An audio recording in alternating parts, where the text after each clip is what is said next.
Ellie's Fate, Love and Friendship, Book 3. Written by Aisha Urooj. Narrated by Handrock. Grief. Prologue. Henry and Isabel. Mr. and Mrs. James.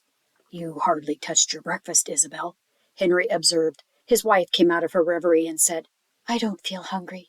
"You barely had dinner, too," Henry said, concerned. "Is something the matter, dear? Something on your mind?" "It's Eleanor," Isabel said. "Did you two have an argument again?" Henry asked. "I wish we had," Isabel said. "Eleanor seems so distant lately. She doesn't even call or pick up her phone anymore." "Her work must be keeping her busy. Our daughter might not have the same career as us, but she has the same drive," Henry said. Isabel stayed quiet. "You think it is something else?" Henry asked. "Call it a mother's intuition, but I feel she is hiding something," she replied. "We will ask her over for dinner and figure it out," Henry said. "But please eat something. You can't do much thinking on an empty stomach." He gave a small, encouraging smile to his wife. Isabel sighed and picked up her tea, which had long gone cold. There was a doorbell, and then their butler informed them of a visitor at the front door. "Who is it?" Henry asked, perplexed. "Were you expecting anyone today?" Isabel shook her head. She hoped it was Eleanor, but then she would walk right into the home. "It is the police," their servant informed them. "Officer M. Suarez," he added, giving them his card. "The police?" Henry exclaimed. "Perhaps he is here about the recent break-ins around our neighborhood." Isabel nodded, but she couldn't shake the sinking feeling in her stomach. "Let him in," Henry said. The two of them left the kitchen table with their food untouched and walked into the living room to meet the unexpected visitor. Officer Suarez came in with a grim expression on his face. "Are you Henry James and Isabel James?" he asked. "Parents of Eleanor James?" "Yes, we are," Isabel said quickly. Was Eleanor in trouble? Was this why she was so distant lately? "I regret to inform you that your daughter passed away early this morning," Officer Suarez said. "We are awaiting the coroner's report to see if the cause was suspicious, but evidence points to it being an overdose. Again, I am very sorry." "Eleanor!" Henry cried. "An overdose? But how could this be?" Isabel was in shock. Tears spilled from her eyes once she made sense of what the officer had said. Eleanor was dead? Her mind screamed. Everything else fell into an unnerving silence. Isabel discovered what her daughter was hiding, but it was too late to save her.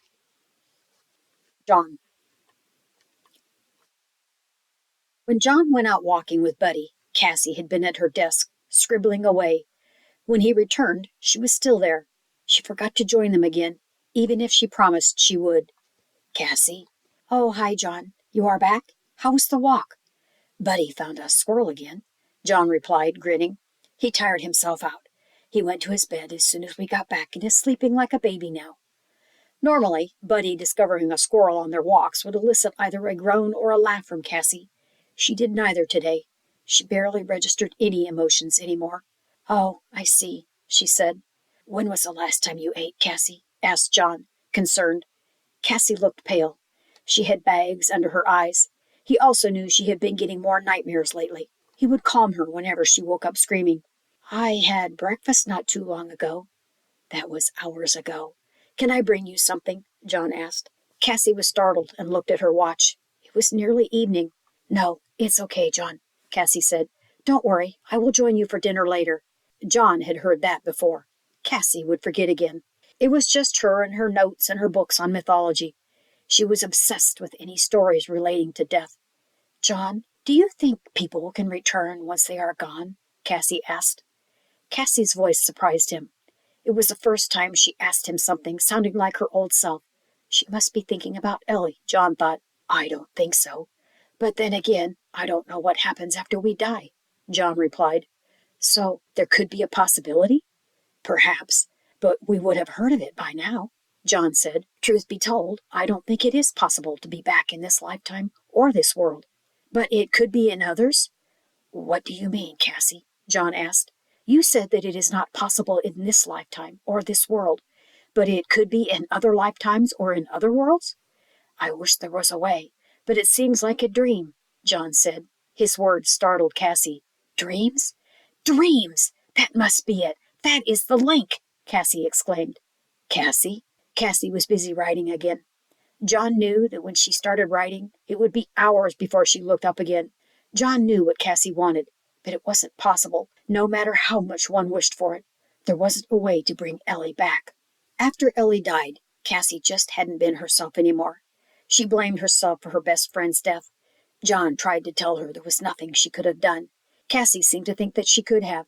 She still thought that there was a way. John looked at Cassie again. He wished to take away her pain, but didn't know how.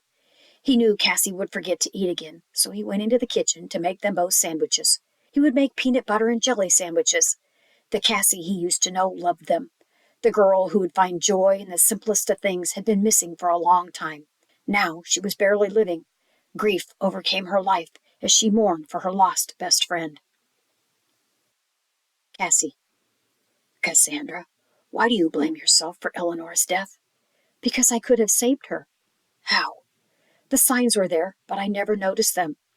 Even if you saw the signs, how could you change what has passed? I can. I just know I can. You cannot change her fate now. I must. Why? Because Ellie deserved a beautiful life. Don't you too? How can my life be beautiful without Ellie living in it? What will you do then? I will beg the fates if I have to. Anything to get Ellie back.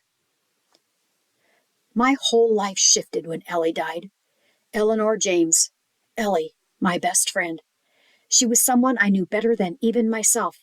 Or so I thought. Ellie's life was cut short, ravaged by her addiction to drugs, and perhaps also by her addiction to fame. Her death felt like a walking nightmare.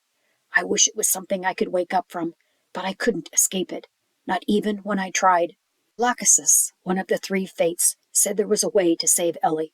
Out of the three conditions she set, I am only one part of that puzzle.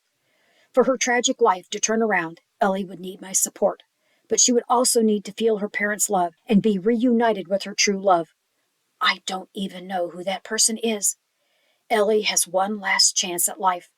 How could all of this be done in a single lifetime when it wasn't possible in 1,000? Will I see her die again? Or will the fates align to give Ellie a future less grim than the ones I witnessed? I don't know all the secrets she kept from me. I won't remember much of our past lives. Can I even save my best friend? Or is it too much to hope?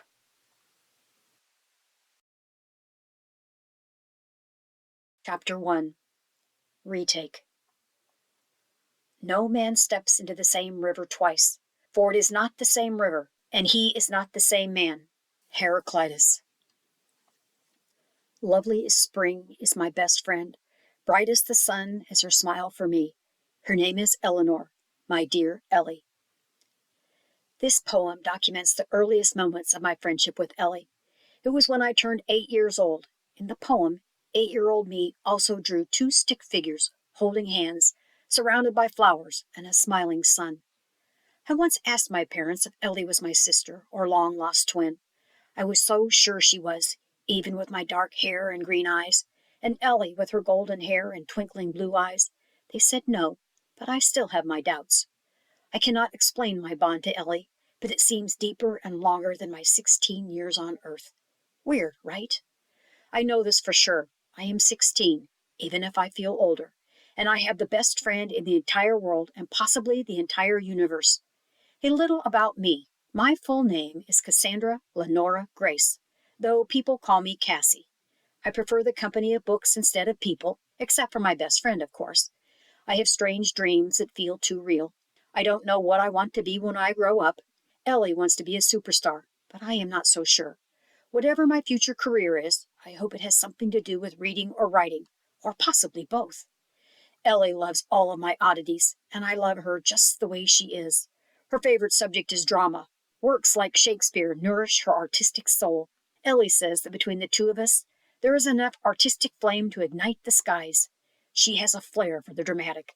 She is obsessed with Lady Macbeth. Ellie has been waiting to play the part for ages, but that is not the role she ends up with. Enough of Juliet, Guinevere. Let me play with darkness, murder, and madness. Then Ellie adds a perfect maniacal laugh. Her gleeful cackle always brings a chill down my spine. My best friend Eleanor is the epitome of confidence. Me? I try, though I am not always successful. I stammer badly sometimes. I always try to build my confidence, even when I don't feel it, and eventually I feel better. If I can't say my thoughts out loud, then I write them, and that helps me too. but writing in my journal has yet to help me with a particular problem. It is about a boy, and not just any boy. Summer this year has been long, lazy, and glorious. It has been close to perfect. I check out books from the library and spend the rest of the day reading them in a park. If the park has too many people, I take my books to the treehouse for a peaceful retreat. Whenever Ellie is around, and not away to drama camp or some trip abroad, she drags me to the beach. Under a shady umbrella, I pore over my books while she sunbathes under the blazing sun. The guys playing volleyball try to get her attention by accidentally sending over their ball.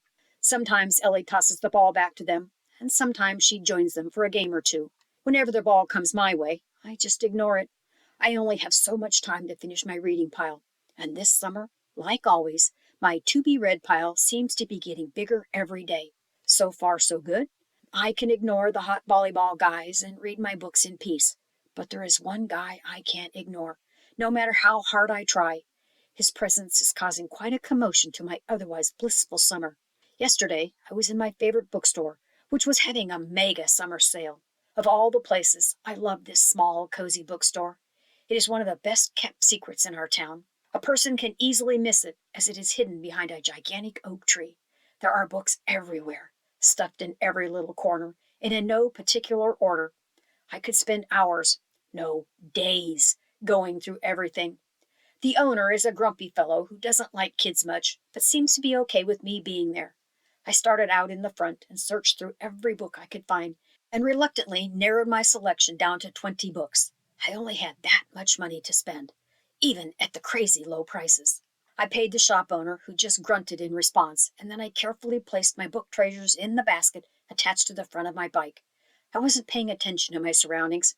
I was in a book haze, and that was when I bumped into him. Him with his gorgeous eyes. "Watch where you are going," he said. He paused when he saw me. Did his face soften a little? My heart was beating like crazy. "Sorry, I didn't see you," I said, flustered. "I am careful with my bike, I swear. I don't go around running over people." My mind was reeling. My heart was in utter chaos at the sight of the beautiful stranger.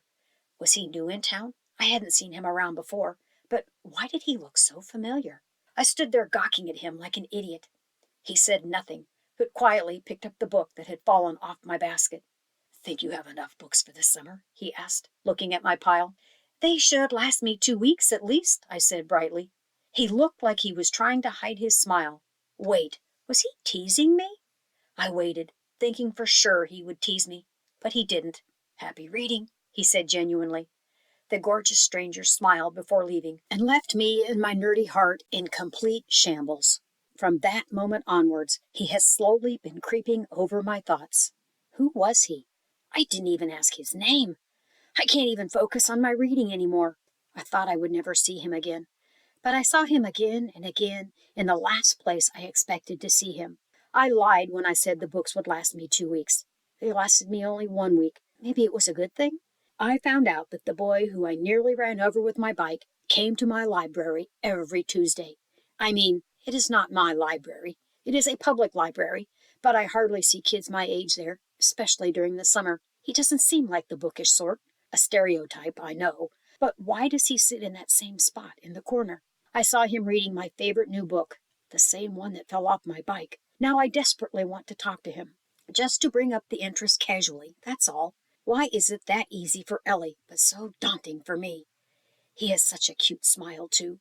But other than the bike incident, I don't think he even knows I exist. I told Ellie, but she is unsympathetic to my languishing. She warned me that if I don't do something about my situation soon, she will go tell him everything. I am sure she is bluffing. I know that beneath her tough exterior is a big softy, but I still want to talk to him. I just have to find the courage. I swear I am not a creepy teenage girl stalking an innocent, unaware boy in the library for thrills. The library is my sanctuary, and where I feel the most comfortable. Maybe today will be the day I stop feeling guilty about glancing towards him. I only do it sometimes. Maybe today I will find the courage to talk to him. I build myself up with positive affirmations. I am feeling good and feeling bold. I can do this. I arrive at the library as soon as the doors opened. I waited and waited and waited, but fate had something else in mind. He didn't come to the library today. Sigh. Time crawled by slowly, and soon it was time for me to go home. But I didn't want to leave. Ellie texted saying she will meet me here, so I guess I had a reason to stay longer. I walked to the table at the far end and hovered around his sitting spot. I must have felt bold and stupid because I sat in his seat. There wasn't anything special about the view, but someone had scratched some words on the wooden table. I looked closer at the faded etching to see what it was. It was an outline of a heart with two names in it. Some people have no respect for things, I said out loud, shaking my head in disapproval at what I consider being vandalism. I looked closely at the names to note down the perpetrators' names, and maybe even tattle to the librarian. I was taken slightly aback when I saw the names were John plus Cassandra. How strange. I didn't know anyone else named Cassandra in my school, except myself, and I haven't heard of any Johns either, even if it was a common name. Maybe students of yore had done this? Who could they be? My imagination took over, and I started daydreaming about the duo. I wondered about Cassandra. Was she still with John? Did they stay a couple after high school? I wondered what she was doing at this moment. I came crashing back to reality when I felt a tap on my shoulder. My mind was panicking. Did he come for his seat? God, it would be so embarrassing. How would I explain myself? I blushed furiously and turned slowly, only to see Ellie looking at me, puzzled. Cassie, are you okay? You have been staring at the empty table for a good 20 minutes, Ellie said. Has it really been that long? I am fine, Ellie, I said, stumbling over my words. What were you staring at me for? You looked flushed. I wanted to see if you were okay, Ellie said, raising an eyebrow. I am completely fine, I said, blushing some more. You said fine twice, Ellie said. It is because I am fine, Ellie said. That's 3. Why did you want to meet me here? I asked. The library is close to the pizza shop, and you were already here, Ellie said, shrugging her shoulders. We should go. I am starving. Me too, I said quickly. Daydreaming made me hungry.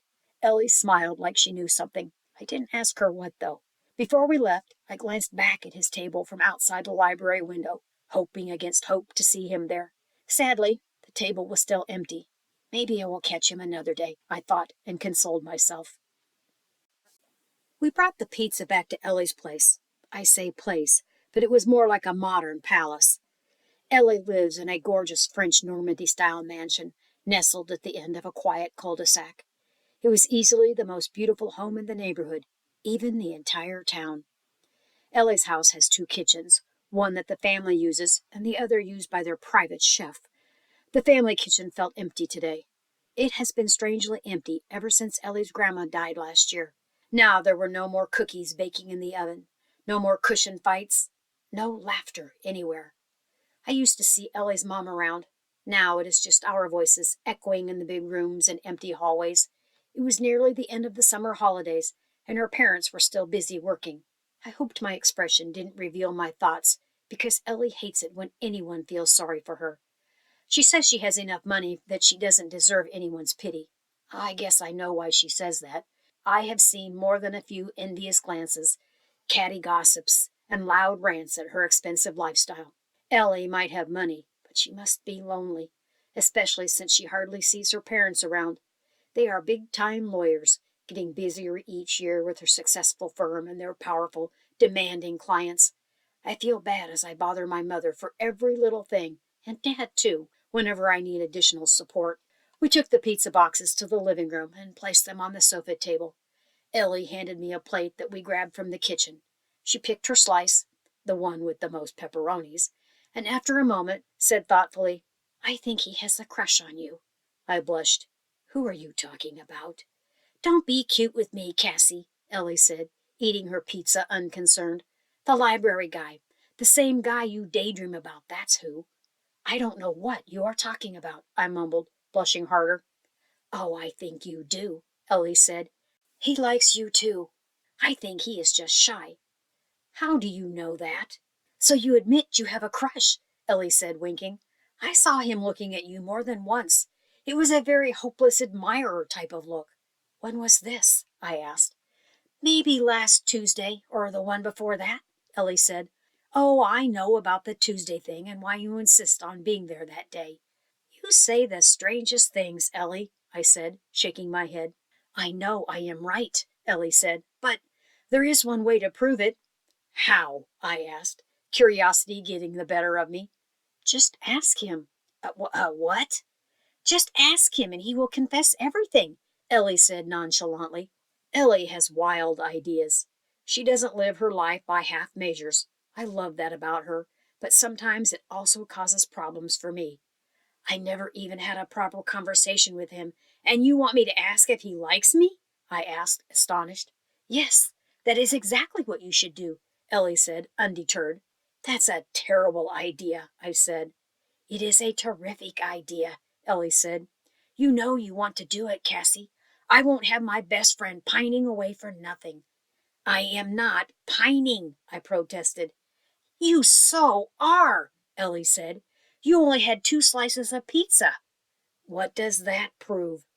You usually grab the box, Cassie, and I have to fight for a slice, Ellie said. All I am saying is that you have changed, Cassie. When it affects your pizza-eating abilities, you know you have a big problem. I threw a cushion at Ellie from the ones arranged neatly on the elegant sofa. You touched the cushions, Ellie whispered dramatically. Pierre will have a fit. Pierre was her mom's interior designer. Was he the one who took away the family photos? I asked. The room felt sterile without them. There were various antiques and figurines on the marble fireplace, but not a single family picture on display in the elegant, glamorous house. Maybe it was a good idea, Ellie said with a sigh. Mom cried whenever she saw Grandma's photo. It doesn't seem right to take away those photos, I said. Family memories are precious, even if they are sad. Not in my family, Ellie said, shrugging her shoulders.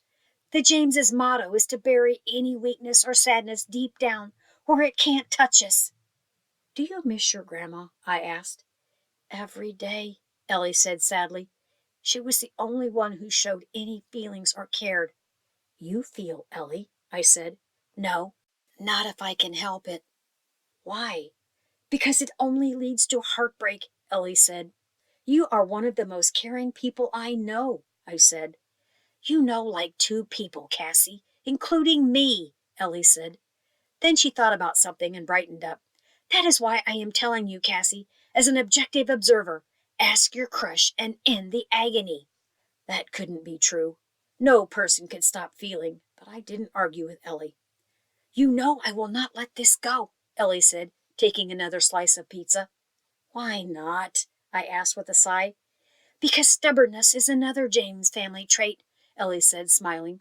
We don't feel, and we win an argument at any cost. I shake off her assertion with a grim smile. I wasn't as confident as Ellie. I mean, he might not even remember me, I thought. He would just think that I was a weirdo who hit him with my bike and now was asking him if he liked me. Ellie's conversation stayed with me as I went to bed, and I thought about him again. No, that is a lie. I never stopped thinking about him ever since we met. That night, I dreamed we kissed. We were standing on a bridge, with the beautiful colors of autumn all around us. He came close and gently caressed my face. I felt goosebumps at his touch. I didn't back away. Instead, I touched the scar on his face. His eyes lingered longingly, brown eyes shining like amber. I closed my eyes and felt his lips close over mine.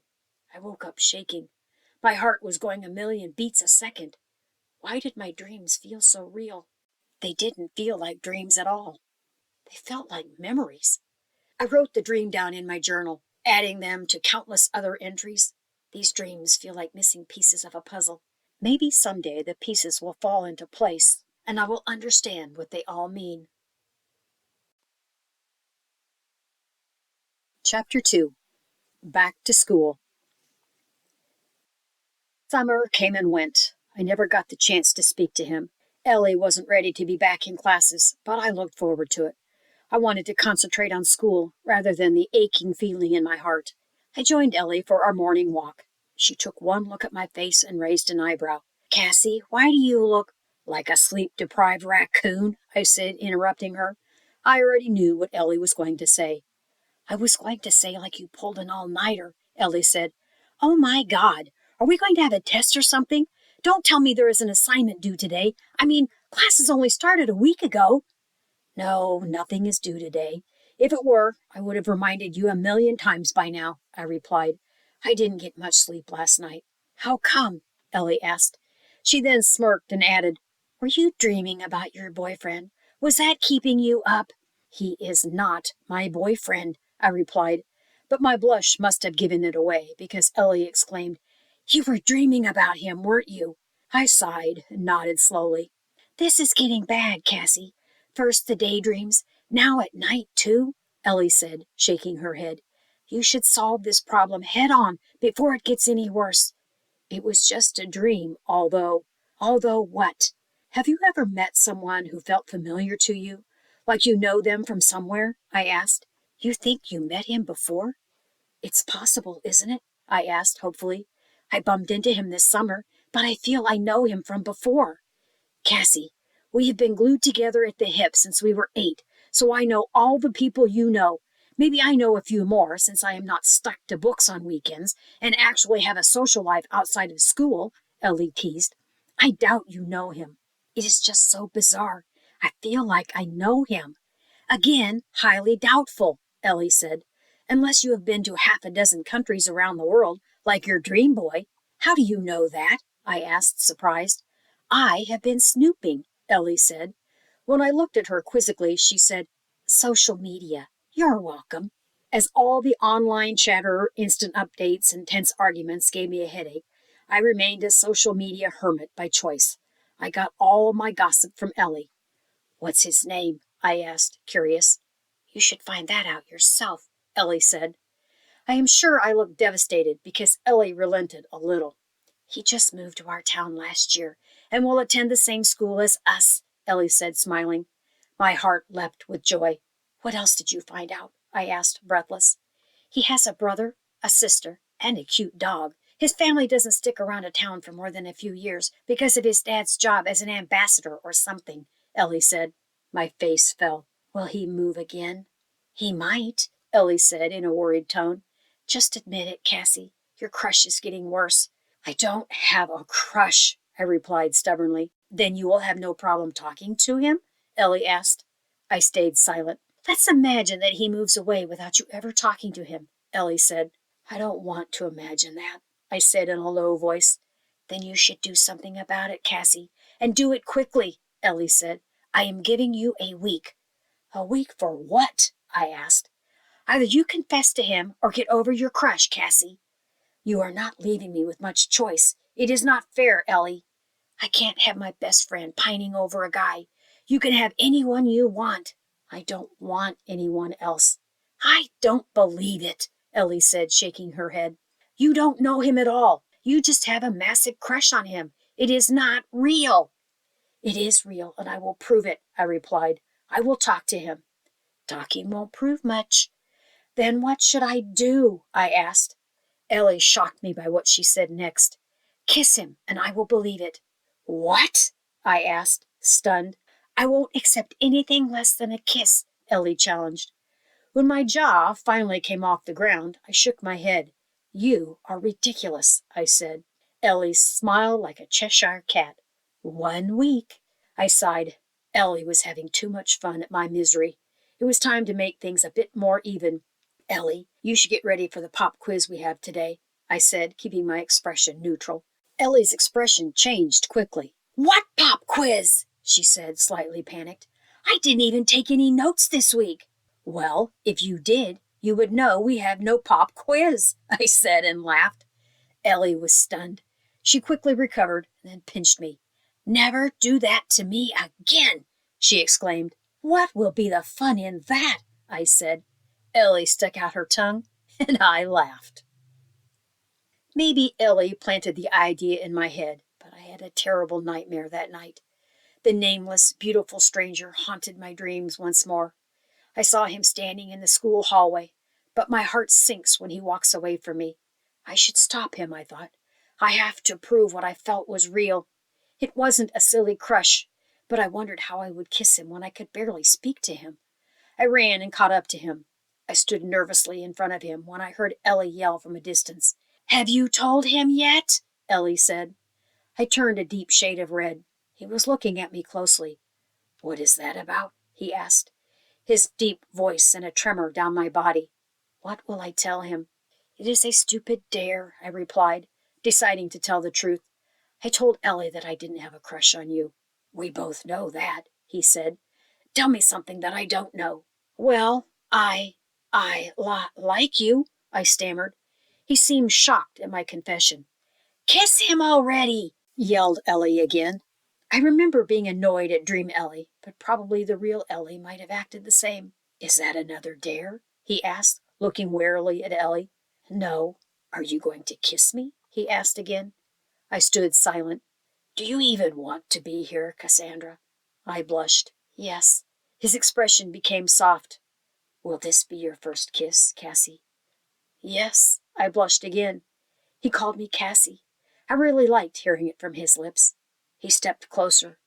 My heart was pounding like crazy. As he got closer, I closed my eyes. I thought for sure that he was going to kiss me. I waited. Nothing happened. I thought he left, but as I opened my eyes to check, he leaned forward and kissed me. I felt a rush. His lips were warm and gentle on mine. I felt like I was floating on air. I got my first kiss at 16, with a boy that I had liked for a long time. Ellie was yelling, I knew you could do it, in the background. He kissed me for the longest time. I wished he would never stop, but then he ended it abruptly. What's wrong? I asked. Nothing, he said. He looked towards where Ellie was standing with a frown on his face. Let us not speak of this again, he said, before leaving suddenly. Pretend like it never happened, Cassie. His kiss had made me giddy with joy. His curt reply left me devastated. I wondered what went wrong. It was a good thing it was only a nightmare, because my heart would shatter if the moment was real. I always felt my dreams were trying to send me a message. Did this mean I should stay away from him? Will my heart even listen? Why was I so worried about losing someone who wasn't even mine? Weeks flew by, and I didn't see him in school. Maybe Ellie got the wrong information, I thought. Maybe he went to another school. I couldn't be mad at Ellie for getting my hopes up. October was already a hard month for her. She would need all of the support I could give her. Something terrible happened to Ellie when she was 6. This was before we became friends. She doesn't talk about it much, but her mother, Isabel James, told me about Ellie's kidnapping. They held Ellie hostage for 3 days before the kidnappers finally let her go. Ellie still has nightmares, especially during this time of year. I have a feeling she hasn't forgiven her parents for what happened, even if it wasn't their fault. Her nightmares must be pretty bad this year, because Ellie never missed classes before. I went to her house after school with the homework she missed. I found Mrs. James at home, another sign that things weren't great. Cassandra, good you are here, she said, smiling. Ellie could use a friend right now. Where is she? I asked. She's in her room, not talking to anyone, Mrs. James said with a sigh. I felt a rush of sympathy for her. Ellie got along with her grandma the most, even more than her mom. I will go see her now, I said. Her mother nodded her head. It amazed me how much Ellie looked like her mother, who looked just like Ellie's grandmother. Mrs. James was the grown-up version of Ellie, and slightly intimidating. Ellie's grandma was the regal but warmer version of Mrs. James. 3 strong, beautiful women. Now one was dead, one lost, and one broken. I went upstairs toward Ellie's room. Her bedroom door was slightly ajar. Ellie was on her bed, listening to music. Her room was immaculate, a stark difference to her usual messiness. No clothes on the floor, no textbooks or papers strewn on the bed or table. Everything was where it should be. She must have spent the morning cleaning it up. I sneaked a glance at her open closet and saw that she ironed and arranged all her clothes, too. Ellie smiled when she saw me come in. She put away her headphones as I piled the homework on her oddly pristine table. Do you want to talk about it? I asked. No, not really, she replied. I think you should talk to someone, Ellie, like a therapist or someone who can help, I said as gently as I could. Ellie shook her head. That is the last thing I want, Cassie, she said solemnly. What I need is a distraction. What do you have in mind? I asked. Ellie smiled, and immediately it rang warning bells in my head. I was thinking we should go hiking, Ellie said. We? Yes, we, Ellie said. But why? I could use the fresh air, Ellie said, and hiking is good exercise. Do you think the prospect of exercise will entice me? I said, groaning. Come on, lazy bones, it will be fun, Ellie said. And you automatically volunteered by asking. I guess I asked for it, I said. By the way, your definition of fun and mine are very different. You can take a book with you to read at the top, Ellie said. I would be too out of breath to do anything, I said, groaning. Ellie smiled. She knew I was going to go with her, no matter how much I protested. She avoided seeing her mother as she went out. I thought it would be polite to tell Mrs. James where we were heading, so she wouldn't worry. She seemed relieved when I told her. Ellie was quiet all the way to the top of Rouge Hill. It was the highest point in our town. I glanced towards her a few times, but she kept walking and didn't say a word. Rouge Hill opened up to the ravine, and it was a spot where Ellie often went when she wanted to calm her thoughts. It was a tranquil area, and the scenery was ever-changing with the seasons. Today the sun shone to reveal a vast, colorful landscape with golden, red, and orange trees. It was breathtakingly beautiful.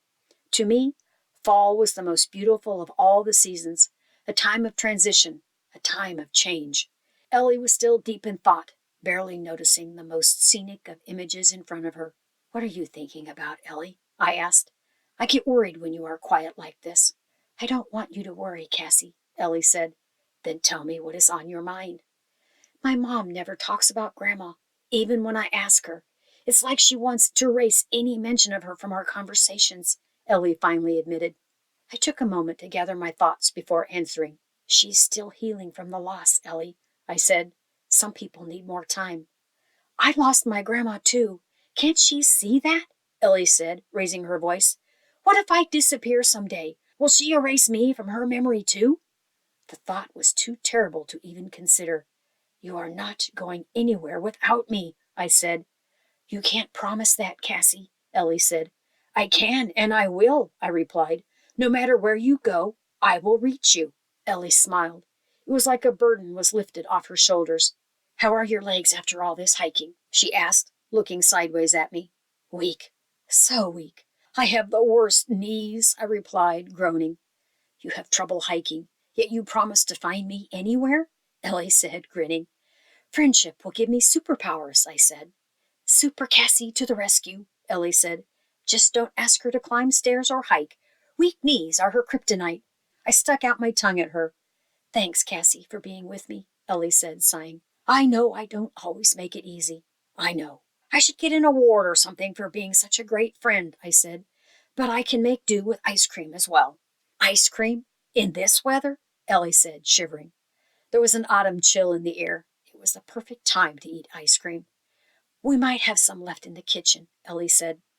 I could see she wasn't ready to go back yet, so I said, Give me 5 more minutes, Ellie, to catch my breath.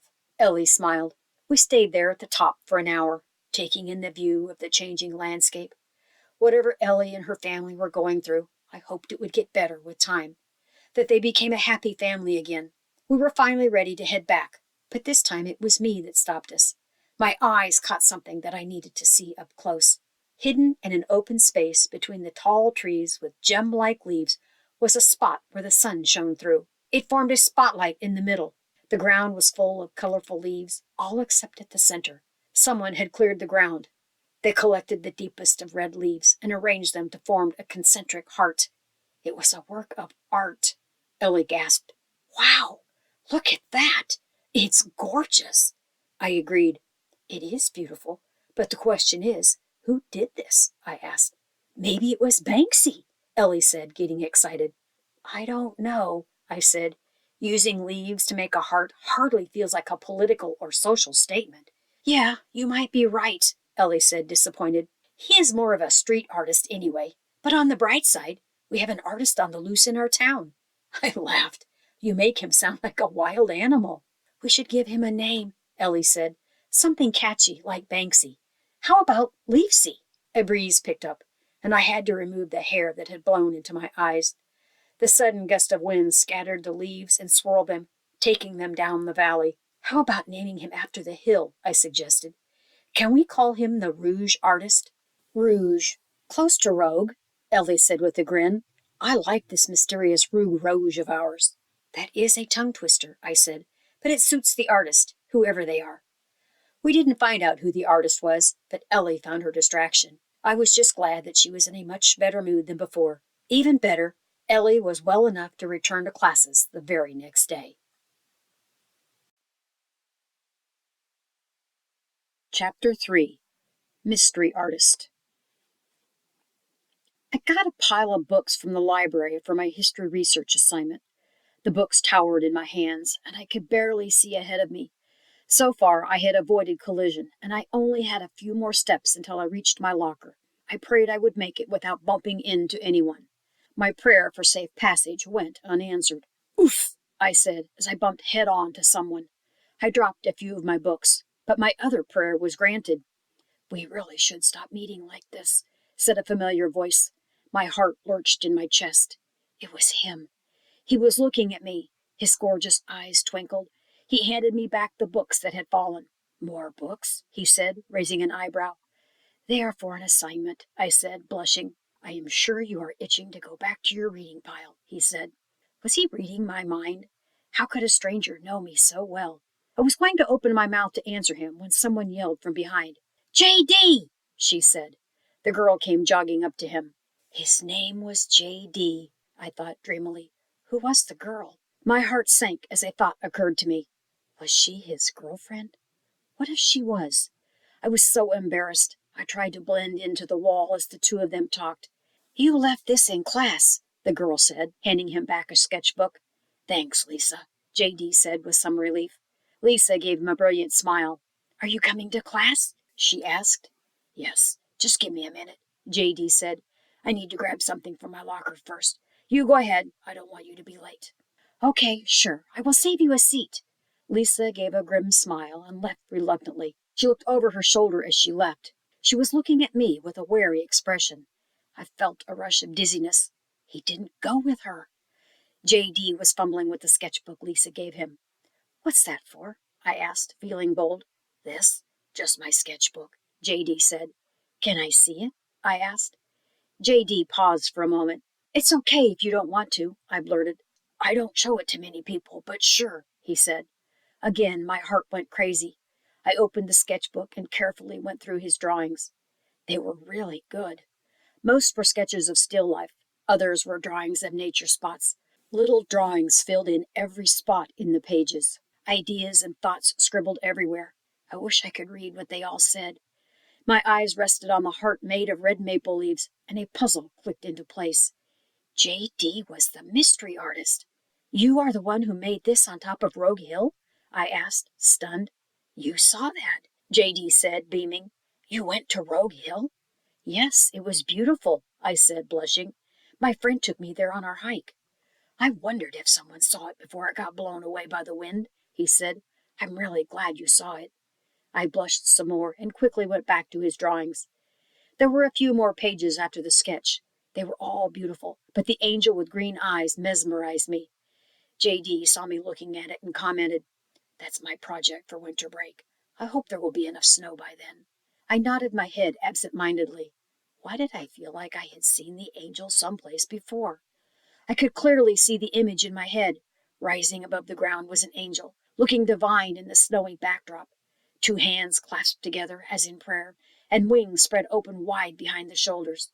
The lifelike details in the angel, delicate feathers etched in the snowy wings, and the details of the angelic face, me looking at the statue, and the eyes looking back at me. It was so real. My mind was reeling from what I saw. Do angels have green eyes? I asked absent-mindedly. Mine does, he said. His gaze made me blush harder. My name is J.D., he said. I am Cassandra, I replied, though my friends call me Cassie. By friends I meant Ellie, but he didn't need to know about my social ineptitude. I guess you will bump into me more often from now on, J.D. said. Excuse me? I asked, blushing harder. I mean, my locker is just at the end of this hall, J.D. said, embarrassed. Was your locker always there? I asked. And how come I didn't see him before? I thought. I just switched with a friend today, J.D. said. He wanted my locker because it was close to the girl he has a crush on. Silly, right? J.D. was looking at me expectantly for an answer. I thought it was romantic, but my mouth blurted, Doesn't that only work in movies? Yeah, I guess it only works in movies, J.D. said. He seemed disappointed, and I was too. Why did I say that? The class bell rang, and he jumped at the sound. I will see you around, Cassie, he said. I nodded my head, unable to speak. Hearing my name on his lips made my heart beat like crazy and made my knees feel like jelly. J.D., thankfully, didn't notice. He smiled and ran towards his locker. After placing my books in my locker, I returned to history class in a daze. I whispered to Ellie about what had happened earlier. Usually, she was the one breaking the no-talking rule, but I couldn't stop myself from talking today. Ellie listened with her eyes wide and her mouth slightly open. When I told her everything, she smacked her forehead. What? My sweet, naive Cassie, she said, shaking her head. Don't you see what happened? I learned his name, and I found out he goes to our school, I asked, uncertain. And that he is also the mystery artist? No, dummy, Ellie said. He is the one who swapped lockers to get closer to the girl he has a crush on. Really? But he said it was his friend. Ellie sighed. Do I need to explain everything? It's you, Cassie. He has a crush on you. I blushed. Our history teacher shushed us from the front of the class. I whispered again. How do you know it is me? It could be anyone else in that hallway. It's you, Ellie whispered back. Our history teacher glared in our direction. I stayed quiet for a few minutes before whispering, How can you be sure? Ellie made a face like it was so obvious. Our history teacher spoke from behind us, making us both jump. You ladies care to share what is so important? He asked. No, Mr. Baker. We spoke together quickly. Our reply caused a few giggles in the classroom. Mr. Baker sighed. We looked at him with a guilty expression. I assume you will read quietly from now onwards? He asked. Yes, Mr. Baker, we said together. Mr. Baker shook his head. After he left, Ellie made a gesture that she will talk to me after class. I went back to my reading, but my head was full of J.D. Did he switch lockers for me? Or, my heart sunk at the thought, was it for someone else? Over the next few weeks, J.D. and I ran into each other near our lockers. We smiled and said hi, but that was it. Ellie was absolutely livid at both of us. She was getting more and more impatient with each passing day. Maybe I wasn't the one, I said sadly. Maybe it's another girl he has a crush on.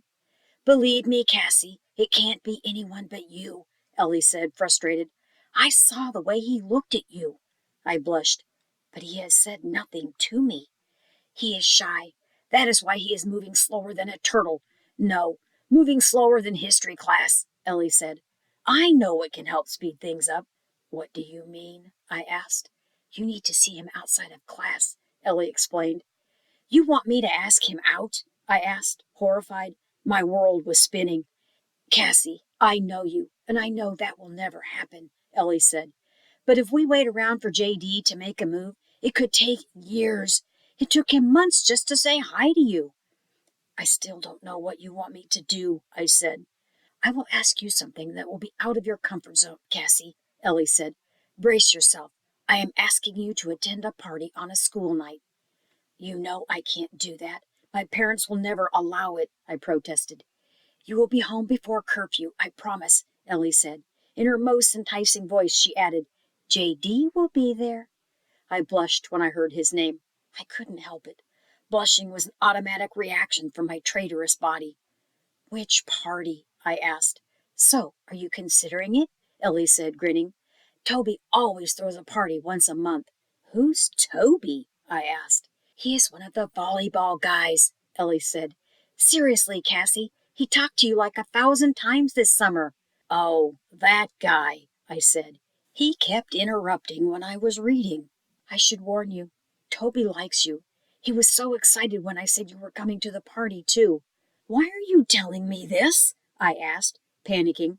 All I am saying is, if it doesn't work out with Locker Boy, you have options, Ellie said. Toby really likes you. I groaned. It was all too much. First, I was going to a party on a school night. Next, I wasn't sure if J.D. would be there. And now I had to worry about another guy asking me out. My head was spinning. It was too much for my introvert heart. Ellie seemed to read my thoughts. I will be there, Cassie, she said calmly. Ellie knew exactly what to say to keep my thoughts from spiraling. Ellie will be there, I repeated to calm myself. How do you know J.D. will be there? I asked. Leave that to me, Ellie said, her eyes sparkling.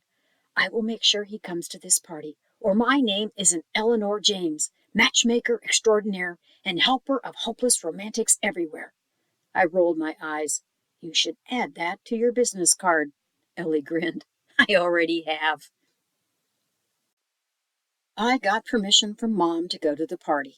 It didn't take me long to convince her. Mom was more surprised than anything, but she reminded me to be back by curfew. Mom was pretending it was normal, but I know she will wait for me until I come home. I succeeded in the first obstacle. Now there were 1,000 more remaining. Ellie came over to study. Instead, we mostly talked about the upcoming party. I was quiet as she peppered me with more details. Ellie knew me well. She knew I needed information to calm my nerves, some semblance of control.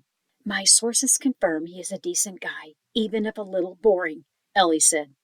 I can't believe you have sources investigating for you, I said, and he is not boring. You say that because you are in love with him, Ellie said. What are you, 8 years old? Locker boy and Cassie sitting under a tree. Kissing. God, Ellie, you are so immature, I said, laughing. I am not the one with the crush, Ellie said. It's not a crush. Yes, it's true love, Ellie said. I want to be the first one to get the wedding invite. I whacked Ellie with a pillow, and then she threw one back at me. Where's the party again? I asked, biting my fingernails. At Toby's place, Ellie said. Don't be nervous, Cassie. You have a cute outfit ready, and we will be back home before your curfew ends. She was right. Ellie ransacked my closet as soon as she came into my room and decided what outfit I would wear. I was glad, because I was too nervous to think of anything, except keeping the butterflies in my stomach under control. I thought I was going to be sick. Do you think he will come? I asked. Do you think he will talk to me? Yes, Cassie, Ellie said. He is a fool if he doesn't. I wasn't as confident as Ellie, but her words gave me hope. Chapter 4. Party Night. Party night arrived, and Ellie came to pick me up in her car. Don't be late, Mom yelled. You have school in the morning. I won't, I said. Take care of her, won't you? Mom said to Ellie. Don't worry, Mrs. Grace. Cassie is in excellent hands, Ellie said, smiling.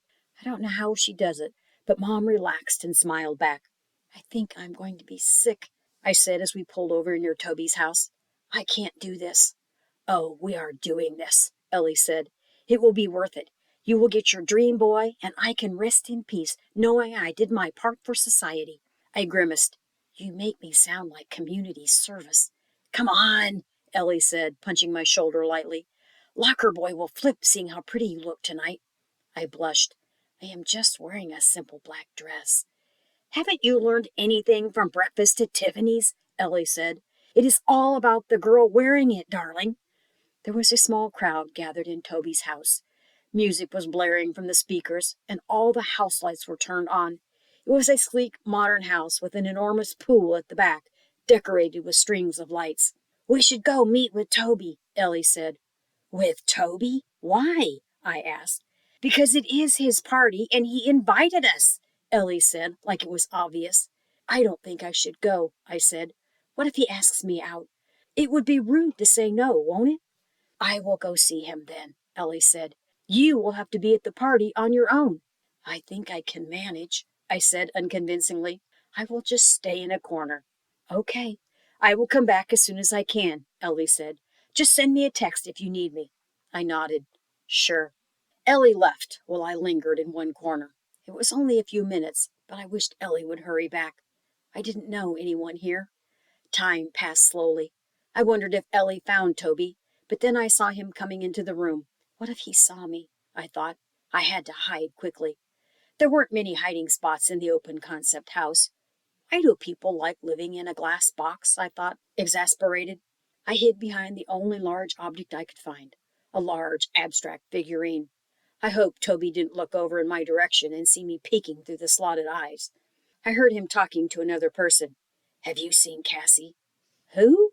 Cassie. Dark hair, green eyes, Toby asked. The person shook their head. I was sure she would come, Toby said, disappointed. She is Ellie's friend. Oh, Ellie, the person said, nodding. She was looking for you. I think she went to the back. Did she? Toby asked, suddenly happier. Her friend must be with her. Thanks. No problem, his friend replied. That was close, I thought. I waited until I couldn't see Toby in the room and came out of my hiding spot. I figured people would think it odd if I kept hiding behind the figurine, so I quietly made my way to the nearest sofa. Are you Cassie? I turned and saw a familiar face. I nodded. You are Lisa, right? Yes, she said and sat next to me. Where's J.D.? I don't know. I haven't seen him. Lisa looked surprised. What? I asked. I thought J.D. would have come with you. I blushed. Why did you think that? I asked J.D. if he wanted to go out with me, and he turned me down. He said that he was seeing someone, Lisa said. I was sure he was talking about you. I shook my head and couldn't help my heart from sinking. No, it's definitely not me. Lisa gave a sad smile. He is such a great guy. I am not surprised that he has a girlfriend. Anyway, it was nice talking to you, Cassie. Same here, I said. So, J.D. had a girlfriend, I thought miserably. What was the point of me being at this party? Ellie still hadn't returned, so I went searching for her. I found Ellie by the pool, talking with Toby. He looked really happy to see me. Hi, Cassie, he said. I wondered where you were. Hi, Toby, I said, smiling back. Toby opened his mouth to ask something, but I quickly turned my head towards Ellie. I want to go home, Ellie. But you just came here, Toby protested. We didn't even have time to talk. I was hoping to ask you something. What's wrong? Ellie asked, concerned. Did something happen? You look like you're going to cry. I couldn't finish what I was going to say as someone tapped my shoulder. Hi, Cassie. I was hoping I would find you here. I turned to see it was J.D., smiling sweetly at me. I stood there, stunned, until Ellie gave me a small nudge. Oh, hi, J.D., I said, my voice a little high. I thought you would be here with your girlfriend. My girlfriend? I don't have a girlfriend, J.D. said, confused. Who told you that? Toby looked annoyed, so I stepped aside to talk more privately. Lisa said that you were seeing someone, I said, blushing. Oh, that, J.D. said, ruffling his hair. The thing is, I wanted to ask someone out, and I didn't want Lisa to get any mixed signals, so I told her a white lie. Is that so? I said, blushing harder. Who did you want to ask? My emotions were a mixture of both highs and lows. I felt giddy, but also felt embarrassed. I tried not to melt into a puddle at J.D.'s gaze. I could feel Ellie's glee all the way from where I was standing. I wanted to, ask you for a long time, J.D. stammered. Will you go on a date with me, Cassie? Again, I froze. J.D. looked on nervously. A movement behind him caught my attention. Ellie was jumping up and down, mouthing yes. Yeah, yes, I replied. J.D. was in awe. He recovered quickly and flashed a big smile. Great. How about this Saturday? He asked. I nodded. I handed him my phone so that he could type in his number. When he gave the phone back, I stared at the name. Who's John Damon? I asked. It was like a lightning bolt hit me at that very second. His name had haunted my dreams for ages. Was this destiny at play, I wondered, or just a strange coincidence? John Damon is my full name. J.D. No, John, I corrected myself, said, see you soon. Are you going already? I asked, disappointed. I have a swim meet early in the morning, John said, and the only reason I came today was because someone said you would be here. I blushed. It must be Ellie's doing. God, I loved her so much. I nodded. I saw him leave with an extra spring in his steps. I returned to Ellie and Toby. The former was ecstatic, and the latter looked miserable. I guess both of them overheard my conversation with John. A second is all it takes to lose the game, Toby said, sighing to himself. Dust yourself off, champ, Ellie said good-naturedly. There will be other matches. Do you have a volleyball tournament going on? I asked. Good luck. I hope you win. Ellie laughed, causing me to be confused, but I saw Toby give a small, pained smile. Later, when we were alone, Ellie explained Toby had been talking about me. I felt sorry for Toby and felt guilty too, but that feeling didn't linger for long. In fact, everything felt wonderful. I had a date with John. I stayed much longer at the party than I would have normally. Now that my date was secured, suddenly the party was a fun place to be. Ellie looked at her phone and swore. "What?" I asked. "The curfew," Ellie exclaimed. "I forgot too," I said. "We should go now." Ellie said a goodbye to the host. I waved at him too, which made his face light up. I wish I felt the same for Toby, but I didn't want to lead him on. We made it home 5 minutes before curfew. The kitchen lights were on, so I knew Mom was waiting for me. I could imagine her pacing up and down in the kitchen. "That was close," Ellie said. "Yes," I said, relieved. "How are you feeling?" Ellie asked. "Nervous, excited, and terrified," I replied. "Sounds about right," Ellie said, laughing. "We are talking about your date, right?" "What if our first date goes badly?" I asked. "I have built this up so much in my head, Ellie. It is all I have been obsessing over for months. What if it is all a big letdown?" "What if it isn't?" Ellie asked back. "What if it is the most magical date you ever had?" "That is even more terrifying," I said. "You are a strange girl, Cassie," Ellie said. "Don't overthink it. Just have fun and get to know him better. And go home before your mom comes searching for me." "Oh, right, Mom," I said, alarmed. "I will see you tomorrow." "Yes, sweet dreams," Ellie said, grinning like a Cheshire cat. "Even though it will be hard for you, Cassie, don't think about him too much." I rolled my eyes. We both jumped as my phone rang. It was my mom calling. "I told you to get inside," Ellie said. Okay, I am going," I said. "Thanks, Ellie." "For what?" she asked demurely. "For being my best friend," I said, "and for everything else." "You are such a dork," Ellie said. "I love you. Now go inside." I blew her a kiss as I rushed inside. I waved from the door and watched as Ellie drove out of the driveway. "Cassie, is that you?" Mom yelled. "Yeah, it's me," I said. "I'm home." My body was home, but my heart and mind were still at the party, reliving the magical moment when John asked me out. My phone pinged again. It was John wishing me a good night. Maybe I will dream of him tonight after all, I thought to myself, and smiled. Chapter 5. First Dates. I was so nervous for my first date. It was the longest 2 days until Saturday. I hardly noticed what I was doing and walked around in a daze. The butterflies in my stomach were getting worse as the day came closer. I had a date with John. Even though I said his name 1,000 times in my mind, I couldn't get over the shock.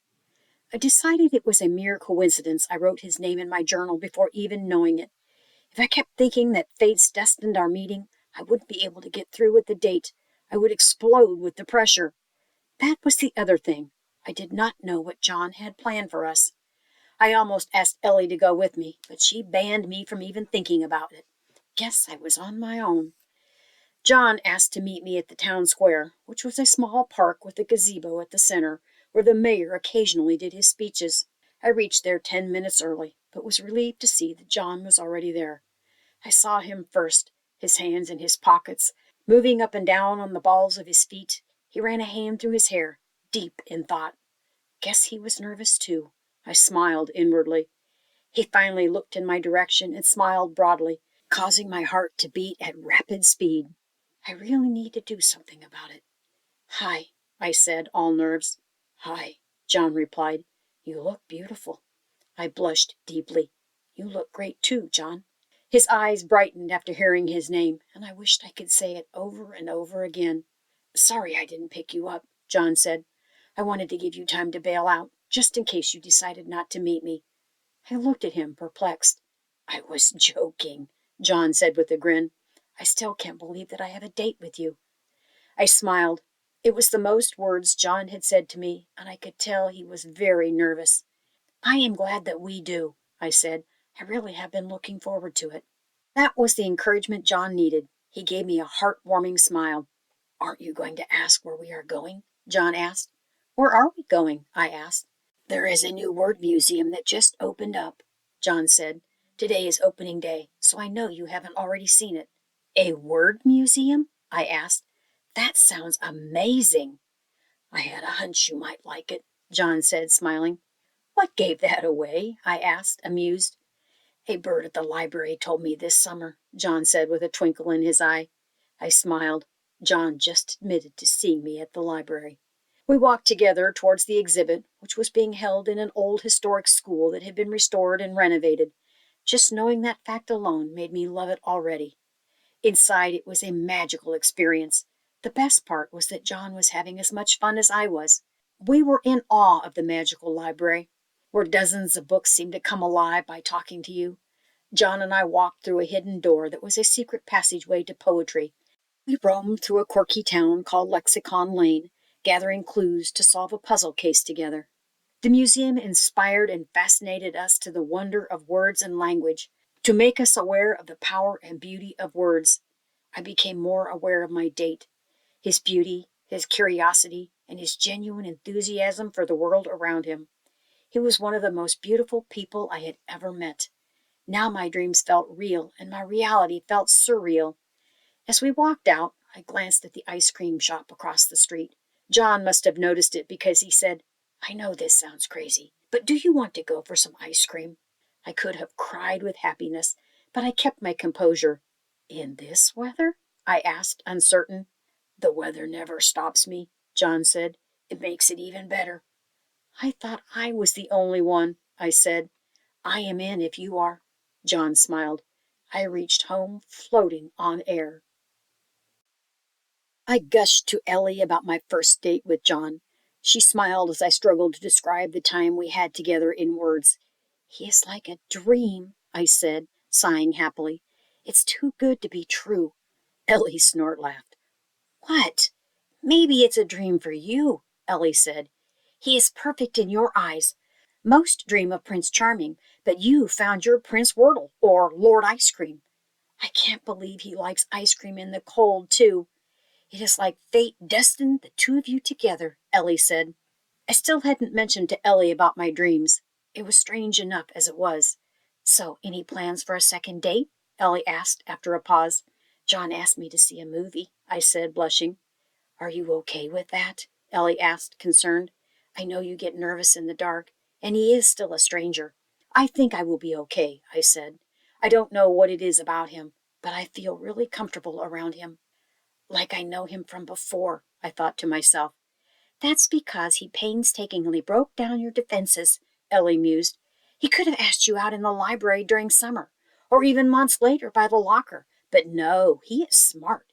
He took slow, deliberate steps.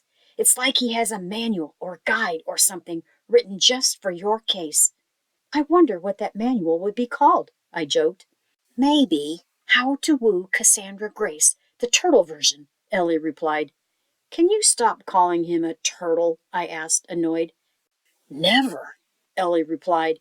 She said it with such vehemence that I laughed. "I am happy for you, Cassie. I love how happy John makes you," she said. I blushed. "Well, it is a little early for that. I mean, we still have the second date. Things might change drastically after that." Ellie shook her head. "You are hopeless at being a hopeless romantic, Cassie. Leave that up to me." I smiled. Things changed drastically after my second date with John. I fell even harder for him. On our second date, we went to see a movie. I was even more nervous at this date than the first one. I couldn't stop stammering. John didn't say a word, but it wouldn't be long before he would notice and comment. The thought made me fluster, and I didn't even hear what he asked me. John was patient and repeated himself, but I stammered badly again. I was so embarrassed that I couldn't look him in the eyes. I am sorry," I said with some struggle. "It happens when I'm nervous." "Don't be sorry," John said. "It's okay, really." I looked up to see whether he said it with pity or annoyance, but his eyes only reflected kindness. I was still embarrassed and could feel my face blushing harder. "Here, I want to show you something," John said in a low voice. He pulled out his phone and went through a few videos. "What are you showing me?" I asked, curious. "That I understand what it feels like," he replied. He brought the phone close to us. I could feel his warmth beside me, and I tried not to blush. John played the video he was looking for, and I watched, mesmerized. It was a video of him. The timestamp dates it from a few years ago. John was standing nervously by what looked like a school podium, with a bunch of papers in his hand. Was this for a presentation? He started his speech and struggled to read from the papers. The video was hard to watch as John was stammering, even worse than I was moments earlier. There were heckles and jeers from the crowd. John turned red, but kept going. He looked so nervous and small up on that stage that I wanted to hug him. My eyes gravitated to the comments below his video. Some were so full of vitriol and hate that it hurt my heart to read them. I saw the view count of the video, and it was in the millions. "This video went viral," John said, seeing my expression. I had no idea that my first public speaking event would be under such an intense spotlight, but we can't help such things. "This is awful," I said. "I am so sorry this happened to you." "I am glad it happened," John surprised me by saying. "I learned a lot about myself that day." "It is not your fault, John," I said. "I hope you know that." "I do," John said, smiling. "It was the best thing that happened to me, because I finally stopped hating myself for having a speech impediment. Many people reached out to me after this video with their love and support." I smiled. It takes a very brave person to see the best in the most difficult of situations. "Thank you for sharing this, John," I said. He really was extraordinary, and I felt a surge of pride in knowing him. "Did your video really go viral?" I asked. "Yeah. I got interviewed by some reporters after this," he said, shrugging his shoulders. "You were the most famous person I know, then," I said, joking. John stayed quiet, but then he asked, "So, how does it feel knowing you are dating a celebrity?" I smiled and shrugged. "It doesn't affect me in the slightest," I replied. John smiled back. "What movie would you like to see?" John asked. We ended up watching a fairy tale retelling of a little mermaid called The Stone Mermaid. I cried when the hero sacrificed himself for his love, who, tragically, didn't feel the same for him. That didn't stop him from giving up everything for her, though. Would someone someday love me as much as him? Would they sacrifice their life to save mine? The questions lingered in my mind. When I met Ellie later, I asked if she knew about the video John showed me, and she said that she did. "Why didn't you tell me?" I asked. "It wasn't my place to tell," Ellie said. "I hated the trolls in that video, though. I couldn't believe the vile things they said in the comments." "That was so awful," I said. "There were a lot of nice comments there, too." "Yeah, but someone should have put the trolls in place," Ellie said. "I know it's useless, but I replied to a few of the nastiest ones." "You did?" I asked, surprised. Ellie nodded and showed me where she had. Her comments made me smile. "Back off, you jerk." And another was, "Learn how to spell," with the eye-rolling emoji. People might think of me as a crazy person, with nothing better to do than reply to years-old videos, but I couldn't help myself, Ellie said. "Thinking about the video still boils my blood." "It is good that John has you in his corner," I said. I felt a warm, fuzzy feeling, knowing that my best friend was protective of John. "Sure, but that doesn't change the fact that he is boring," Ellie replied. "He is such a goody-goody." I laughed. "That isn't a bad thing." "Of course you would defend your boyfriend," Ellie said. I blushed. "He isn't my boyfriend." "He is stupidly in love with you, Cassie," Ellie said. "If he wasn't living with his parents and actually had a job, he would marry you right now. Watch what happens in a few years. He will never let you go." "You have such an overactive imagination," I said, blushing. "I know it will happen," Ellie predicted smugly. I just shook my head. "Where were you last night, Ellie?" I asked.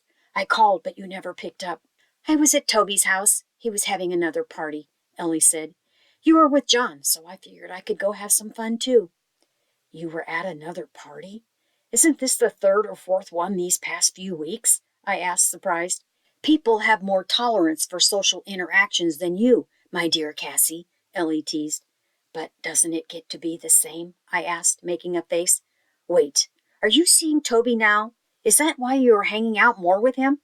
"No way!" Ellie exclaimed. "But you are right. Toby's parties aren't spectacular. His older brother's parties are." "His older brother? Wouldn't he be in college?" "Yes," Ellie said dreamily. "College guys are so much cooler." "Okay, whatever you say," I said. "Just don't party too much, Ellie. We have tests coming." Ellie moaned. "I suspected this would happen." "What?" I asked. "You sound like John now," Ellie replied. Next thing you know, you'll become president of the Committee of Goody Goodies and chairperson of the No Fun Club. Wait, I would have said the same even if John wasn't in the picture, I said. I mean it, Ellie. No more parties until after tests are over. Okay, fine, Ellie said, but I won't be happy about it. I gave Ellie a hug. You will survive, Ellie. And you know what? After the tests, I might even join you for one of these parties. Are you sure? Ellie asked, raising an eyebrow. Your mom just stopped her surveillance on your phone and your whereabouts. You think you want to go through it all again? Ellie was right. It was even tough keeping John a secret from Mom. I will tell her I am dating when she is in a more accepting and less mama bear mood. I will do anything to be with my best friend, I said cheekily. And Mom was only acting that way because she heard a rumor there were drugs at those parties. Really? Ellie asked. Yeah, I replied. When I said I had enough, Mom finally caved and told me why she was being so suspicious. I am glad that got cleared up, Ellie said slowly. Then she gave a big sigh. What's wrong? I asked. Your mom might be a tad overprotective, but it only shows that she cares, Ellie said. You are lucky, Cassie. I snorted. Let's trade and see if you would say the same after a week. Ellie smiled. I would probably drive her crazy. She would ground me forever. I can only imagine her trying to give you a curfew time, I exclaimed. Both Ellie and I looked at one another and burst out laughing.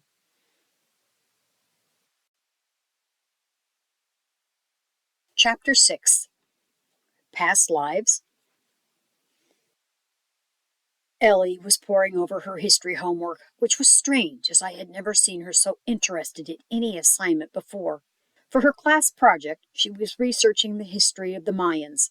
She kept interrupting my work as she read out loud from the textbook. I finally gave up on my assignment and listened to her. Ellie read a passage on the Toltecs, which detailed how the people of this ancient culture viewed reality. To them, all humans were dreaming a personal version of reality. What if we are all dreaming together, and our reality was a collective dream? Ellie pondered. That sounds much better than just me having a nightmare, I said. I swear my dreams are real somehow. Often I would remember doing something, but then realize that I only dreamt it. Strange, isn't it? Why do you think that happens, Ellie? A sign of an overactive imagination, Ellie teased. Then she added more seriously, maybe dreams are our daily worries seeping into our unconsciousness? A perfectly reasonable answer, I said, and sighed. I was hoping to hear something else. Like what? Like dreams telling us the future or showing us a glimpse into other worlds, I said. Do you think we have more than one life? Ellie asked. Do you mean like reincarnation? I asked. Yes, something like that. Only we live the same life, but the outcome changes with our decisions, Ellie said. I don't know, I said. I mean, it could be possible. I would like to have more than one try, Ellie said. I'd rather not repeat the same stupid mistakes. Like what? I asked.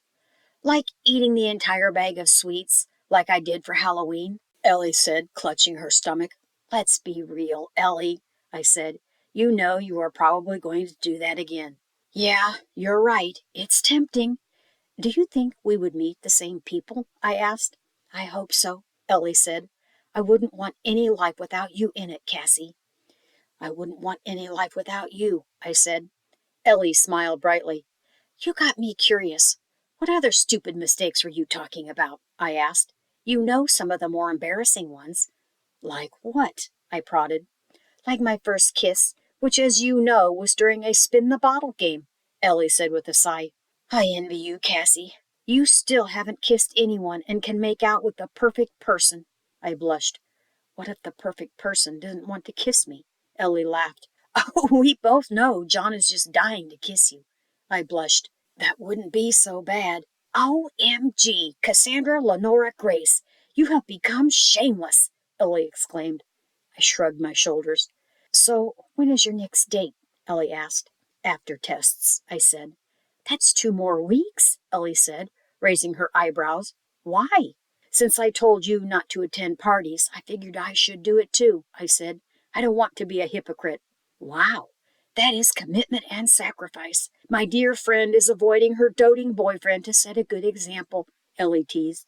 Think you can survive? I groaned. It's so hard. There, Ellie said, patting my shoulder sympathetically. I am sure it is harder on your John.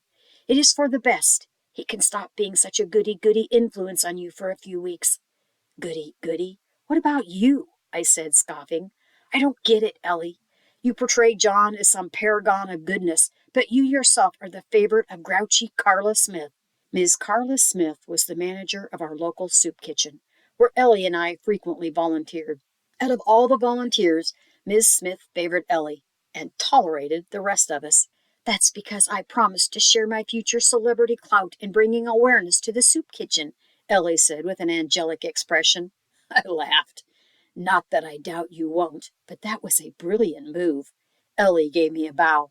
I can't wait to get out of school, Cassie, Ellie said. There is so much going on every day. I feel like I am missing out. We are only in high school, I said. You need patience, my impatient friend. Ellie made a face. I don't know if school is for me. If I get a breakout role, I would drop out in a heartbeat. I gasped. You are kidding. Please tell me you are joking. Maybe, Ellie said. You can come with me, Cassie. Think about the possibilities. What? I asked, stunned. It will be amazing, Cassie. We can go explore places, not be stuck reading about them. I like reading, I said in a small voice. Not sure if my mom will allow me to even think about such wild ideas. That's the beauty of independence, Cassie. We can have anything we want, Ellie said. Promise you will consider it? I paused. For me? Ellie said, batting her eyelashes. Okay, sure, I said, uncertain. I will consider it. But what about your parents? Will they allow such a thing? They probably won't care, Ellie said. I raised an eyebrow. Okay, correction. The only thing they care about is me following in their footsteps. Since I have no intention of becoming a lawyer, nothing else I do would matter to them. I don't believe that, I said. I think I know my parents by now, Ellie jokes. It is just a dream for now, anyway. We still have our tests, I said. Don't remind me, Ellie said, groaning. We went back to studying. Even though Ellie said she was joking, I had a feeling she wasn't. It seemed like she had been considering it for a while. If it came to it, would I drop out of school? Would I do it for her? She was my best friend in the entire world. I felt like I would even jump into the abyss if she was there by my side. Our tests were done, and not a moment too soon. Sometimes I thought I won't be able to make it. Now that I kept my promise, I looked forward to meeting John again. He told me to meet outside in the school's parking lot. He was going to take me somewhere in his car. God, I missed you, was the first thing John said when we met. I blushed. I missed you too. I had to stop myself from texting you every minute, John said sheepishly. I giggled. I wouldn't have answered anyway. How did your test go? John asked.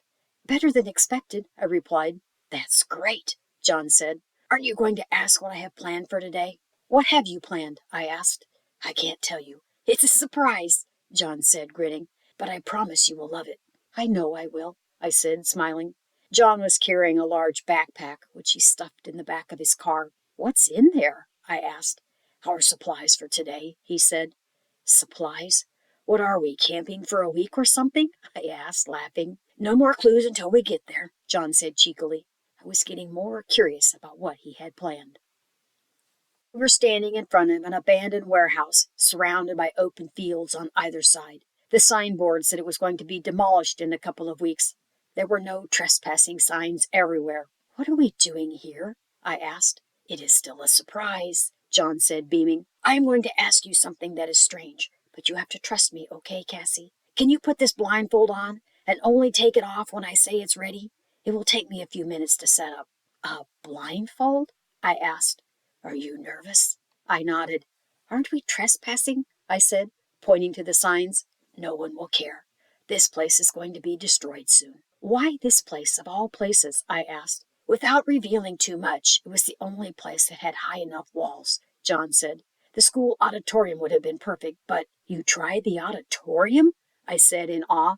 What are you up to, John Damon? You will see, he said. He forwarded his hand, which had the blindfold. You put it on, I said. And hold my hand, too. I don't want to fall. I could feel John's smile through the blindfold. His breath warmed the back of my neck and made me blush. Suddenly, I was very nervous. My heart was beating fast. "John, I am here," he said in a soothing voice. "I won't let you fall." He carefully guided me inside the building. We took a few more steps, our footsteps echoing in the empty building, until I was sure we were standing in the center. "Just stay here, Cassie, and don't look until I say it's okay," John said. "Okay." I waited nervously. I could hear John move around me, unzipping his bag and dropping something on the floor. "Is everything okay?" I asked. There were a few moments of silence. My heart pounded faster. "John, are you there?" He didn't answer. Maybe he was in a different part of the building. I could feel sweat pouring down my back. I wanted to snatch the blindfold off my face, just to see for a second, but I heard footsteps near me. "Thanks for waiting," John said, huffing. "I forgot the batteries and had to go get them from the car." "Batteries? For what?" "Remember how you wanted to see the Van Gogh exhibit and the tickets were sold out?" "Yes," I said. I also remember how the exhibit was out of town and past my curfew time. Mom would have killed me. She would have killed me twice, knowing I went with a boy. Still, I was sad to miss it. I loved Van Gogh's paintings. They looked like they were glimpses into his dreams. "It bothered me that you didn't get to go see it," John said. He slowly took my blindfold off, and what I saw took my breath away. In the center of the dark, abandoned warehouse, there was a blinking projector, and on all the high walls, reaching up to the ceiling, was a projection of Van Gogh's Starry Nights. John had even put up strings of lights somehow that were twinkling like stars. John was quiet as I turned around. He came closer to me. "It bothered me, Cassie, that you didn't get to see it," he said, "especially after I saw that look in your eyes." "What look?" I asked, blushing. "The same look you have now. One of complete wonder," he said. "It is the most beautiful thing I have ever seen." John took me into his arms and pulled me in for a kiss. I gasped at first and then melted into his embrace. I could feel the stars spinning around me as our lips met. It was the most natural and wonderful feeling in the world. It was like we had kissed a million times before, like our bodies remembered each other and knew just what to do. I couldn't believe this was our first kiss. John seemed as dazed as I was. "Wow," John said. "I think I see stars." We were right in the middle of the projector's path, and our arms and faces had stars over them like inked tattoos. I giggled. "You are seeing stars." "I just love it, John. I don't think I have ever been this happy." He seemed speechless. "John?" John broke out of his reverie. He took my hand, and I felt my heart beat faster. "There is something I wanted to ask you, but you don't have to answer me now." "What is it, John?" He paused. "Will you be my girlfriend, Cassie?" I didn't hesitate for a second. "Yes, I would love to be your girlfriend."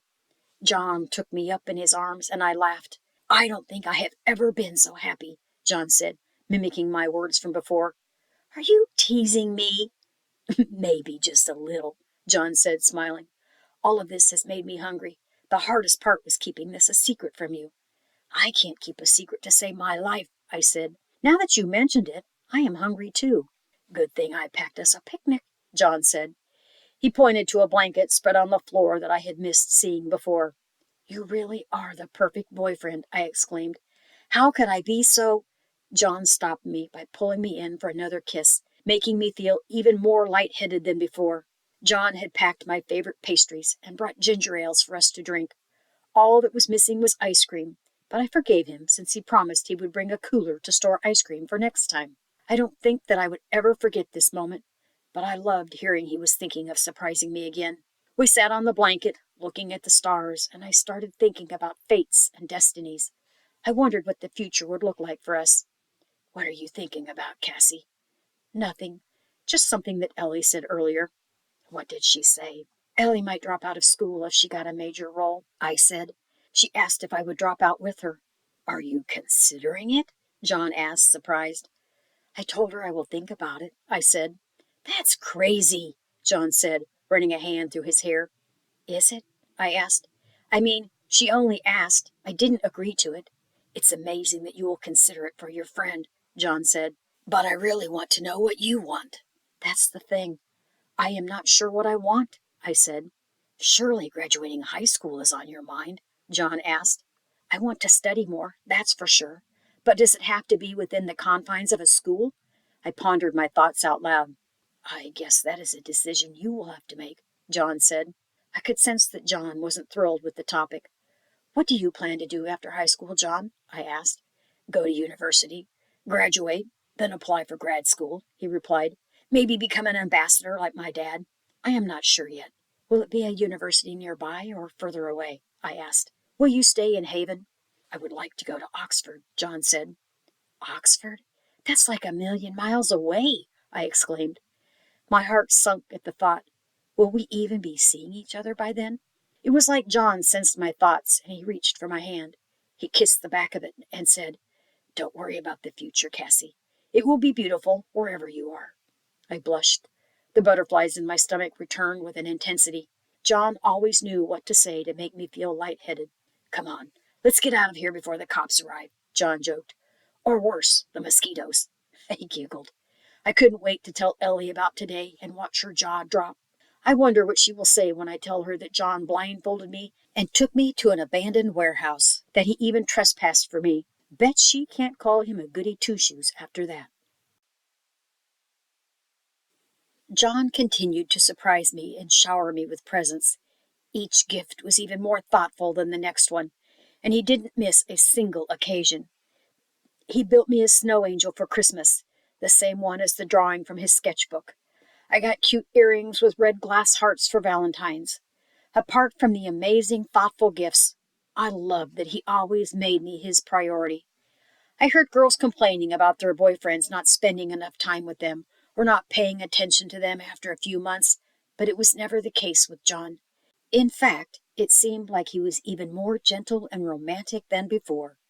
He even introduced me to his parents and siblings. I felt guilty about not introducing him to mine, and for the fact I hadn't told them I had a boyfriend. Mom thought boys were a distraction to studies. I was still thinking of the best way to break the news to her. John's brother, Matthew, and sister Kate were adorable and took an instant liking to me. Matthew let me play with his video games. John told me that putting up the string of lights was Kate's idea. I could tell that she adored her older brother and hung on to his every word. It was all too much. Sometimes I felt like my heart would explode with happiness. Ellie found it cute how John was so head over heels in love. She often poked fun at him for being such a romantic idiot, especially after I told her about the surprise he set up in the warehouse. Every moment with John was magical. Every time we kissed, it felt familiar. Every time we kissed, it felt so new. I don't know how deeply John felt, but I know I was completely smitten with him. Life with John was perfect, except for one thing. Ellie and him didn't seem to get along as well as I hoped they would. I know I should be grateful for what I had, but I wanted my best friend to see what a great, non-boring guy John was. I wanted John to get to know my best friend better, but no matter what I tried, I couldn't accomplish this simple feat. I asked Ellie to join us, but she would say that she didn't want to be a third wheel. When I asked John to join something Ellie and I had planned, he told me to go ahead with her and that he was busy with something. The only thing that the three of us could do together was to volunteer at our local soup kitchen. Even that didn't come without its quirks. Both John and Ellie were competitive in trying to get the attention of the soup kitchen manager. Ms. Carla Smith, though normally grouchy, would love the attention. Mr. Chris, the soup kitchen chef, and I would wager on who would make Ms. Carla Smith laugh first. Would it be Ellie or John? I bet on my best friend, and Mr. Chris on John. Ellie would win by a mile. Perhaps they were too different, but I will keep trying. There must be something the two of them have in common. Despite the bliss in my daily life, I had a strange dream that unsettled me for days. What did Ellie say about our daily worries seeping into our dreams? I was sitting on a plank, floating on water in the middle of nowhere. The water was as dark as midnight, and I couldn't see the sky or my surroundings in the thick mist. I heard a splash from my right, and then a cry. "Hello?" I asked, my voice shaking. "Who's there?" "Cassie?" said a faint voice. It sounded like Ellie. "Ellie, is that you?" I asked, frantic. "Help me!" I reached out my hand in the mist, but felt nothing. There was another splash, and someone calling my name, this time from the left. "Cassie! Save me, Cassie!" It was John. I paddled the plank with my bare hands, trying to reach them both. I followed their voices, though I couldn't see them. I finally found them, thrashing in the water. "Reach for my hand," I said. Both of them swam closer, but it was a struggle. It seemed the water was pulling them down. Ellie grabbed my right arm, and moments later, John did the same to my left. "Pull me up, Cassie. I can't swim any more," Ellie cried. I pulled my right arm, but then John cried, "Something is pulling me down." I put my strength in my left arm and pulled. No matter what I did, I couldn't get them on the plank to safety. "They will drown," my mind screamed. "What shall I do?" "I am not strong enough," I said to them both. They both cried helplessly, repeating my name over and over again. I choked back the tears at my desperation. I heard a loud crack, and the plank that I was on broke in half. I plunged into the watery abyss and watched Ellie and John stay on the surface. Even though my mind knew it was a terrible nightmare, it took my body time to calm down. My heart felt like it would explode, and I had beads of sweat down my back. My hands trembled as I drank from the glass of water on my bedside table. What did the dream mean, I wondered? What was it trying to tell me? Chapter 7. End of a Dream. Ellie was late for class. I noticed it had been happening often lately. I was about to text her when I saw her step into the classroom. She barely made it to her seat when the announcement started. "Would the following students come to the principal's office immediately? Toby Ackerman, Eleanor James, John Damon." I looked at Ellie, surprised, and she just shrugged her shoulders. Her hands gripped the edge of her table so forcefully that her knuckles were white. When she rose from her desk, however, she was smiling. Ellie asked the teacher to be excused as she made her way to the principal's office. I waited nervously for her return. Why were the three of them called into the principal's office? Were they all in trouble? It took them about half an hour to come back. Ellie sat down quietly in her seat, while Toby was joking with the girl next to his seat. "I warned you I was trouble," he said, winking. The girl giggled back. "I guess it wasn't as serious as I thought." As soon as the bell rang for recess, I rushed to Ellie to ask what happened. "It was nothing, Cassie," she said. "Don't fret. It was just a misunderstanding." "A misunderstanding?" I repeated. "Was John there with you?" Ellie seemed put off at John's name. "You should ask him. I will see you at lunch." Ellie walked ahead to the cafeteria, and I rushed to meet John. He looked pale, and when he saw me, he smiled weakly. "I heard the announcement. Is everything okay?" I asked tentatively. "Nothing I can't get over," John said in a low voice. "Did something happen?" I asked. "No, not according to Ellie and Toby," John said with bitterness. His tone alarmed me. "What happened?" John took a long breath and then said, "The police were here, and they wanted to ask us some questions. That is why we were called to the principal's office." "The police? Questions about what?" "I filed a complaint," John said. "They can do an inquiry." "You filed a complaint? What did it have to do with Ellie and Toby?" John looked at me, concerned. "You might not like what I tell you." "Please, John, I need to know what happened," I pleaded. "There were drugs at Toby's party. I was concerned someone might get hurt if no one said anything," John said, ruffling his hair nervously. "I couldn't call the police then, but I got home and thought it over. I couldn't let it go, Cassie. I thought if the police got involved, they would do some investigation and hopefully catch the person supplying the drugs." I remained speechless. "How can you be so sure?" "I was there, Cassie. My younger sister is dating Toby, and I went to pick her up," John said in a serious voice. "When I got there, both Ellie and Toby seemed high, and a bunch of other students whose names I didn't know were also acting the same. I am sorry, Cassie. I know this must be shocking to you." It was more than shocking. I had never seen Ellie drink before, let alone take drugs. "Did you see them do drugs with your own eyes?" I asked. "I am sure I did," John said. "What about Kate?" I asked. "I forgot my jacket, so I went back inside to grab it," John said. "Kate was in the car when I saw what happened. My sister believes me." "I see," I said. "What did the police say?" "They asked Ellie and Toby, but they denied it," John said. "Unfortunately, I don't have any proof, and it was their words against mine. The police let them go with a warning. I guess they know who Ellie's parents are. You believe me, right, Cassie? This is a lot to take in, John, I said. But the police let Toby and Ellie go, right? Yes, John said. Do you believe me, Cassie? I need to talk with Ellie first, John, I said. I hope you understand. John looked at me grimly, but nodded his head. I found Ellie at the cafeteria, laughing with Toby and others. I took her to one side. Why are you being so secretive, Cassie? Ellie asked, amused. She was calm, unlike the morning when she first heard the announcement. Ellie, I will ask you a question, and I want you to answer me truthfully, I said. Sure, Cassie, Ellie said, grinning. But if you want to know if I like ice cream in winter, the truth will only hurt. Are you doing drugs? I blurted. What are you saying? Ellie asked, laughing. Just tell me, I said. Please. Ellie stopped smiling. Are you taking drugs? I asked again. No, I am not, Ellie said. I let out a breath. Thank you, I said. Don't mention it, she said. Are you heading to class? Ellie asked. Yes, let's go inside, I said. I felt relieved by Ellie's answers, but I also felt angry. It wasn't right. John made me doubt my best friend. John texted and called me multiple times, but I avoided seeing him until my anger dissipated. He looked so hurt when I finally spoke to him, I couldn't meet his eyes. I guess I know what you are going to say, Cassie.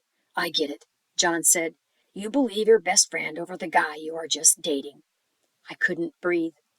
He wasn't a guy I was just dating. He was the only guy I could ever dream of dating, unless he didn't feel the same. I guess that means it's over, John said, confirming my worst fears. You accused my friend of doing drugs, and she said she didn't, I said. There is no midway here.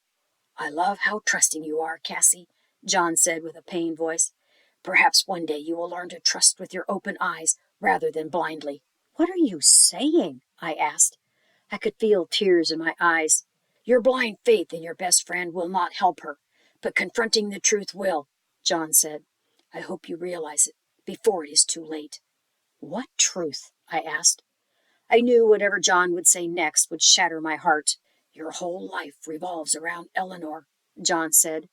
What are you saying? I asked, my voice trembling. It is like you are a two-dimensional character in a book whose sole purpose in life revolves around your best friend. Don't you have your own dreams, Cassie? John said. Your own purpose in life? No, all I hear from you, and all I have ever heard from you, revolves around Eleanor. She is only one person, and she is only human. Stop idolizing her. It hurts her, and it is definitely hurting you. I was stunned at his words and at the anger that erupted onto the surface. You don't even know her that well. How could you say such mean things? I say with my voice rising in anger. You don't even know me. I was trying hard to hold back the tears that were just on the surface, threatening to spill out. Don't you think I tried to get to know you better? It is always about Eleanor. If someone tries to talk to you, you simply nod at what Eleanor is saying. It is like you don't even know your own voice. You have been suppressing it for so long. I think I have heard quite enough. I am sorry that I ever liked you, I said, and you are wrong about Eleanor and our friendship, but it seems you have set your mind against it. I turned away. I did not want John to see the tears that were now flowing freely down my cheeks. I was speechless. John was so adamant about being right, but this was Ellie he was talking about. Perhaps this breakup was for the best. I couldn't let anyone break our friendship, even if it meant breaking up with them. Goodbye, John, I said, wiping my tears and facing him. I hope life treats you well. John was taken aback. He nodded, his shoulders tense. He walked away, not turning back once. I didn't realize that Ellie had been watching our argument. Whoa, Cassie, where did John go? Ellie said. Were you guys fighting or something? I thought I heard my name. I don't know. He just left. Are you okay, Cassie? You look like you are about to cry. I am sorry, Ellie said. Can we not talk about this right now? I said. Okay, Cassie. Ellie, I don't think I will see John anymore, I said. But why? You were right from the start, I said. Maybe this was a mistake. I never said that it was a mistake, Cassie. I just didn't want you wasting your time over a crush, Ellie said. I was the one who was wrong. Perhaps I was wrong, too. Ellie looked at me, puzzled. I don't think that John likes me. If you don't want to hang out with me, I will understand, Ellie said. What are you saying, Ellie? I can't believe you said that, I replied. Don't be hard on him because of me. There is something you don't know. Whatever it is, I don't want to know. And don't worry about John, I said. We broke up. Did you two break up because of me? Ellie asked, stunned. It's not right, Cassie. It is the only thing that is right. I won't have anyone come between me and you, even if it is John, I replied angrily. It is a good thing he showed me who he was before things got more serious. Are you sure about that? Ellie asked despondently. Cassie, you are making a mistake. Don't break up because of me. It's not worth it. You love John. I don't know what John said to make you feel like that, but you deserve everything, Ellie. You are my best friend, I cried. I love you more than some stupid guy who won't respect our friendship. Tears spilled from my eyes. Ellie wiped my tears and said nothing more. She was miserable. Things will only get better from now on, Ellie, I promised. Ellie nodded. I put on a brave smile for her, even if my heart was breaking. I didn't see John for many weeks. That's when I heard he and his family planned to move again. My romance with John had ended. Life can sometimes be cruel that way. John's younger sister and brother came to say goodbye to me. Kate cried as she held on to me. She made me promise to keep in touch and to send her emails. I looked straight into her eyes and lied that I would. Didn't have it in me to break her heart, so I lied. I couldn't keep in touch with her as it would hurt too much. I hoped by the time she moved, she would be so busy with a new school and new friends that she would forget about my promise. John didn't even say goodbye before he left. Not a call or even a text message. Maybe I was expecting too much from him, expecting too much from the boy I gave my heart to. I felt broken. No matter how much I cried, there were more tears remaining. I knew I would never forget John, even if he had already forgotten me. Chapter 8. Cure for a Breakup. Ellie wanted to go for a movie, but I wasn't feeling up to it. She prodded me as to why I was saying no. I am slightly stressed about our incoming tests, I lied. You can borrow Hammy, Ellie offered. He takes away all my stress. Hammy was Ellie's hamster and the frequent victim of her makeovers, which included tiny hats and bow ties. Won't it upset him? I said. I can't do that to him. You can just give him food and he will love you forever, Ellie said. That hamster has no loyalty except to his stomach. I have to protest on behalf of Hammy, I said. He is not here to defend himself. Yeah, he is probably doing his next favorite thing, napping, Ellie said. I envy that hamster sometimes. I smiled, but Ellie went quiet again. Want to go for ice cream? She asked moments later. Yes, I said, only because I want you to stop feeling guilty about whatever you are feeling guilty about. What makes you say that? Ellie asked. I pointed to the weather outside. It isn't ice cream weather. But it is always ice cream weather in Graceland, Ellie replied. Yes, it is, I replied. As Queen Cassandra of Graceland, I make it a decree. My lame joke made Ellie smile. Even the ice cream didn't lift my mood, but I smiled and joked like nothing had changed, that I wasn't struggling inside with an inescapable sorrow. I have a surprise for you, Ellie said, looking closely at me. A surprise? I asked. For what occasion? To celebrate how awesome you are, Ellie said. I laughed loudly. Don't laugh, Cassie, Ellie said. I am serious. Okay, I will try not to, I said. What's the surprise? More like, who is the surprise? Ellie said. What do you mean? I asked. You will see, Ellie said. Hop back into the car. Ellie said nothing further, and I was too tired to ask. We drove for miles until we stopped near a mall. Why are we at the mall? I asked, breaking my silence. To meet someone special, Ellie said. Immediately, my thoughts went to John, and I cursed myself for it. John wasn't in town. I wasn't even sure if he was still in the country. Are we meeting a friend? I asked. I said someone special, Ellie said, being cryptic again. I sighed. Just tell me what you are up to. You need someone that will adore you, love you unconditionally, Ellie said. You have been miserable for weeks. I was grateful that she didn't bring up the reason for my misery. Ellie, I am not ready to date again, I said, sighing. Who said anything about dating? Ellie said. I don't follow, I said, confused. What are you planning? I said, alarmed at the mischievous look in Ellie's eyes. We are going to get you a beau. I never agreed to this, I said defensively. I don't want a beau. But you will once you see his cute face, Ellie replied with a grin. I doubt anyone can charm me like that, I said. I am not looking for anything temporary.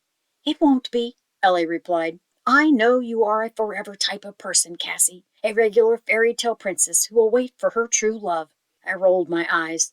My life was far from a romantic fairy tale, and who I thought was my prince was far, far away from me, and probably glad about it. Just end the suspense, Ellie, I begged. My heart can't take any more surprises. Ellie just smiled and didn't say a word, frustrating me even further. To my surprise, Ellie didn't walk inside the mall, but to a set of stores outside the building. My heart rate got faster thinking of all the potential scenarios, but they all ended at the same thought. What if Ellie achieved the impossible? What if I was going to see John right now?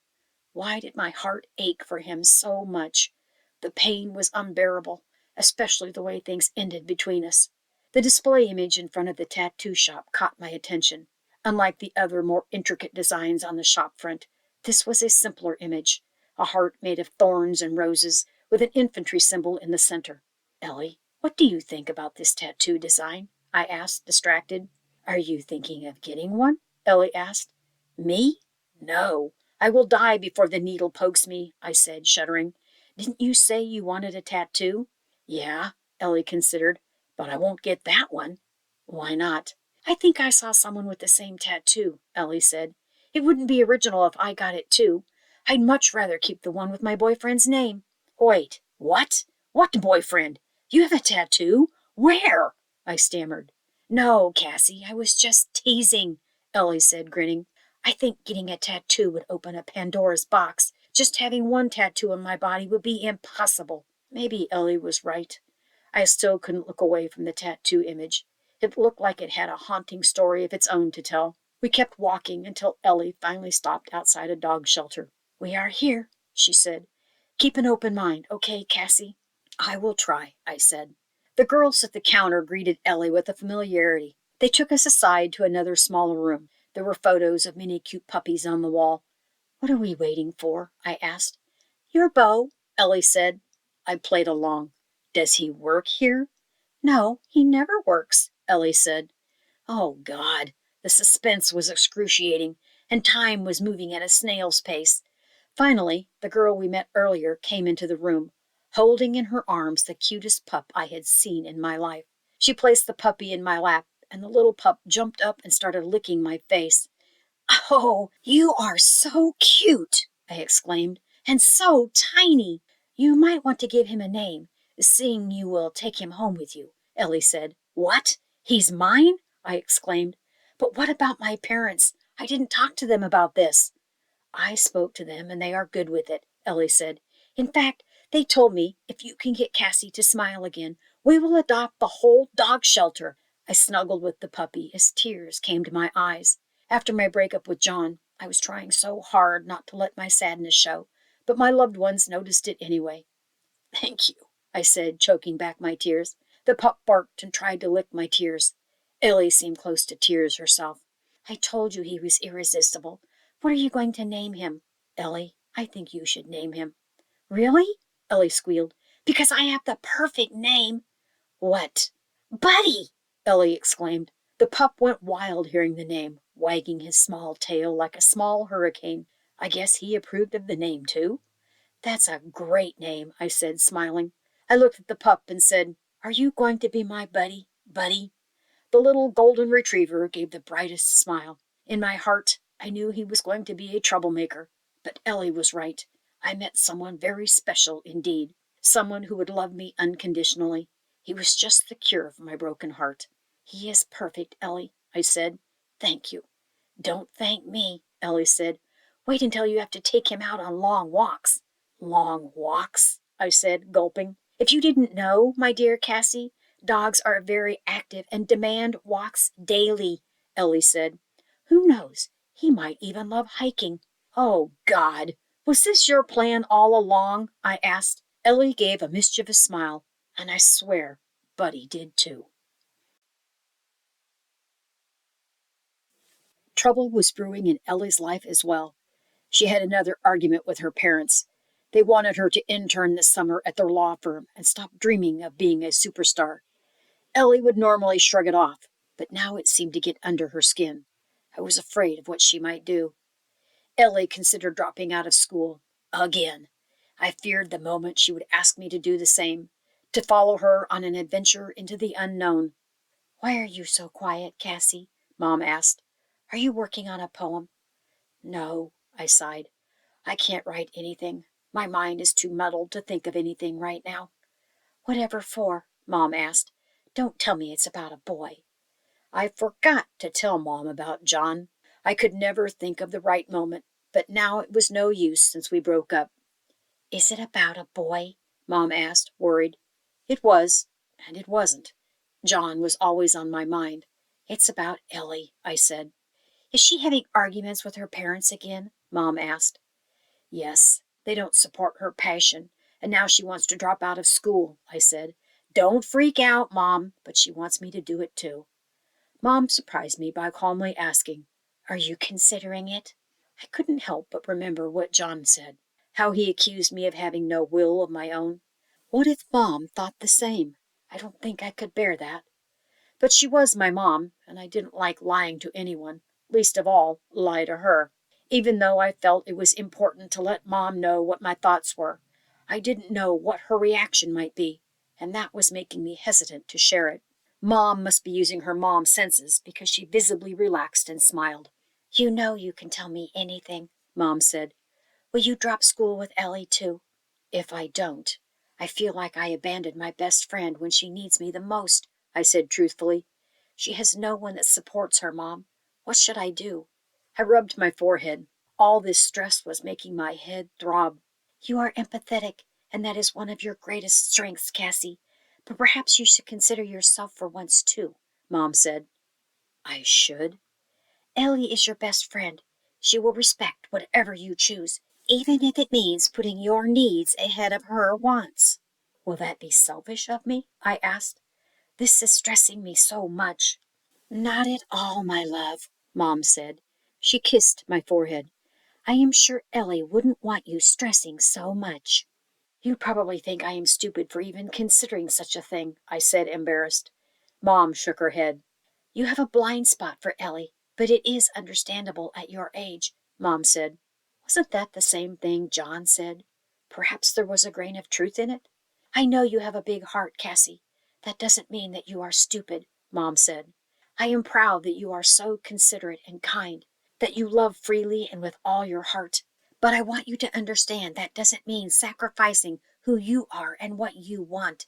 You can support your friend by listening and understanding and supporting her dreams. Just don't forget your dreams." John tried to tell me, a voice in my heart said. His words might have been harsher, but his intent was the same. "What if I don't have any dreams?" I asked morosely. "Then you owe yourself the time to figure it out," Mom said. Mom's words clicked something into place. She was right. Just because I didn't have a vision for my future now, didn't mean it will always be so. "Thanks, Mom," I said. "I am really glad you didn't freak out." "I am glad you trusted me, Cassie," Mom said. "Oh, I was freaking out big time on the inside, and was holding on long enough to hear what you decided." "What if I change my mind?" I teased. "Then I will have to find a stronger aspirin," Mom said. "Warn me before you do, though. I may need lots of lead time." "You and me both," I said. "Have you told your dad any of this?" Mom asked. "No, I only told you," I said. "Why?" "My freak out will be nothing compared to his. He will grill you for hours and want a fully laid out plan," Mom said. "The who, what, why, and when, everything of what you will do after dropping out. So only tell him if you are 100% certain." "Do I make slideshows too?" I asked, amused. "A complete presentation with moving animations?" "That might help a little," Mom replied. "He is a visual person." We both looked at one another and laughed. I was glad that I could share this with my mom, and it cleared up my decision. The only problem was, if Ellie asked, I would have to tell her the truth. I also learned one other important thing from my conversation with Mom. I now know with certainty that my parents will support whatever I decide to do. This knowledge made me feel even more guilty than before. My parents supported me. Ellie had no one to support her, not even her best friend. Maybe I was worrying prematurely. Maybe all of this might not even come to pass.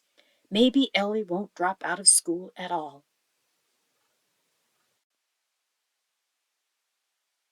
Chapter 9. Drift. The school play was the last event before we went for summer break. With the exams over, the students could enjoy the show without the thoughts of finals looming over their heads. This year, the school play was Shakespeare's Romeo and Juliet. Ellie was more nervous than usual, being the leading lady. She played the role of Juliet before, but this time it was slightly different. Expectations became sky high when someone posted her audition video and it went viral. Rumor was that after the video hit 1 million views, a few famous producers became interested in attending the live performance. Suffice to say that the pressure was mounting. The whole drama team was on edge and carried their rehearsal sheets everywhere they went. There were reports of drama student breakdowns in the washroom and far too many tears. "This could be my lucky break, Cassie," Ellie said. She looked feverish and had dark circles under her eyes. "Maybe it is, maybe it isn't," I said. "There will always be another chance, Ellie. They can't ignore your talent too long." "Thanks, Cassie," Ellie said, relaxing a little. "Think of it as any other play," I said. "You know the part inside out." I smiled reassuringly, and Ellie gave back a weak smile. "When was the last time you slept?" I asked, sighing. "Maybe 2 nights ago," Ellie said. I shook my head. "You can't keep this up, Ellie. You need to rest." "I am trying, but it's hard when my thoughts won't shut up," Ellie said. "Even Toby is a nervous wreck." Toby was going to play the part of Romeo. Normally he would make jokes about the situation, but even he was tense lately. "Toby has said he has a solution," Ellie said. "He will tell me after class." "I hope it involves ice cream," I said hopefully. Ellie smiled. "Sugar might not help with nerves," she said. "I am thinking it is a new yoga class or something." I frowned. "I hope not." Ellie smiled, a little wider this time. "Do your parents know about what's going on?" I asked. "I told them, but I am not sure they listened," Ellie said in a small voice. "I told them when the performance was happening. I doubt they will attend." I squeezed Ellie's hand. "I'm sure they are ecstatic about it. They will be there." "I hope so," Ellie said absent-mindedly. "I reserved them seats in the front." "Want to go over your lines with me?" I asked. "That would be great," Ellie said happily. It was a full house on performance night. I wondered if any of them were talent scouts. I met Ellie backstage before the show and wished her luck. She told me it was bad luck to say that, and that I should tell her to break a leg. "What an odd superstition," I said, laughing. Ellie just shrugged her shoulders. I went early and got a good seat in the auditorium, and from my vantage point, I could see the front row.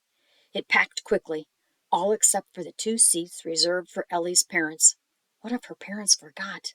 I sent them a quick text as a reminder and hoped fervently they would make it before the show started. No such luck. I only hoped that Ellie didn't notice the empty seats. There was a hush in the auditorium as the play started. Ellie was phenomenal in her performance. Cheers greeted her at every entrance. I knew the exact moment Ellie glanced towards her parents' seats. I never saw her so devastated. She quickly pivoted and used the same emotions for her part. There were many tears and a few sobs among the audience. Where were Mr. and Mrs. James? I didn't get a reply from them, so as a last-ditch effort, I sent them another text. My phone vibrated, and I received a reply. "We are on our way. Just got caught up in a minor accident." I hoped they were okay, but I was relieved for Ellie. Her parents hadn't forgotten. Ellie performed her last act, and as she stabbed her heart, I felt it go through mine. Just as the cast members gathered on stage to make their final bows, Mr. and Mrs. James made their way to their seats. Their entrance likely went unnoticed as the audience were up on their feet, applauding and cheering. It took a long time for Ellie to come to the auditorium. Maybe she was delayed by her admirers? It took almost 40 minutes before Ellie came rushing towards me, her face beaming. "Cassie, you won't believe this," Ellie said breathlessly. "I just got an offer for a movie role." "That is amazing, Ellie," I exclaimed. I gave her a tight hug. "It is, isn't it?" she exclaimed. "You know what the best part is? I can finally go after my dreams. As soon as the advance comes in, I am dropping out of school." What? I asked, dumbfounded. You are dropping out? I am serious, Cassie, Ellie said. I am done with school. I am going to focus on only acting from now on. What about your parents? Do they know? I don't care what they say. I am moving out from home. Ellie, you should tell them, I said, concerned. They are your parents. Why should I care? They didn't even bother to show up today, Ellie said angrily. But they are here, I said. I pointed Ellie to where they were standing. A throng of parents surrounded Mr. and Mrs. James, congratulating them on their daughter's brilliance. They seemed slightly stunned, but were gracefully accepting the compliments. They were in a car accident, I explained. They texted me before getting here. Likely another one of their excuses. I bet they couldn't get out of work sooner, Ellie said coldly. I am moving out, Cassie. What if they refuse? You are a minor, I exclaimed. You are not even 18. Then I will file for legal emancipation, Ellie said. She was determined. She would not listen to anything I said. She must have seen the worry on my face because she said, I am sorry for being so rude to you, Cassie. You are the only person whose support I can count on. It is not your fault you got caught up in my family's mess. We will talk about this later, Ellie, I said. Your mom just called for you. Please don't do anything until you think it over. Ellie sighed. I can't do anything until I sign the contract. I will go meet them. I nodded. Ellie was so angry. I feared what she would do next, but she seemed calm next to her parents. I feared it was only the calm before the storm. Ellie signed the papers that would jumpstart her acting career. She was ecstatic, and I was happy for her. Will you drop out of school? I asked. I hoped that I would have more time. Yes, I am taking a break, Ellie said. Cassie, will you come with me? I am renting and have my own apartment in the city. That would be too far from school, I said. You can do online classes or take a break too, Ellie said. I don't think I want to leave home just yet, I said slowly. I would like to finish classes and apply for university. Ellie was silent. She was mulling over something. What is it, Ellie? Are you mad? No, it is your decision, Ellie said. But I want to know, is it because of what happened with John? I wondered what made her say that, or even think about John right now. No, it has nothing to do with it, I said. Why are you asking this, Ellie? Do you believe what he said about me? Ellie asked. I thought about this question many times over the last month. John doesn't lie. It is not in his nature, I said. But that doesn't mean he can't make a mistake. Do you believe me? Ellie asked. Yes, always. Ellie nodded. Physically, she was present with me, but I could feel her getting more and more distant. My best friend was putting up a wall between us. I couldn't do what she asked, and there was nothing I could say that would stop her from drifting away from me. You have your first contract, I said, to change Ellie's dark mood. It is so exciting. With any luck, it will be a smashing success. I meant to cheer her up, but it had the opposite effect. I don't believe in luck, Ellie said darkly. I don't believe in fate. It was as if she was challenging the universe itself. What do you believe in, then? I asked. I believe in hard work and creating our own path, Ellie said with a finality. Our own destinies. Can't our destinies unfold here? I asked. Here? Ellie scoffed. In this place? I like our town, I said defensively. I don't mind staying longer in Haven. You may be content to live your life in this small town, Cassie, only because you are uncomfortable to see what lies beyond, Ellie said. Lives are meant to be lived, and I intend to do just that. Her words felt like a slap to my face. I stood there, unable to defend myself, because I could see the truth of her words. Ellie started her new life. She dropped out of school. She moved out of her parents' house to her new apartment in the city. She was determined and focused. She had a purpose and was working hard on her acting career, even if it meant leaving everything else behind, including me. We barely kept in touch. Somehow I broke her trust and our friendship suffered for it. My lifelong friend was barely even an acquaintance. I lost the same friend who was as dear to me as family. I wished I could say that time repaired our relationship, but it took 5 years for her to get back into my life again. By then, life and experience had drastically changed us both. It also changed the definition of what I thought it meant to be best friends. Part 2. Chapter 1. New Reality. My last year at high school was a haze-infused nightmare. I looked functional from the outside, but inside I was an empty shell. Those closest to me had twice broken my heart, so I kept anyone else from doing the same. I kept quiet in class. My social life didn't exist anymore. I was alone and friendless, but brilliant, according to my teachers. I diverted all my focus towards my studies, and it paid off. I got top marks and the possibility of acceptance into any university of my choice. I barely made it to the graduation ceremony. I didn't want to attend, and did so only at the encouragement of my parents.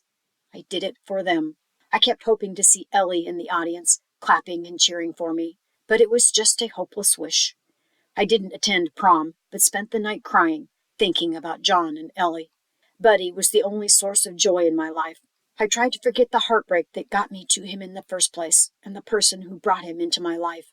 Ellie barely kept in touch, though it wasn't because she was mad at me, or so she said. She was going through auditions in the mornings and at nights working as a server at a restaurant.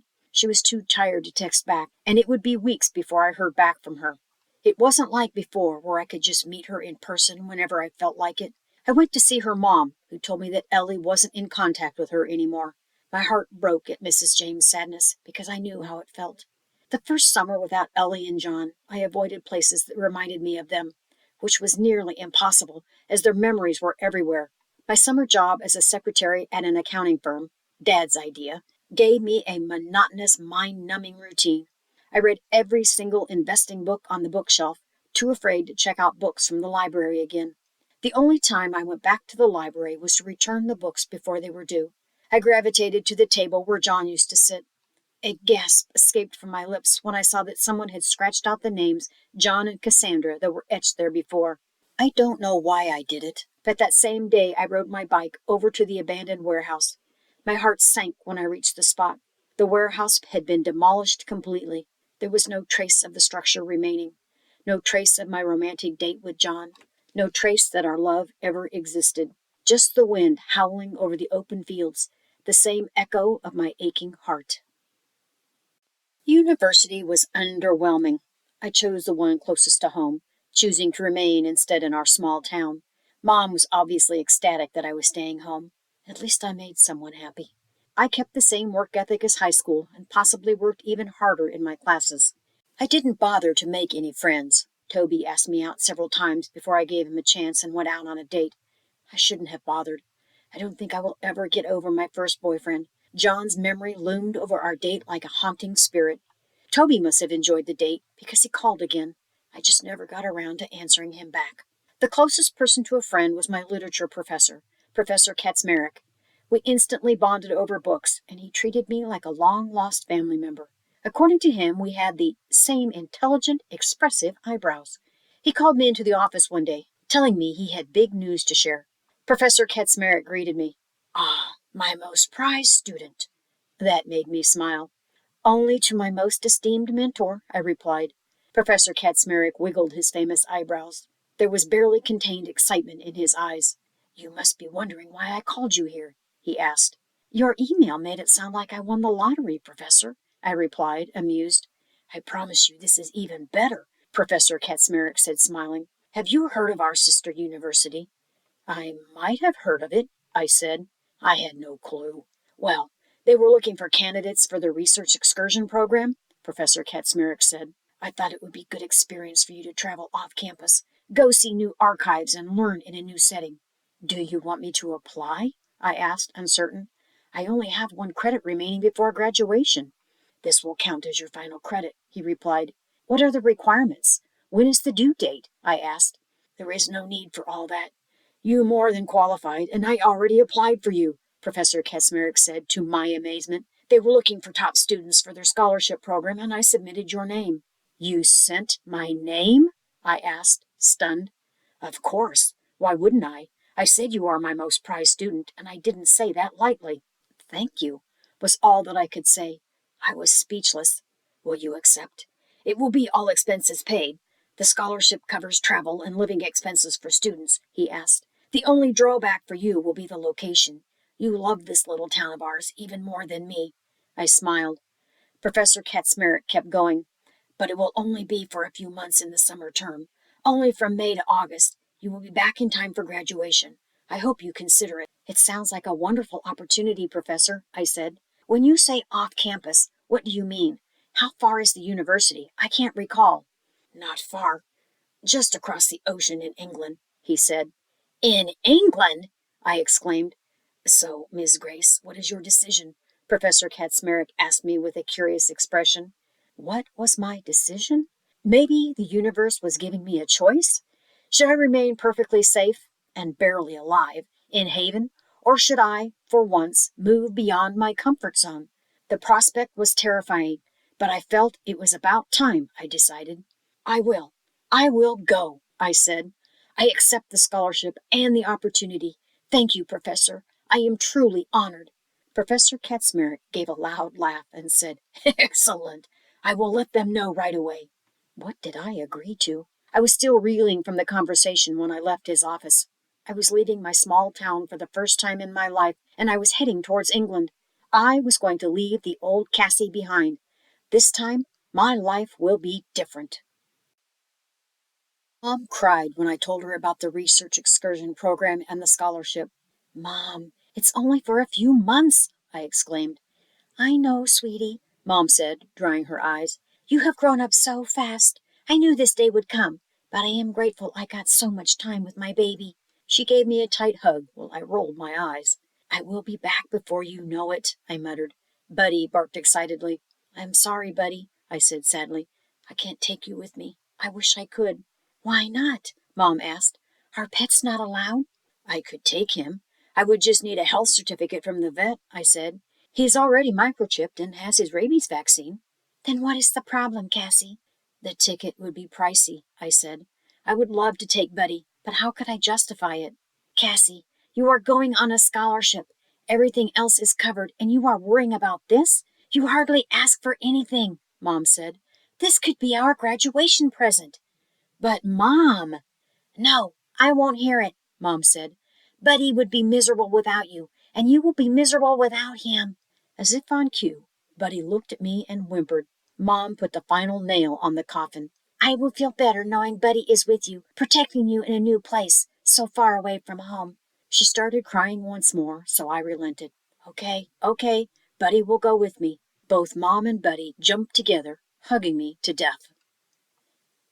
The flight wasn't so bad once the plane took to the skies. I only worried about my mortality during takeoff and landing, and whenever there was turbulence. I don't know how Ellie went on her world trip by herself. I felt lost when I arrived. Buddy seemed in good spirits, barking and sniffing at every new thing. I tried to relax too. I made it to campus by bus, with Buddy beside me, happily looking out the window seat. I read the university brochure during the ride, but the shiny magazine-like images did not prepare me for the real thing. My university was in Canterbury, a cathedral city in southeast England. Everywhere there were ancient walls, cobbled streets, and timber-framed houses. I was staying in one of these lovely houses, hosted by a friendly family with 2 small children. I got there first to drop off my luggage and Buddy. The children instantly bonded with him, which was great because I had to go to the university alone. I paused when I saw the beautiful building where I would attend classes for the next few months. I checked into the registrar's office. My face was still in awe when I met the office secretary. The university feels like an ancient castle, I blurted. I blushed, but she looked at me, amused. Welcome to Hogwarts. I hope your stay is magical, she said. I am Professor McGonagall. My jaw dropped. Was I in a dream? Are you really? I asked. No, I wish, she replied, smiling. I am Maggie MacDonald. I am Cassandra Grace. It is a pleasure to meet you, I said. You had me there for a second. Did I? Oh, good, Maggie said. I love acting. I might even be a star one day. You remind me so much of a friend, I said wistfully. Well, we used to be best friends. Did the 2 of you drift apart? Maggie asked astutely. I nodded. We have been talking a bit more lately. It happens, she said sympathetically. Hopefully, you will make loads of new ones here. I am not very social, and I am only here for a few months, I said. I doubt I will have much time for it anyway. I would rather focus on my studies. Then you will like what I say next, Maggie said brightly. We pair up our international students, each with a grad student. This is so you can reach out to them whenever you have questions about student life or anything academic related. That would be helpful, I said, relieved. It is our most successful program, Maggie said. She hunched over and whispered, Well, it also depends on who you get, though. Some are more fun than others. I smiled. I would be fine with anyone, really. Let me just check for you, Maggie said eagerly. Oh, no. What? Maggie was staring at the name on her screen and had covered her mouth. He is a nightmare, Maggie said. I mean, he is very good looking, but his personality is... Serious? I offered. I wouldn't mind if the person was boring. I wasn't here for fun. He is like black coffee. Some people prefer it, but maybe I can change who they matched you with before he gets here, Maggie said, looking over her shoulder. Oops, too late. I see him now. Thank you for trying, I said in a low voice. Sorry, she mouthed. I heard footsteps come to a stop behind me. I turned, curious to see who the infamous person was. I wished Maggie had time to change who they matched me with. Hi, Cassandra, he said, not smiling. His deep voice brought my heartache back to the surface. It is good to see you again. I knew that was a lie. I was probably the last person he expected to meet, and I couldn't imagine him wanting to see me again. The grad student I was matched to was my first heartbreak. It was John. La la la la. Chapter 2. Distance and Journeys. I wasn't lying when I told Maggie that I was talking more with my best friend. It happened around Ellie's 21st birthday when she decided she would travel the world. She just came into the inheritance that her grandma left her. In the will, her grandma's advice to her granddaughter was to go live out her dreams. Ellie didn't need to be told twice about what to do. She spent the next few days planning her epic adventure, 21 countries across 7 continents. She talked about traveling the world before. I thought it was her competitive streak, especially after she found out about how many countries John had lived in. Ellie hadn't been kidding. To me, it was surreal. But Ellie usually got what she set her heart on achieving. Ellie never thought that her achievements were enough. She told me more than once how she was struggling to keep visible in the acting world. I wished she came back home, where she could see the impact she was having. She reached celebrity status in Haven. All the young girls worshipped her. Everyone wanted to be fearless, just like her. I wondered what her parents thought about her successes. Ellie started reaching out to me more often as the days of her departure arrived. When Ellie reached Australia, she called me on the phone. I was surprised more than anything. It must have been very late at night over there. She sounded sad, and I wondered if she was homesick. Then later, she sent me a picture of a sleeping koala, saying it reminded me of her. I snort-laughed at the image. At least she remembered my love of naps and dread of early mornings. She sounded better when she texted from Japan, China, and India. I wished for her safe travels, knowing how dangerous it could be for a girl traveling alone.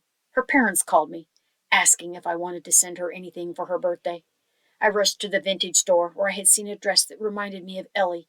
It was a high-neck white dress with eyelets on the long sleeves and a knee-length hem. It was as elegant as her. She called from Dubai, ecstatic about her present. When she sent me the pictures from Pont d'Ars, she had carved our initials on a padlock and placed it on the Love Locks Bridge.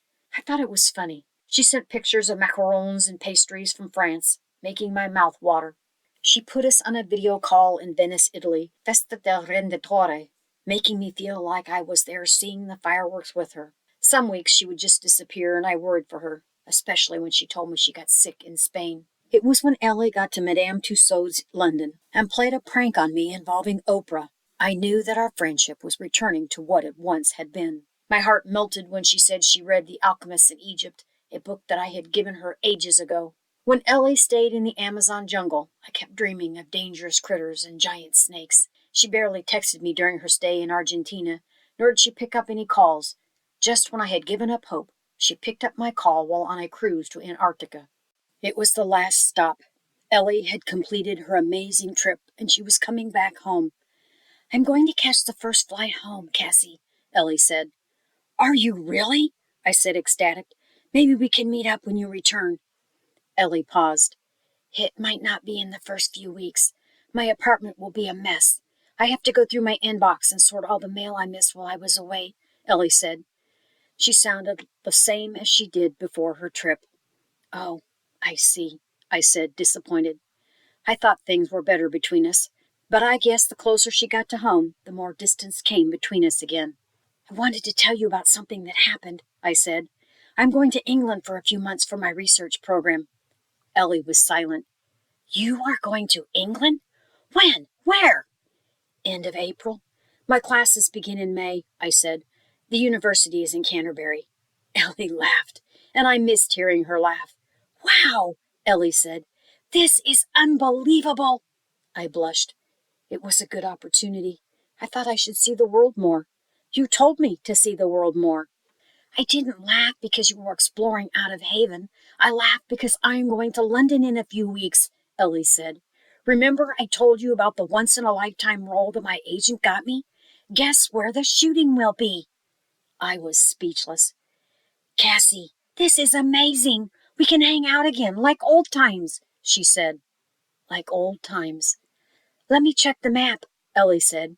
I heard her typing on her laptop. Cassie, it is just an hour-and-a-half train ride from London to Canterbury. It was like a switch was turned on and our friendship clicked back into place. Ellie was ecstatic and started making lots of plans for us. I listened to her chatter and was grateful to have her back. I never thought something like this could happen, Ellie said. I can finally show you all the amazing places I went to when I was in London, and you can show me around your campus. It was my fault. Ellie always insisted for me to expand my horizons, but I was too afraid. I made a vow to myself. Ellie would never see me as I was before, a person who couldn't or wouldn't be willing to grow because she was afraid. I think this is when it all went wrong between us. I would never lose my best friend again. The entire office was silent. Time came to a standstill. I didn't remember to breathe anymore as I stared dumbfounded at John. Maggie saw my expression and came to my rescue. How are you doing, John? She trilled. The same as the last time you asked, John replied, annoyed. His intense gaze never left my face. Any plans for tonight? I will be busy, John said. Maggie mouthed, just horrible, behind his back, making me smile a little. And how are your classes? She asked politely. Anything new? You have access to everything, Maggie, John said. You will be the first to know if anything changes in my schedule. What happened to John? His answers were sharp and bitter. He was taller, even more handsome, but seemed worlds away from the John I knew. His eyes were the same, making my heart beat at an unnatural speed. Do you two know each other? Maggie asked. I imagined what it would have looked like to a stranger the way we were staring at each other. I blushed. John looked at her, startled, and ran a hand through his hair. It was longer than the last time I saw him. I know her from a while back, John said slowly. We attended the same high school, briefly, I said. I am surprised you even remember, John said, his eyes looking past me. His words were like knives in my heart. Some things are hard to forget, I said, like how much I fell for you. Maggie cleared her throat. Cassandra just came back from a long journey. I am sure you two will have a lot to catch up on once she is settled in. She raised her eyebrow at John, and I was grateful at that moment for her protectiveness. You will find the dates and times of our weekly meeting in your student calendar, John said mechanically. Send me a text or email whenever you have questions. The last statement was like a formality. I nodded. I will let you know. Thank you. John was being professional, and I was doing the same. He paused for the slightest of seconds before leaving without a word. He is so uptight. He has been here for a year, and I never once saw him smile, even after my best joke, Maggie said with a sigh. I think I will die if he does. He is gorgeous, all the same. I gave Maggie a grim smile. I knew what she meant. John's smile used to light up my world. I wonder where that John is now. Perhaps he left him behind in Haven. When I went back to my lodging, tired and depressed, I gave Buddy the biggest hug. He was in the same spirit as before and made me feel less homesick. I called my parents to let them know I arrived safe and sound, and then called it an early night. I was too anxious to eat dinner with my hosts, but they were sweet and understanding. As I lay myself in an unfamiliar bed in an unfamiliar room, my thoughts wouldn't stop spinning. It was unreal to think about what had just happened in a week. How our worlds had collided, How just like that, both John and Ellie were back in my life again. I was doing my best to mend my relationship with my best friend. I knew it would be best if I avoided meeting John at all costs. I spent the rest of the night tossing and turning as strange images flooded my dreams. My dreams had stopped when Ellie and I were distant. Now they came back with full force. Ellie was in grave danger, and I was trying to save her. I failed every time. I might have cried out a few times during the night. What did the dreams mean? What was their connection to Ellie? I would see her in a couple of weeks, but I didn't feel it was soon enough. I woke up early in the morning with my stomach feeling like it was eating away at me. That's when I remembered I didn't have dinner. I tiptoed past Buddy, who was snoring, and went to greet my hosts. They insisted on making me breakfast, but I said I was going to meet a friend at a nearby cafe. It was a white lie, but I wanted to get a head start on my classes, and the cafe would be the perfect place until I discovered where the library was. I was walking fast, hoping not to bump into John, when I bumped into someone else. "Sorry," I said to the stranger. He smiled. "Don't be. It can happen to anyone." He was cute. His English accent mesmerized me. "Hey, aren't you Cassandra?" he asked. "You came from Haven?" "How did you know?" I asked, surprised. "Did Mr. Katzmarek tell you?" I could only imagine my professor telling anyone he knew about me. "Mr. Katz who?" Theodore asked. "I recognize you from Eleanor's photo. I am Theodore Winchester." That made slightly more sense. "She didn't mention that you were even more beautiful in person than your photos," Theodore remarked. I blushed. "Ellie didn't mention you at all," I said, and immediately regretted it. I wanted to hide. Why did I have to be so blunt? Theodore laughed. "Well, that is entirely my fault. We got off at the wrong foot," Theodore said. I wasn't at my best behavior. "Do share," I said. "I love a good embarrassing story." "Eleanor said you were a writer. Perhaps my embarrassment will inspire your next story," Theodore said with a twinkle in his eyes. I was joking, but you are quite charming, I said. I was openly flirting with a cute English boy. What was happening to me? How did I get so bold suddenly?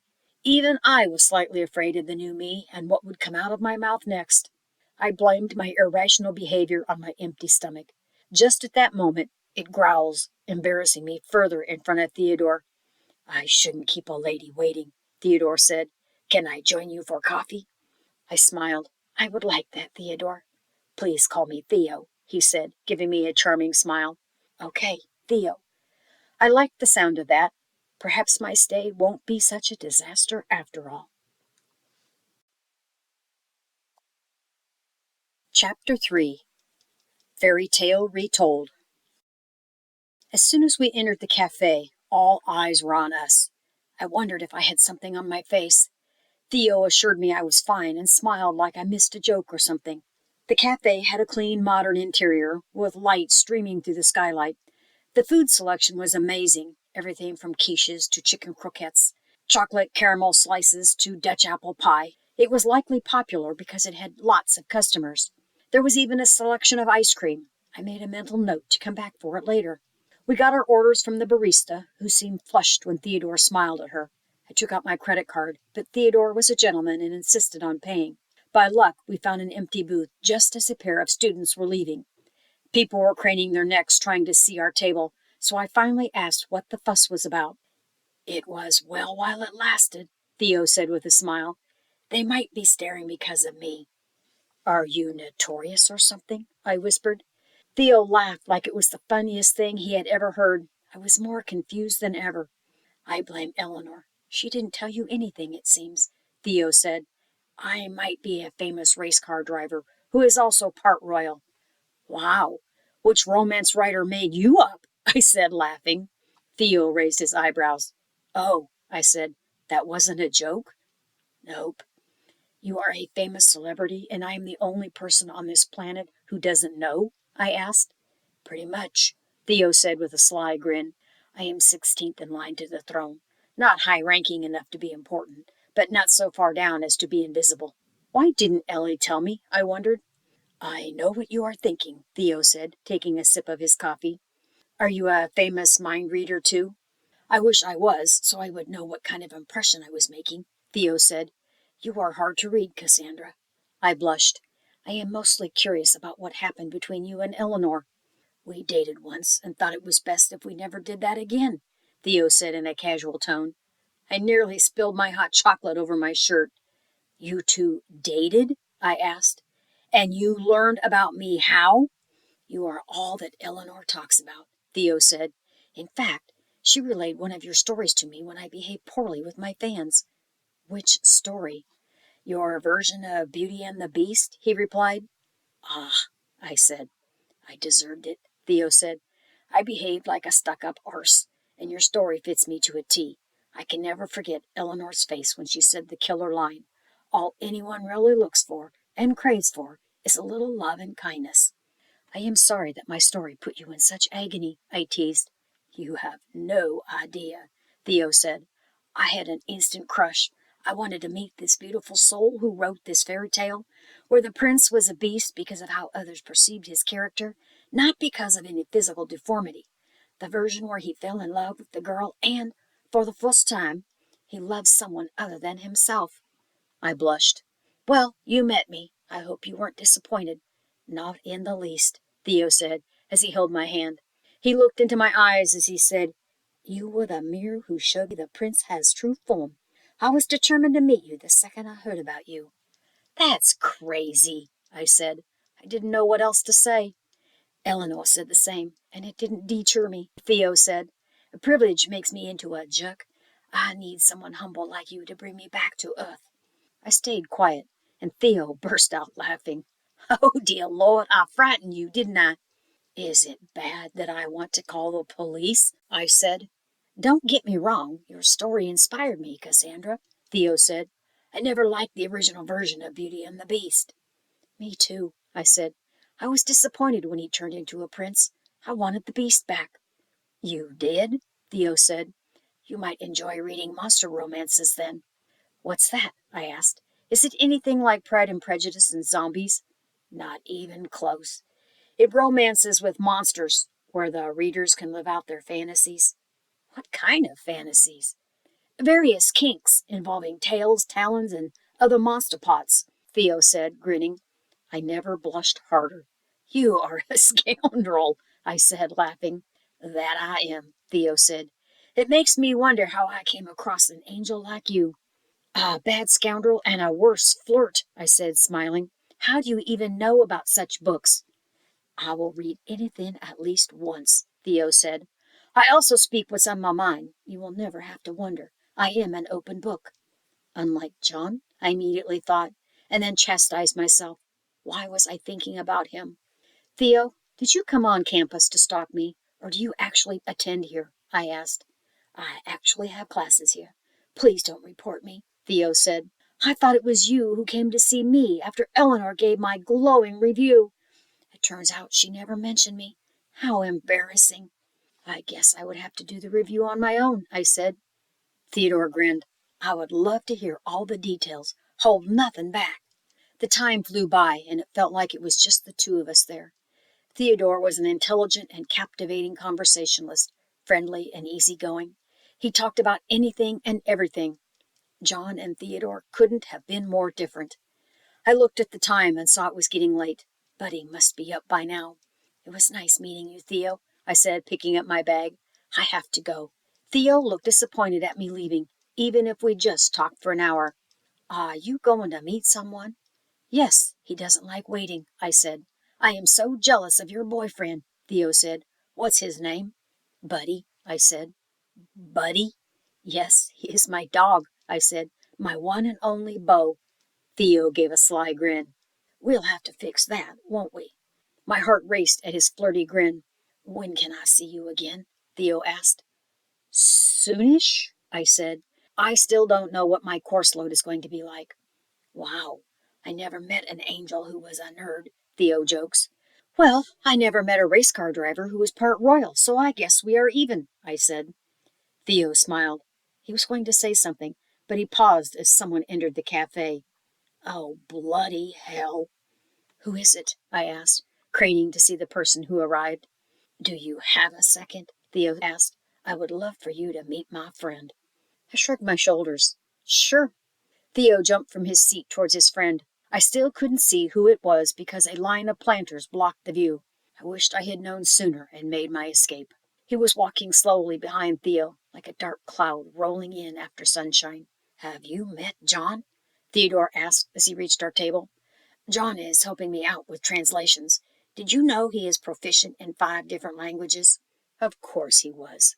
How would I say "bane of my existence" in all 5 languages, I wondered. "That is quite an accomplishment," I said politely. John smiled. "What's so funny? Do share with me, old chap," Theodore asked, amused. "Nothing," John said. "We have met before." "Really? Keeping her a secret, were you?" Theo said. "I can't blame you for hiding such a divine goddess." John opened his mouth, but no words came out of it. Was he shocked that someone complimented me? It was high time I made my escape. "Thank you, Theo, for the coffee. I really have to go," I said. "Send my hello to Buddy," Theo said. I nodded. "It was nice meeting you," I said to no one in particular as I dashed to the nearest exit. I heard John's voice asking, "Who is Buddy?" As Theo was explaining, 2 girls approached his table, asking for his autograph. He shrugged and gave a grin. Why did Theo have to be friends with John? I groaned. What if he'd told him about our history? I was 100% certain I was the big, terrible beast in John's story. The next few days, I was busy adjusting to my class schedule and finding the best walking routes for Buddy. I almost forgot about the weekly check-in with my grad advisor, a.k.a. John. He found me sitting in the common area with headphones stuck in my ears for some peace and quiet. The leather sofas were big and comfortable, if I ignored the shouts coming from the gaming tables. "What are you doing here?" he asked. I noticed he didn't bother with a hello. "Reading?" I said. "There is a library," John said. "I remember you used to be fond of them. Or has everything changed?" I felt the iciness of his tone. "It was busy," I said. "Not enough space." John's eyebrows went up. "Is this the same library we are talking about?" "Yes," I said, uncertain. John stared intensely for a few seconds, making me feel goosebumps on my arms.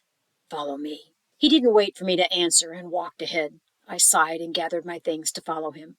He took me to the same library I was in 5 minutes earlier. The study tables were all full. "See?" I said in a hushed voice, pointing to the students-filled tables. John looked like he was trying to hide a smile. He kept walking, past the lobby of study tables and reference books, until he got to the counter. John then walked behind the counter, and I followed him, confused. There was a set of stairs, and when we reached the top, I discovered the upstairs was a maze of small alcoves with thousands and thousands of books. A gasp escaped my lips. "It's a hidden library, like the one we saw in the word exhibit." The moment reminded me painfully of my first date with John. He stared at my response. "That was so long ago," I added quickly. "It only feels like yesterday," John replied. "It surprised me to see you in the registrar's office, Cassandra. I didn't know what to say. I thought the same about him. I thought you were going to Oxford." "I changed my mind," John said simply. "How's Eleanor?" he asked after a while. "She is well. We reconnected recently," I said. "She is coming to London in a week." "You reconnected?" John said, furrowing his eyebrows. "We had a falling out," I said, "but things are better now." "Why did you 2 drift apart?" "She dropped out of school and wanted me to do the same," I said. "I didn't want to leave Haven." John stepped closer, and I felt my heart beat faster. "What made you leave Haven?" "I changed," I said. John didn't seem satisfied with my answer. "I thought nothing could come between your friendship with Eleanor." I stiffened. "Yes, and it never will," I replied. "Your loyalty to your friend is commendable," John said dryly. I didn't know whether he meant it as an insult. "I will stay loyal to those I love, even if it makes me seem weak to those who don't understand," I said angrily. "I will never ignore my true feelings. I love unreservedly in all respects. I will never disappear on someone and pretend like they never existed." John looked like I had just slapped him. I think I said too much. Somehow the conversation switched from talking about Ellie to what happened between us. "John, I didn't mean—" "You should have more privacy here in this part of the library," John said, looking ashen. "Let me know if you need anything." "John, wait." John didn't stop. He was already on his heels and down the stairs, leaving me behind with an aching loneliness. Chapter 5. The Fame Game. I was nervous being back on campus. I dreaded bumping into John, especially after the last conversation we had. My talk with Ellie only further muddled my feelings towards him. He hadn't emailed me about our next weekly check-in, so I had some time to build up my courage to face him again. I couldn't risk running into him prematurely, so I hurried to the one place I knew he would avoid. I breathed a sigh of relief when I got up the stairs to the library. I was in my sanctuary, the familiar mahogany shelves lined with the wealth of knowledge. Little did I know my peace would be shattered by someone who I was hiding from. "Hello, Cassie," John said in a low voice. I felt goosebumps hearing his voice. John was leaning on one of the library shelves, his arms folded across his chest. He looked serene and unbothered, like our last conversation hadn't affected him at all. Like he slept peacefully with no guilt or terrible nightmares, unlike me, who had been restless ever since that moment. I stifled the anger burning me inside and said, "It's Cassandra. Only my friends call me Cassie." John gave a grim smile, but was unruffled by my coldness. "Friends," he said slowly, contemplating the word.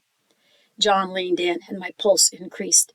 His face was inches from mine, and I was staring directly into his eyes. The same gorgeous eyes that got me in trouble in the first place.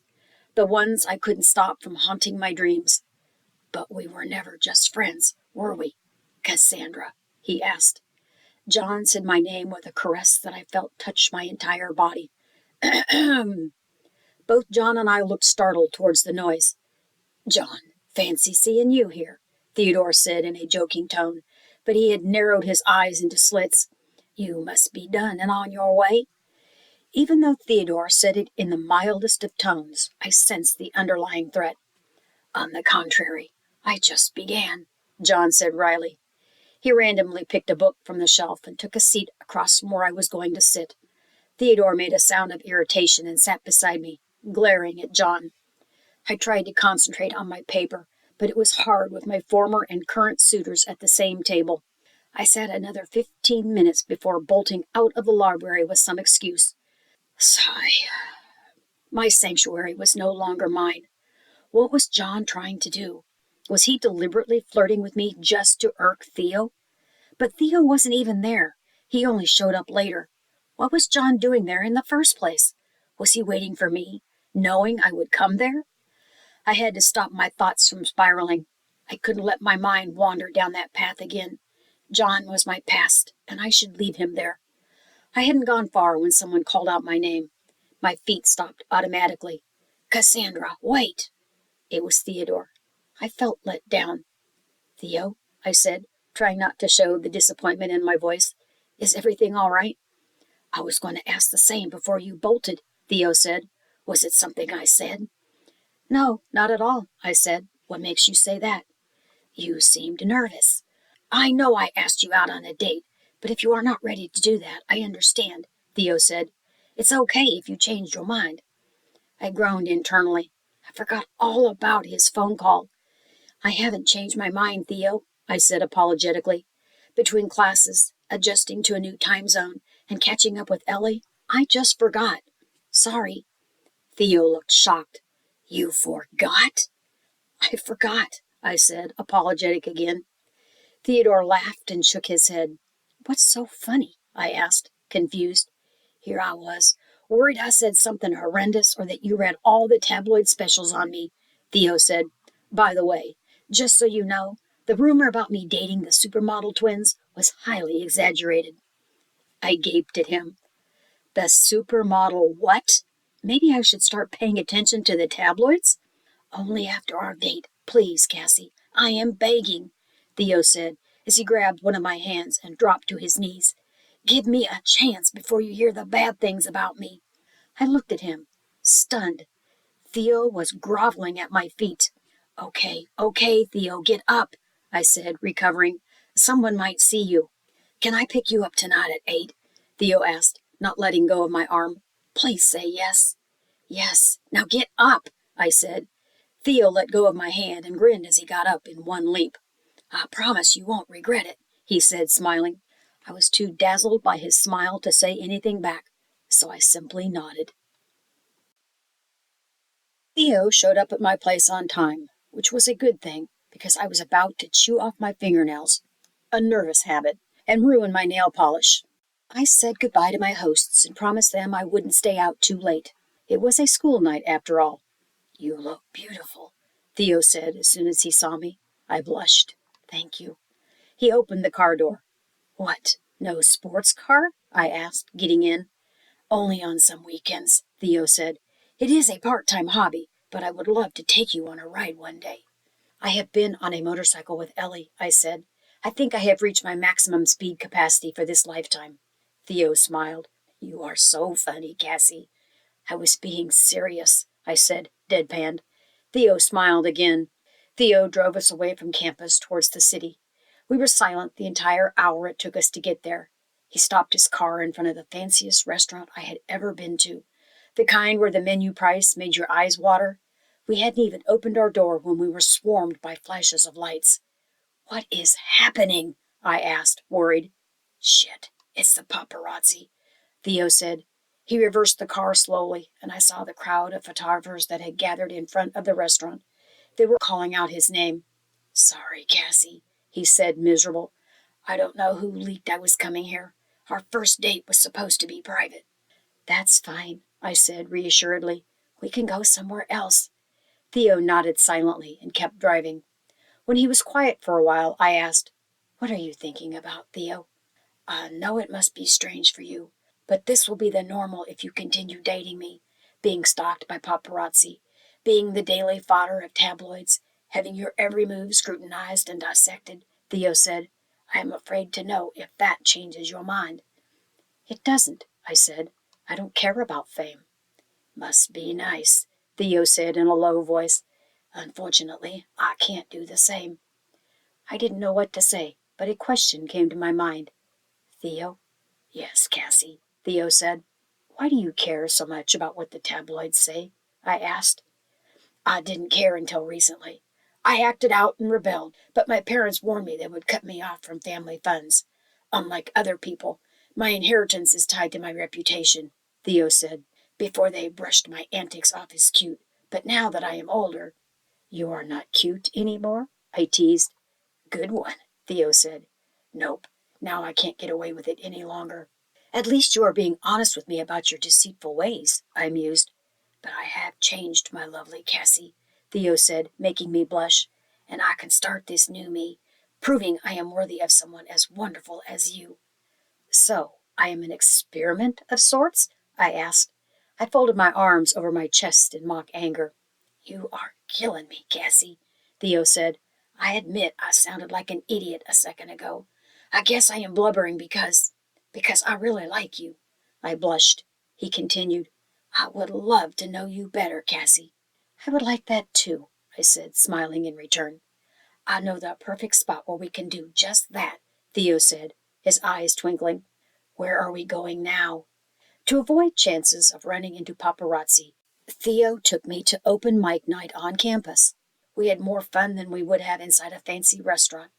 We spent the night talking, and Theo shared every juicy tabloid story about himself. The game was to guess which story was true and which was fake. I was right only half the time. Theo then got on stage to recite the most embarrassing poem he concocted on the spot. He didn't even care about how bad it was.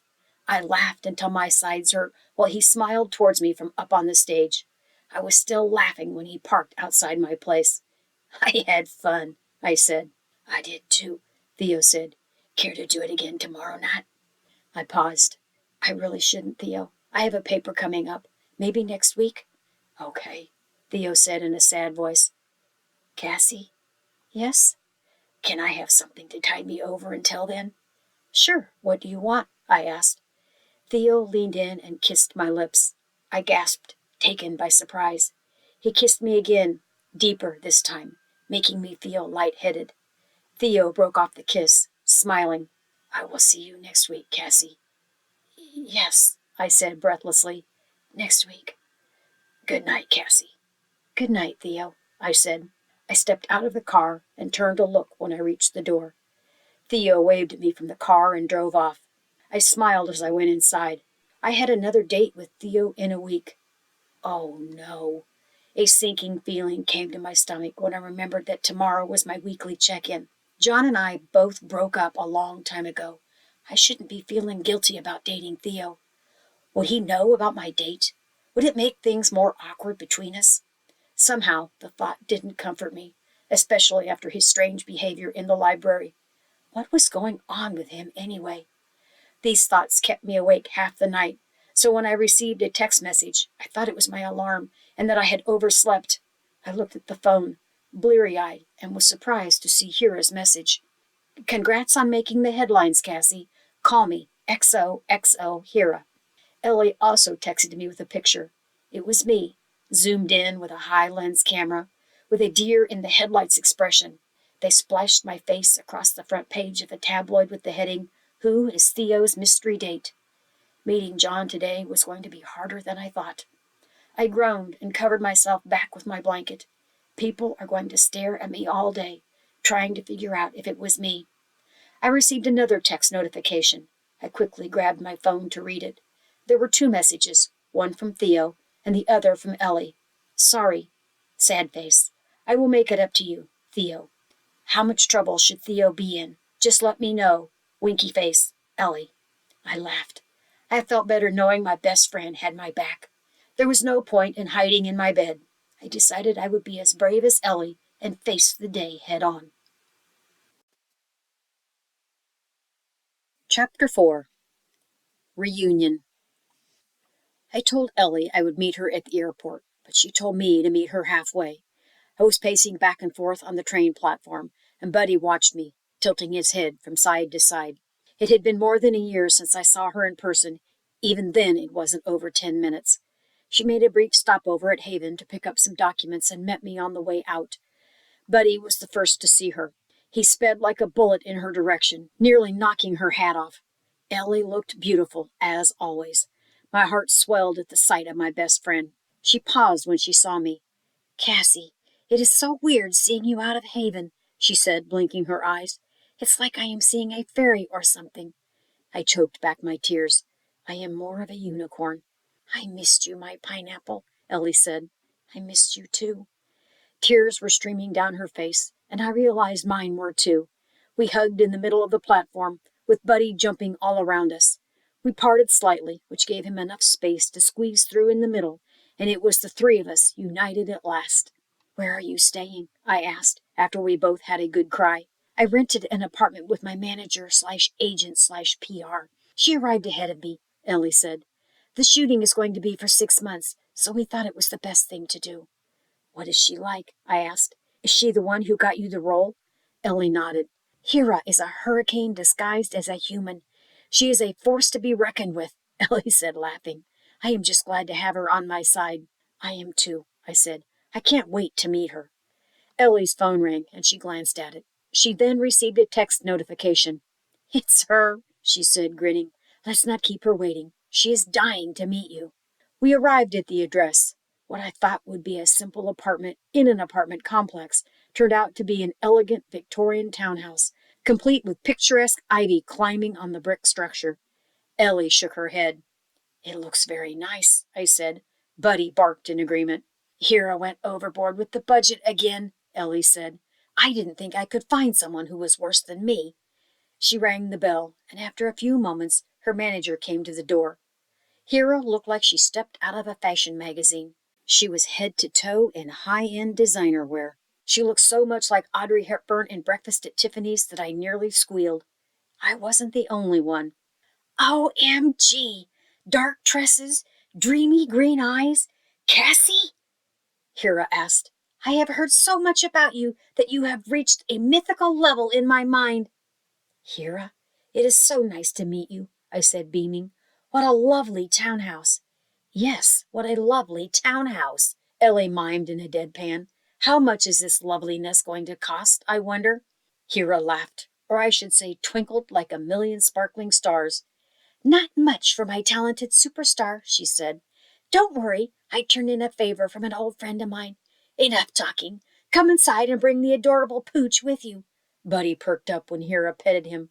The townhouse was even more glamorous inside, with modern touches of glass and steel throughout. The staircase looked like they were floating on air. I am going to take a shower, Ellie said. Where's the bathroom? Upstairs to the right, Hera said. Think you will be okay, Cassie? Ellie asked. Hera took my arm. Yes, she is all mine, she said. Shoo now, go freshen up. Ellie smiled. Hera waited impatiently until Ellie went upstairs and then took us into the kitchen. Want a drink? Hera said, hovering around the fridge. I am good, thanks, I said. Just had a monster breakfast. A girl with an appetite. I approve, Hera said. Buddy barked hopefully. She then opened the cupboard and took out a treat for Buddy. Cassie, have you ever considered acting? Me? I don't think I'm cut out for it, I said, shrugging. I love movies, but I can't see myself on screen. Ellie mentioned that, Hera said. That's too bad. I can imagine a best friend super hit with you two in it, kind of like Thelma and Louise, and a sexy Brad Pitt. You mean James Evans? I said. Ellie has had the biggest crush on him since forever. Does she? She never mentioned it, Hera exclaimed. That's why I need you, Cassie, for tidbits of gold info like that. I thought everyone knew, I said. Well, Ellie isn't very talkative, unless it comes to you, Hera said. I haven't seen her as happy since I first met her, which was in Dubai last summer. Did you know I was a fashion blogger, but Ellie suggested that with my contacts and connections, I could be perfect as an agent? I shook my head. Now you are everything. PR/agent/manager, I said. Also her social media overseer, but that is the hardest one, Hera said. Is it? I asked. How come? Ellie has a few trolls that follow her everywhere and post nasty comments. Things like how rich she is. Entitled brat who only got famous because of her parents, Hera said. She was so overwhelmed until I took over her social media accounts. All that negativity is not good for her mental health. I had no idea, I said. But that is crazy. Ellie moved out when she was 17. She achieved everything through her own hard work, sweat, and tears. Welcome to the dark side of fame, Hera said sadly. I am afraid it will only get worse when she rises to the top, and she is determined to become a superstar. Will that be bad? I asked. It isn't for everyone, but people with a strong circle of family and friends fare better, Hera said. Ellie has distanced herself from everything except her career. She hardly talks about her parents, and I am nosy, so I make it my business to know. Hera looked at my expression and said, Sorry, I am piling all this on you, but you are her closest friend, and I thought you should know. Thank you, Hera. It shows what a caring person you are, I said. Hera squeezed my hand. Ellie came into the kitchen, toweling her wet hair. So what did I miss? She asked. Do we have any coffee in this fancy place? Only espresso, Hera said seriously. She then burst out laughing. Of course, the coffee maker is by the fridge. Ellie flicked her wet towel at her, causing us both to shriek. Buddy barked excitedly. How long are you going to stay, Cassie? Hera asked. I am here until August. Then I will have to go back to Haven for the graduation ceremony, I said. What about after that? She asked. I froze. Ellie answered for me. Cassie takes it one day at a time. Coming here was a big step for her. I am glad she did, Hera said. Let's have at least a few parties before you leave. Maybe just one party, I said. My classes are going to get intense soon. So is our work, Ellie reminded Hera. You two are no fun, Hera said. I bet he wouldn't mind, would you, Buddy? Buddy jumped up and down in excitement, and our laughter filled the kitchen. The phone rang, and we each dove to check our screens. This time it was for me. Why is he calling me now? Who? Ellie asked. Theo, I said. You met Theo? She asked. More like he found me, I said. He has been obsessed with meeting you ever since I told him that story of yours, Ellie said. Sorry, I should have warned you. Warned? Oh, he sounds like trouble, Hera said. You know him, Hera. It's Theodore Winchester, Ellie said to Hera with a knowing glance. Oh, him? Watch out for that one, Cassie. He is a naughty one, Hera said, winking, though he has done nothing scandalous recently. The phone was still ringing. What should I do? I asked. Put him on speakerphone, Ellie said. Okay, I said, and did as she told me. The three of us huddled over the phone. "Cassandra?" "Yes, Theo, it's me," I said. "How are you?" "How am I?" Theo said, groaning. "Absolutely miserable. I've been trying to find you everywhere. I asked John, but he is so tight-lipped about it, I might as well talk to a wall." "John?" Ellie mouthed. "Actually, I am in London. I came to see Ellie," I replied. "Ellie? Is she there?" Theo asked, his voice slightly higher. Hera giggled, but Ellie said, "Yes, I am here. You found Cassie, you creep. How come you never mentioned about me to her?" Theo said, sounding wounded. "Why do you think?" Ellie said. Theo laughed. "But I have changed. You know that." "All I know is I haven't seen a tabloid headline with your name in about 2 weeks," Ellie teased.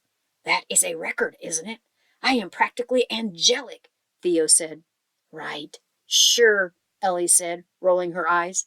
"If anything happens with Cassie, you know you will have to deal with me." Theo cleared his throat. "Noted," he said weakly. "Now, can I get Cassie on the phone? There's something I want to ask her." "She's here," Ellie said, having way too much fun at Theo's expense. "A private moment, please. If you would oblige me, Lady Eleanor," Theo pleaded. Ellie shrugged her shoulders. "Sure." I switched the speaker off and put the phone to my ear. "What did you want to ask me?" "Cassie, is it just you? Or is the friendship committee listening too?" Theo asked with trepidation. I suppressed a giggle. "It's just me." "I was wondering if I could ask you on a date," Theo said. "I asked you before in the coffee shop, but I realized it sounded too casual. I would love to take you out on a proper date, Cassie." My heart beat wildly. I looked towards Ellie, but she was in the living room, fighting with Hera over the TV remote. "I would like that, Theo," I said. "That's fantastic. You don't know how happy you made me, Cassie," Theo said. "I will be a proper gentleman, I promise." "That would be nice," I said. "I really don't want Ellie hunting you down." Theo paused before bursting into laughter. I was smiling too. "Yes, of course. I live in terror of that happening," Theo joked. "I will see you on Monday?" "I will see you then," I said. I was still smiling when Ellie returned to the kitchen. It seemed Hera was the winner of the great remote fight. "Did Theo ask you on a date?" Ellie said. "Yes. Is that okay?" I asked.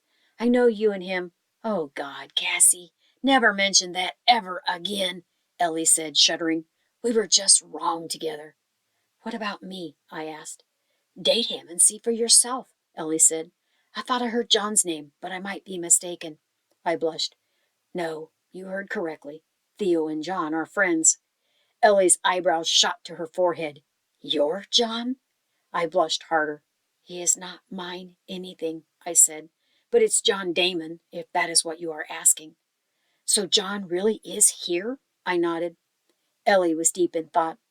"What are you thinking, Ellie?" I asked. "I always thought you and John would be together forever," Ellie said.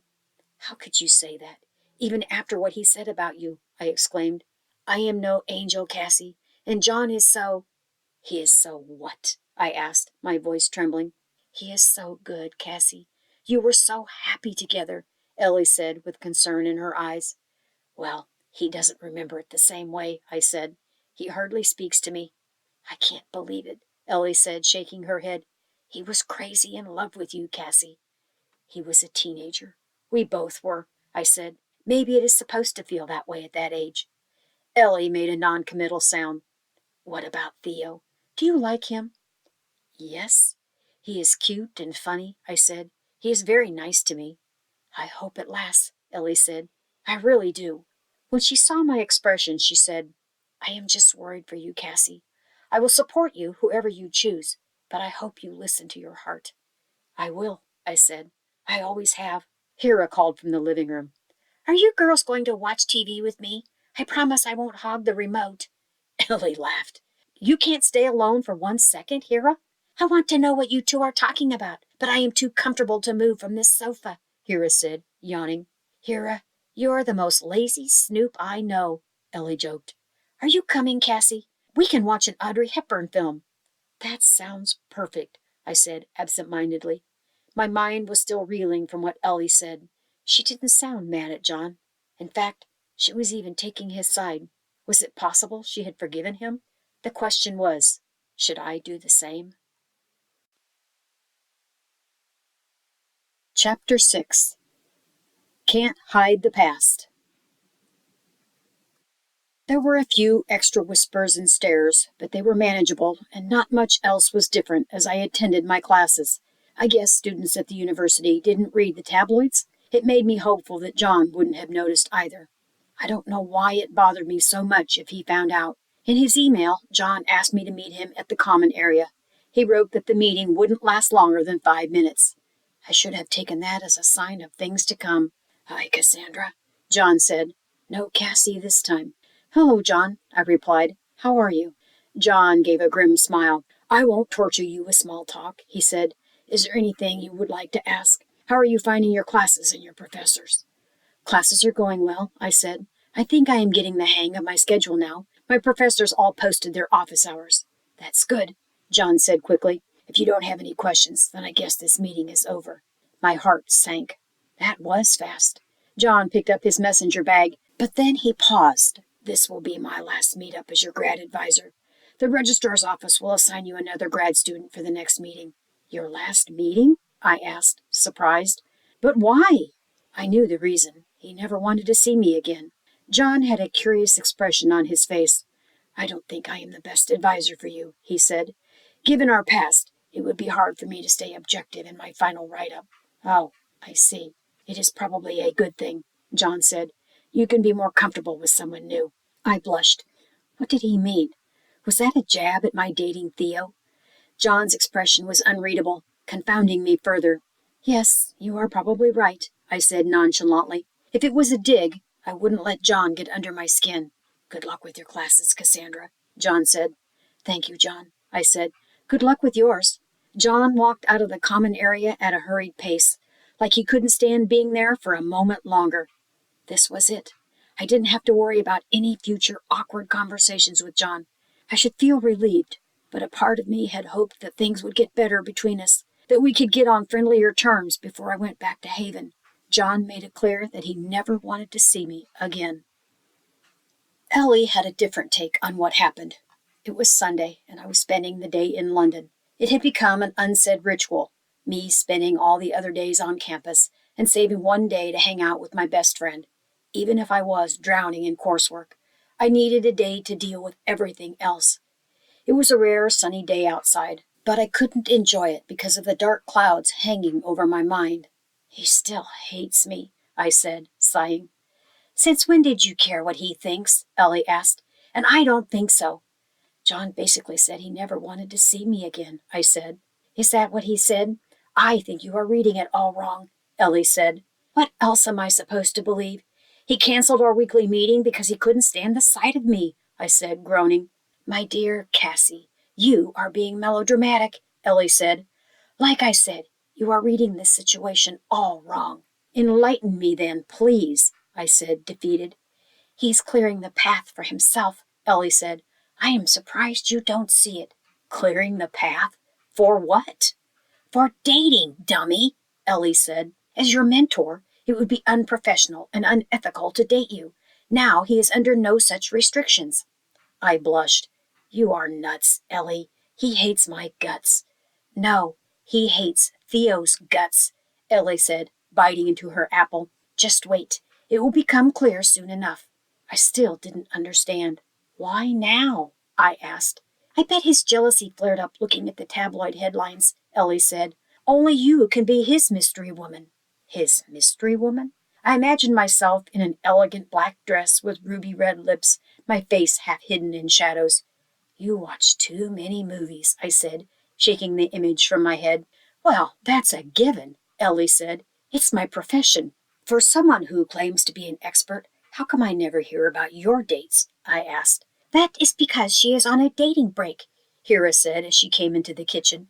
She left her many shopping bags on the living room table. Buddy was busy sniffing through them to see which one had a treat for him. Ellie, the hopeless romantic, was taking a break from finding love? I couldn't believe it. "Why?" I asked. "I just haven't had the time," Ellie mumbled. I noticed she had paled. She didn't seem comfortable about the topic. This was the same person whose favorite holiday was Valentine's Day. "Her work is her life," Hira said, sighing. "As a manager, I am proud of her. But as her friend, I want to hear spicy stories about her love life. That's because you are a perv, Hera, Ellie said. I am sure you can find your fill of spicy stories on reading apps. Hera ignored her reply. What can I do? I am off the market. I have no choice but to vicariously live out my love fantasies through her, Hera jokes. Hera, did you get engaged? I asked. Hera extended her ring finger towards me to show the biggest diamond ring on it. Congratulations! Wow! Who's the lucky guy? Some fancy designer, Hera said, waving her hand dismissively. Guess who got us this lovely townhouse? Don't tell me. You got engaged just so we get to stay in this place? Ellie exclaimed.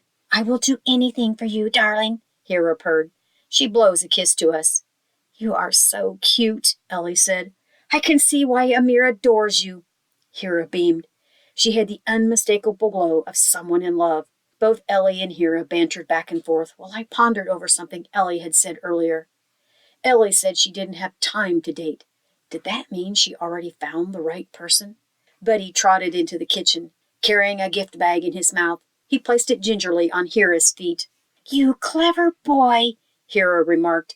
You found your present. Buddy barked happily, and Ellie got down from the kitchen stool to pet him. There was something different about Ellie, I realized. Something I could not place my finger on. I realized this the more time I spent with her. Perhaps time and distance from her life made me see things differently. I felt it had something to do with her world trip. Going to 21 countries across 7 continents is a life-changing experience for anyone, but she seemed profoundly different after that. Ellie's lifestyle had changed. The Ellie I knew never waited on a rainy day. She'd be too busy finding her own rainbows. Now she wasn't dating. She wasn't talking about dating anyone. Not even a mention of her longtime crush, James Evans. I felt she was hiding something big, and I made it my mission to find out what it was. I came across the hidden pictures unexpectedly. We were going out for dinner when Ellie asked me to grab a purse from the top of her closet. As I reached for it, my hand bumped into a pretty box and watched in horror as it fell to the floor. Pictures spilled out from it, along with a bracelet and a handwritten letter. I picked up the bracelet first. I had seen it, of course. Ellie got me an identical one with 21 charms from the countries she visited.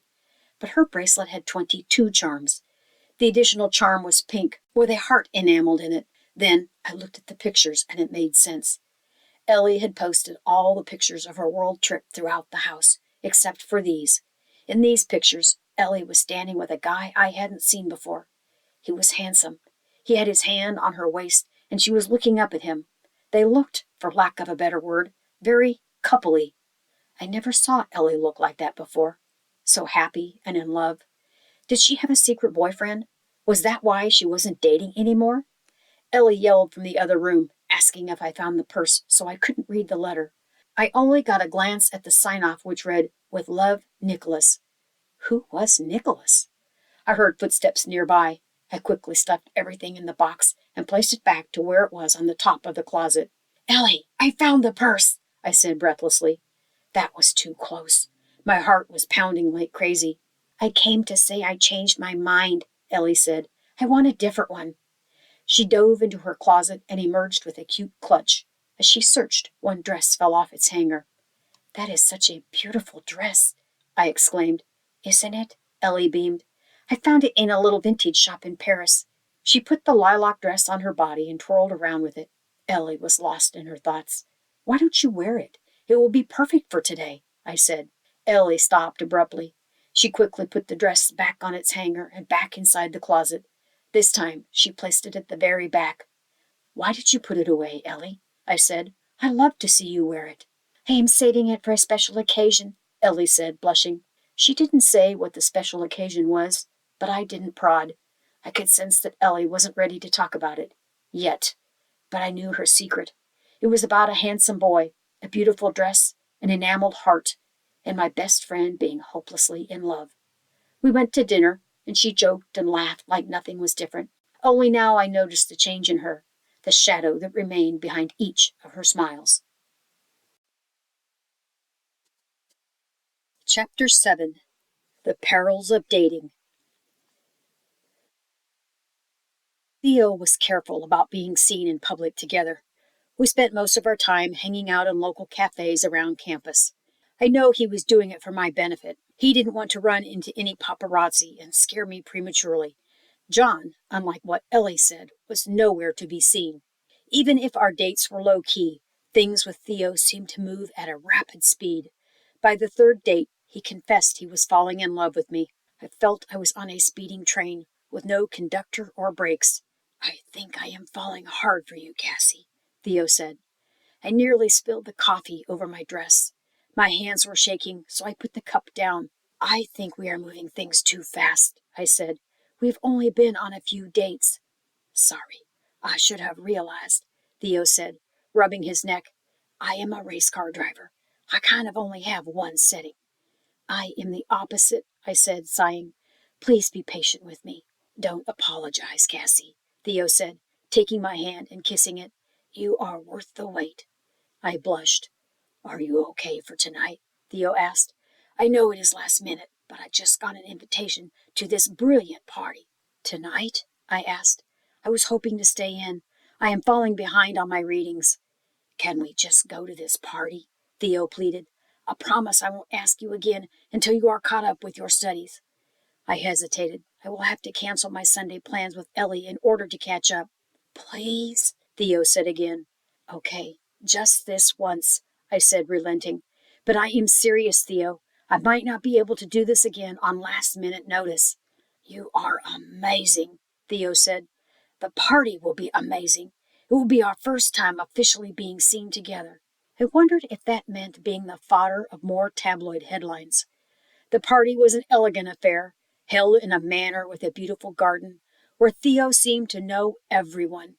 I wished I knew someone, especially when Theo left me by myself to meet an old friend. I wandered around, looking at the perfectly manicured topiaries and flowers, when John walked through the rose arches lit with fairy lights. It was like a dream. He was wearing a black suit that only intensified his gorgeous amber eyes. When he caught me staring, I quickly looked away. I felt him walk up to me. When I finally looked up, he was looking at me with a strange expression. "Cassandra, are you here alone?" he asked. "I came with Theo. He went to catch up with a friend," I replied, trying not to blush. "I see," John said, and then paused. "So you and Theo—" "Are we dating?" I said. "Yes, we are." "How does it feel dating a celebrity?" he asked in a low voice. "It doesn't affect me the slightest," I said, giving him the same reply as I did before.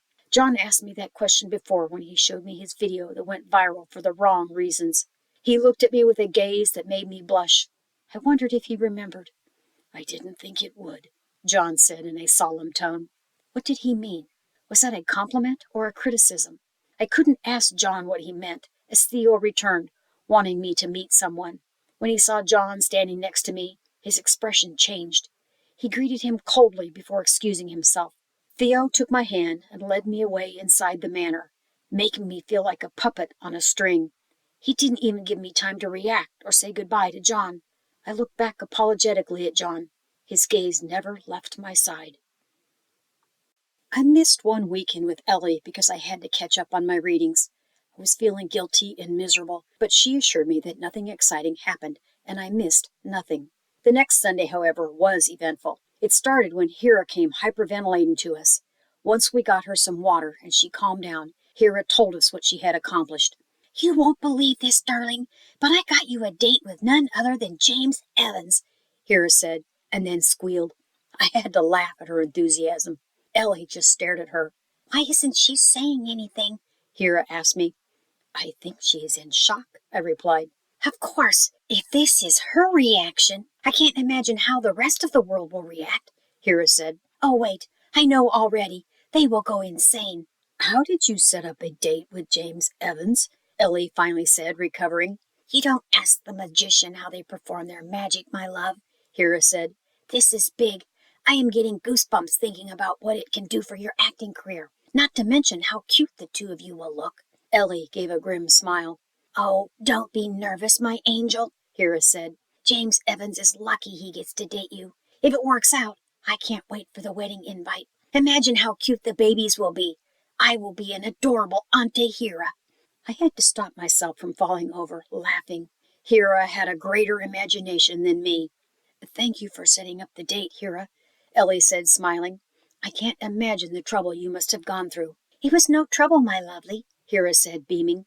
Now, let's get you some dresses for the famous date. You and James will be all the world will talk about. Hira was spot on about the world going crazy for James Evans and Eleanor James, or the Jameses, as they were nicknamed. It was on all the prominent entertainment news. It was bizarre hearing people talk about my best friend like they all knew her. I felt like I had entered the twilight zone.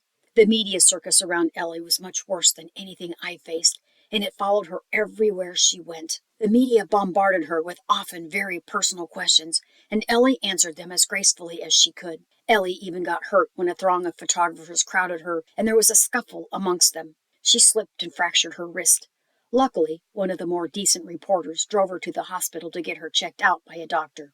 I was in back-to-back classes all day, so by the time I found out about the accident, Ellie had already come back from the hospital. Hira texted me about what happened and assured me that Ellie was recovering well. Ellie had enough of the intense spotlight, and she broke up with James Evans. It devastated Hira, as she was the one who set up their date. The paparazzi hadn't dashed Hira's dream of becoming a favorite auntie. The weekend couldn't come fast enough, and I could hardly concentrate on my remaining classes. When I reached the townhouse, Hira was just heading out to meet with her fiancé. She said the pain medications were making Ellie feel out of spirits, and she hoped I could cheer her up. I said that I would do my best, but he barked, likely to say he was up for the task as well. Ellie was sprawled out on the living room sofa. It was odd seeing her still. She was perpetually always in motion. There was an enormous bouquet on the table beside her, along with a large box of chocolates. Gifts from your fans? I asked. Theo's assistant delivered the flowers today, and James sent the box of chocolates, Ellie said. Do you regret breaking up with him? I asked, looking at the chocolates. Ellie shook her head. I didn't feel any chemistry with him. He is gorgeous and checks all the boxes. He is any girl's dream. But he is not yours, I said. Ellie nodded her head. That is because she already met someone like that, I thought. I wonder if she will tell me if I asked her. Ellie, can I ask you something? What do you want to know? Ellie said. It's a personal question, I said, hesitating. I don't know if I should ask. After what I have just been through with the paparazzi, I don't think any question can surprise me any more, she said, smiling. When you went on your world trip, did you meet anyone? I asked. I met lots of people, Ellie said, confused. I told you about Ethan, Andrea, Sky. I remember. I am talking about meeting someone special, I prodded. I met Kane, and you know Theodore. I meant romantically. Did you meet anyone special? Ellie paused. It's okay if you don't want to tell me, I said. She looked at me and took a deep breath. I met a guy in Argentina, Ellie said. Who was he? He was studying to be a doctor, Ellie said. His name was Nicholas. My suspicion was confirmed. It wasn't just a friendship. Ellie was dating him. What happened? Are you still in contact with him? I asked. No, not anymore, Ellie said. Why? I broke it off with Nicholas, Ellie said. So it wasn't serious? I said. It was serious for him. He wanted to marry me, Ellie said. And you didn't? I asked. She averted her gaze from me. Can we not talk about this now? Ellie said. Why not, Ellie? Think of it as a summer fling, and now it's over, Ellie said. There is nothing else left to say about it. I wasn't convinced. If it was only a fling, why did her lips tremble and her voice break? Nicholas wasn't the only person Ellie was avoiding talking about. She hardly mentioned her parents either. I got a call from your parents. They wanted to know how you were doing, I said. I know. They called me too, she said. Did you talk to them? I asked. Ellie shook her head. I sighed. Ellie was estranged from her parents since she was 17, but now it seemed she wasn't even talking to them anymore. Mr. and Mrs. James were trying to reconcile with her, but Ellie hadn't forgiven them. You know he came to visit me, Ellie said. Who did? John. John? I asked. Ellie raised her eyebrows at me. You're John, she said. I gaped at her, then quickly recovered. First, he is not my John. Second, how on earth did that happen? Ellie shrugged her shoulders. The live footage of me slipping and hurting my wrist was everywhere. He must have seen it too. I mean, how did he know where to find you? I asked. He looked up my agent's number, who you know is Hira, and contacted her. When she asked if I knew him, I told her to send John the address, and he showed up, Ellie said.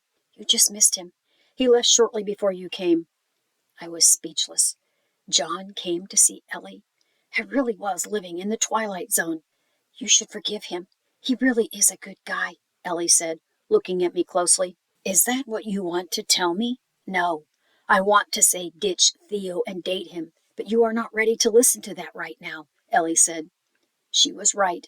Now I was the one who was avoiding the conversation and wanted to talk about anything else. Ellie moved her injured wrist and rested it on the table at her side. How are you doing? I asked. Not great, Ellie said, rubbing her forehead. Production is delayed because of my injury. The studio is being generous now, but what if they change their minds? They can't do that.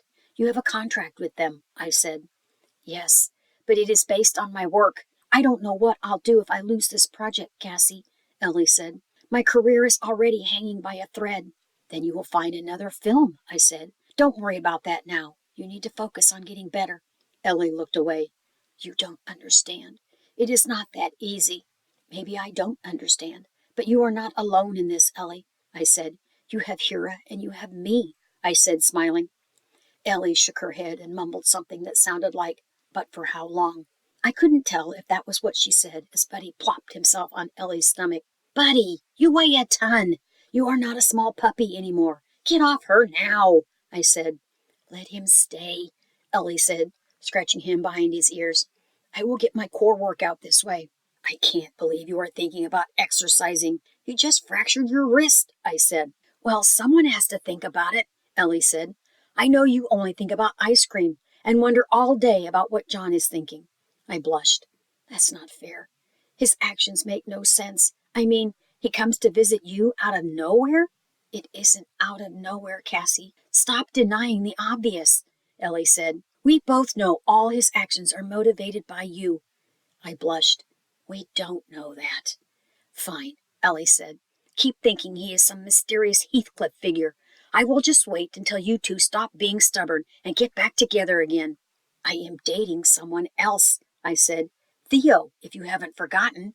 Ellie shrugged her shoulders, then winced in pain. Oh, Ellie, does it hurt a lot? I asked. A lot less than a broken heart, Ellie said. When I looked at her, concerned, she said, It's fine, Cassie. You are not the only one that can be melodramatic. I smiled at Ellie, and she scrunched her nose mischievously. Buddy was now fast asleep and snoring on her stomach. Just like when he was a puppy, I said, shaking my head. Ellie shushed me. Let him sleep in peace, she whispered. When Sunday evening came, I was reluctant to leave, but Ellie said she was much better. I had a strange feeling something was amiss, but I didn't know what it was. I had a terrible nightmare that night. They were occurring more frequently now. I see her sleeping on the hospital bed, and my heart stops. When I reach to touch her hand, she is cold, cold like death. It couldn't be true. I called her name, afraid to touch her hand lest it was really cold. Thankfully, Ellie opens her eyes but says nothing when she sees me. She scans the room to see who was there and freezes when she lays eyes on her parents. They stood there worried, but she was not pleased to see them. Why are they here? Ellie asks. We are your parents, sweetheart. How could we not be here? Is that so? Ellie said coldly. I shiver at her words. The only time you acted as my parents was when others were showering my praises to you, saying what great parents you were. That is not true, Eleanor. We have always been proud of you. I don't have time for any of your lies, Ellie screams. Why was Ellie so cold to her parents? Looking at Mrs. James' teary eyes and Mr. James's drooped shoulders, I felt terrible for them. They didn't look like the intimidating, successful lawyers, rather two defeated parents trying to reach their estranged child. I woke up, heart beating fast, and sweat pouring down my shirt. Why did this nightmare feel so real? I realized that in a way it was true. Ellie was putting a wall between all those she loved, Nicholas, her parents, and at one point, even me. What was causing her to act this way? What was hurting her so badly? What was it she couldn't talk about? I wish I knew. Chapter 8. The Puzzles Fall into Place. Over the next month and a half, Ellie's wrist healed slowly. It took all of her patience, as she was ready to toss out her plaster cast weeks ago. She had some stiffness, but her x-ray showed her bones were healing well. Once the cast was off, she was glad to be back in the studio and working on her film again. The media circus around her and James Evans had mostly died down, even if her fans were heartbroken about the breakup. Hira especially. My midterms were looming near. I hadn't been on any dates with Theo, especially not after the party. I told him as gently as I could that I needed to focus on my studies or I would risk losing my scholarship. I walked around in a zombie state, with my textbook in tow, often forgetting to eat or drink. It was only when my hosts kindly reminded me that I remembered to eat something or risk fainting. When my study sessions got too much and the words on the pages became a blur, I would go out on a walk with Buddy to clear my mind. It was during these walks that I unexpectedly bumped into John. At first, I thought it was a strange coincidence, but when it happened again, even after I changed my path, I thought that something was up. I had a feeling that Ellie was involved in this, but I couldn't prove it. It was awkward with the small talks, but John didn't extend the conversations longer than it had to be. Buddy was obsessed with John, my goofy golden retriever, with his love of chasing frantic nut-gathering squirrels, wouldn't let him go out of his sight. Maybe he was the one sniffing him down? My imagination had a tendency to work overtime. Sometimes a situation is as it seems, and nothing more. I was head deep in one of my literature textbooks when Theo rang my phone. Why was he calling at this time? Theo? I asked. Cassie, I am glad you picked up the phone. Do you have a moment? He asked. Sure. I was going to take a small break anyway, I said, stretching my arms. What did you want to talk about? Can we meet right now? Theo asked. There was something odd about his voice. Right now? I asked, surprised. It's late, Theo. I am parked outside your house, Theo said, surprising me further. Please, it's important. I will be down in a minute, I said. I had an uneasy feeling about it all. I wondered what was so important that he showed up at this late hour. I saw him pacing on the pavement outside. I quickened my steps to reach him faster. Theo, is everything all right? Theodore was quiet. Have you seen the news about Ellie? Theo said. My heart beat faster. Ellie? Is she okay? I asked, worried. No, I haven't seen anything. He took out his phone and pointed to the news article. The headline read, James Evans' ex caught doing drugs. The real reason for their breakup. Read the exclusive now. If Ellie is involved in drugs, then I think you should cut ties with her, Theo said solemnly. I couldn't believe what I was hearing. It was like what happened with John all over again. Theo, this is just a rumor, I said. How could you believe the tabloids? Even if it is a rumor, I think you shouldn't meet Ellie until it dies down, Theo said. What did you say? I asked. That he was even requesting this was unbelievable. I know this will be hard to hear. I think it will be best for you and me, Theo said. For us. How will it be good for us? I am already teetering on the edge. One more scandal, and they will kick me out from my inheritance, Theo said. He then took my hand in his. The reason I was drawn to you was because you are so good, Cassie. You are such a good influence on me. So Theodore had been using me to clean his tarnished image? I was a prop in his publicity stunt. Clearly, I haven't been a good enough influence, I said, taking my hand away from his. Are you talking about Ellie? Don't be too hard on yourself, dear Cassie, Theo said. Some people are beyond saving. She has always been a bit wild. No, I was talking about being a good influence on you. Clearly, I have done nothing there, or you would not have said things like that about Ellie, or any other person, really. Ellie just happens to be my best friend, I said angrily. Please save your reputation, Theodore. I will stay by my best friend's side. You are making a mistake. You can't change her, Theo said. Don't throw away what we have. Don't throw us away. I won't have to. You already did that on your own, I said. Goodbye, Theodore. I wish you well. I hope staying away from me and my best friend will save your reputation and your inheritance. Theo shook his head. Call me when you change your mind, Cassie. Keep waiting forever. It will never happen. I ran back to the house, trying to hold back the tears. This was too much. Theo completely destroyed my trust in him. Once I had a good cry. My anger came bubbling to the surface. How could Theo be so selfish? He was wrong to say all that about Ellie. Why were the tabloids still harassing her? She broke up with James weeks ago. I had to talk to someone to make sense of things. I couldn't talk to Ellie. It would upset her to hear what Theo and the tabloids were writing about her. Hera was the one who oversaw all her social media accounts. Maybe I can talk to her? Since it was nearly midnight, I sent her a text telling her to call me when she was free. My phone started ringing not a minute later. "Hi, Hera. I hope it's not too late," I asked. "Don't be silly. It is my favorite time to chat," Hera said. "Is Ellie around? Can she hear us talking on the phone?" I asked tentatively. "She's asleep, I think. I will close the door just in case," Hera said. I waited until she got back on the phone. "What did you want to talk about?" "It's about Ellie," I said. "Theo came to see me half an hour ago, saying that I should stop meeting with Ellie. He said something about the tabloids." "I saw that too," Hera said in a low voice. "The drug article, right?" "Isn't that the craziest thing you heard?" I said. There was silence on the other end. It lasted so long that I thought the phone got disconnected somehow. "Hera?" "Yes, I am still here," she said. "Why are you quiet? You don't agree, do you?" I asked. "The thing is, don't get mad.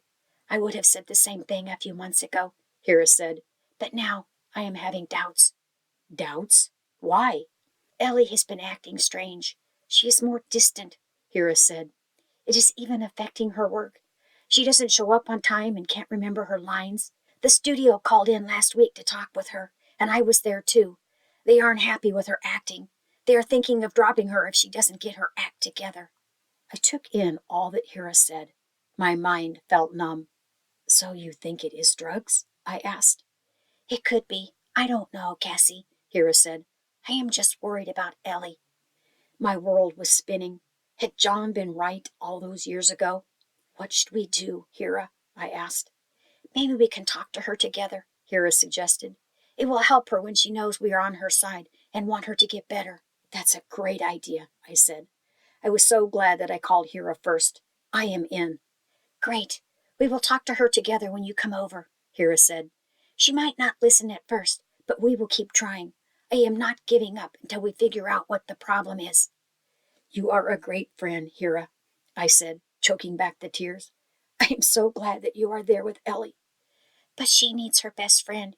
You are the one she will really listen to," Hera said. "Thanks, Hera. I hope so," I said. "I will go now." "Don't stress over this," Hera said. "We got this. Good night." Good night. I had a restless night, plagued by nightmares, and by morning my body felt like it went through a trial. I had barely got out of bed when my phone rang again. When I picked up the phone, it was Hera. She was panicking badly. "Hera, what's wrong?" I asked. "Ellie never came home last night," she exclaimed. "I went to her room, and she wasn't there. I thought she went to the studio, but when I called them, they said they fired her from the film yesterday afternoon." "Where is she now?" I asked. "Did you call her?" "She turned her phone off," Hera said. "I am scared, Cassie. I am going to call the police." "I am coming there," I said. "We can both search for her." "Okay, please hurry," Hera said. I checked the train schedule, and the next train wasn't coming until 3 hours later. Every passing minute was putting Ellie's life in grave danger. Where was she? Why was her phone turned off? I tried calling her too, but I got nothing. I had to get to London quickly, but how? I found out his number going through my emails and looking for his contact information. John picked up the phone on the first ring. "Who is this?" he asked. "John, it's me," I said, crying. "I need your help." "Cassie, where are you? What do you need?" he asked. His concerned voice touched the dark corners of my broken soul. "It's Ellie. She's missing," I said. "I need to get to London quickly." "I will come get you," John said. "Just tell me where to go." I let my hosts know about the situation, and they kindly offered to look after Buddy while I go searching for my best friend. I am trying to hold on and not break down completely. My mind floods with memories of Ellie, of her during our childhood, of us as teenagers, of her in every moment since, both of us happy and laughing together. I hold on to Buddy, and he whimpers sadly, sensing my distress. Where can she be, Buddy? I asked him. Buddy looks at me with sorrowful puppy eyes. I give him another hug and step outside the house. I anxiously waited by the front door and saw John's car stop by the house. I am sorry to bother you, John, I said. I couldn't stop crying. John took one look at my tears and wrapped me in his arms. My shattered heart became less broken in his warm embrace. We will find her, Cassie, John reassured me. He wiped my tears with his hands. I silently nodded my head. I couldn't trust myself to speak without crying again. I needed to find her. I needed to find Ellie before it was too late. Chapter 9. Friendship is Sacrifice. We are quiet in the car, but I know I have to tell John what happened. He deserves to know. Ellie didn't come back when she was fired. I started. It has been a rough few months for her. No one knew how bad it really was. Cassie, you don't have to tell me anything, John said. I heard all the rumors already. Our main concern should be to get Ellie home safely. We can figure out the why later. Thank you, I said, tearing up again. Thank you for everything. He nodded. It is the least I can do, Cassie. John was helping me, no questions asked. It spoke to how generous a heart he had. Time crawled, but we made it to London. Hira's face was tear-streaked, and there were piles of used tissues beside her. While we were driving to London, she hadn't been idle. I called Ellie's parents. I thought they should know, Hira said. I should have thought of that too. What did they say? I asked. They are catching the first flight here, Hira replied. What about the police? John asked. Hira shook her head. She hasn't been missing that long. They will investigate if she doesn't return by tomorrow. Tomorrow? I said, incredulous. Did you tell them the circumstances surrounding her when she went missing? I did. I told them multiple times, Hira said. They don't see the case as serious. They expect Ellie will return on her own. Hira looked so tired, and I instantly felt guilty. She was doing her best. She was as worried about Ellie as I was, and had done much more. I am sorry, Hira, I said. What can we do? Maybe canvass the area and ask people if they have seen her, Hira said. I will come too. Hira looked like she would collapse from exhaustion at any second. No, stay here in case she comes back, I said. Make sure she doesn't leave again. Hira seemed relieved at the idea. I will call you guys as soon as I hear anything from her. We will do the same, John said. We went into the different shops and bars around the area, showing people Ellie's photo and asking if they had seen her. No one had. It was getting hopeless by the second. Try calling her, John suggested. Maybe she will pick up this time. I called, but she didn't pick up again. As soon as I put the phone down, it rings. Who's calling? John asked. It was Hira. Perhaps she heard something from Ellie, I said. Hira tells me she checked Ellie's recent credit card activity. Ellie used an ATM 2 blocks from where we were 10 minutes ago. John quickly drove to the spot, and before he could stop the car, I jumped out. I ran blindly through different alleys, yelling Ellie's name, hoping she would hear me.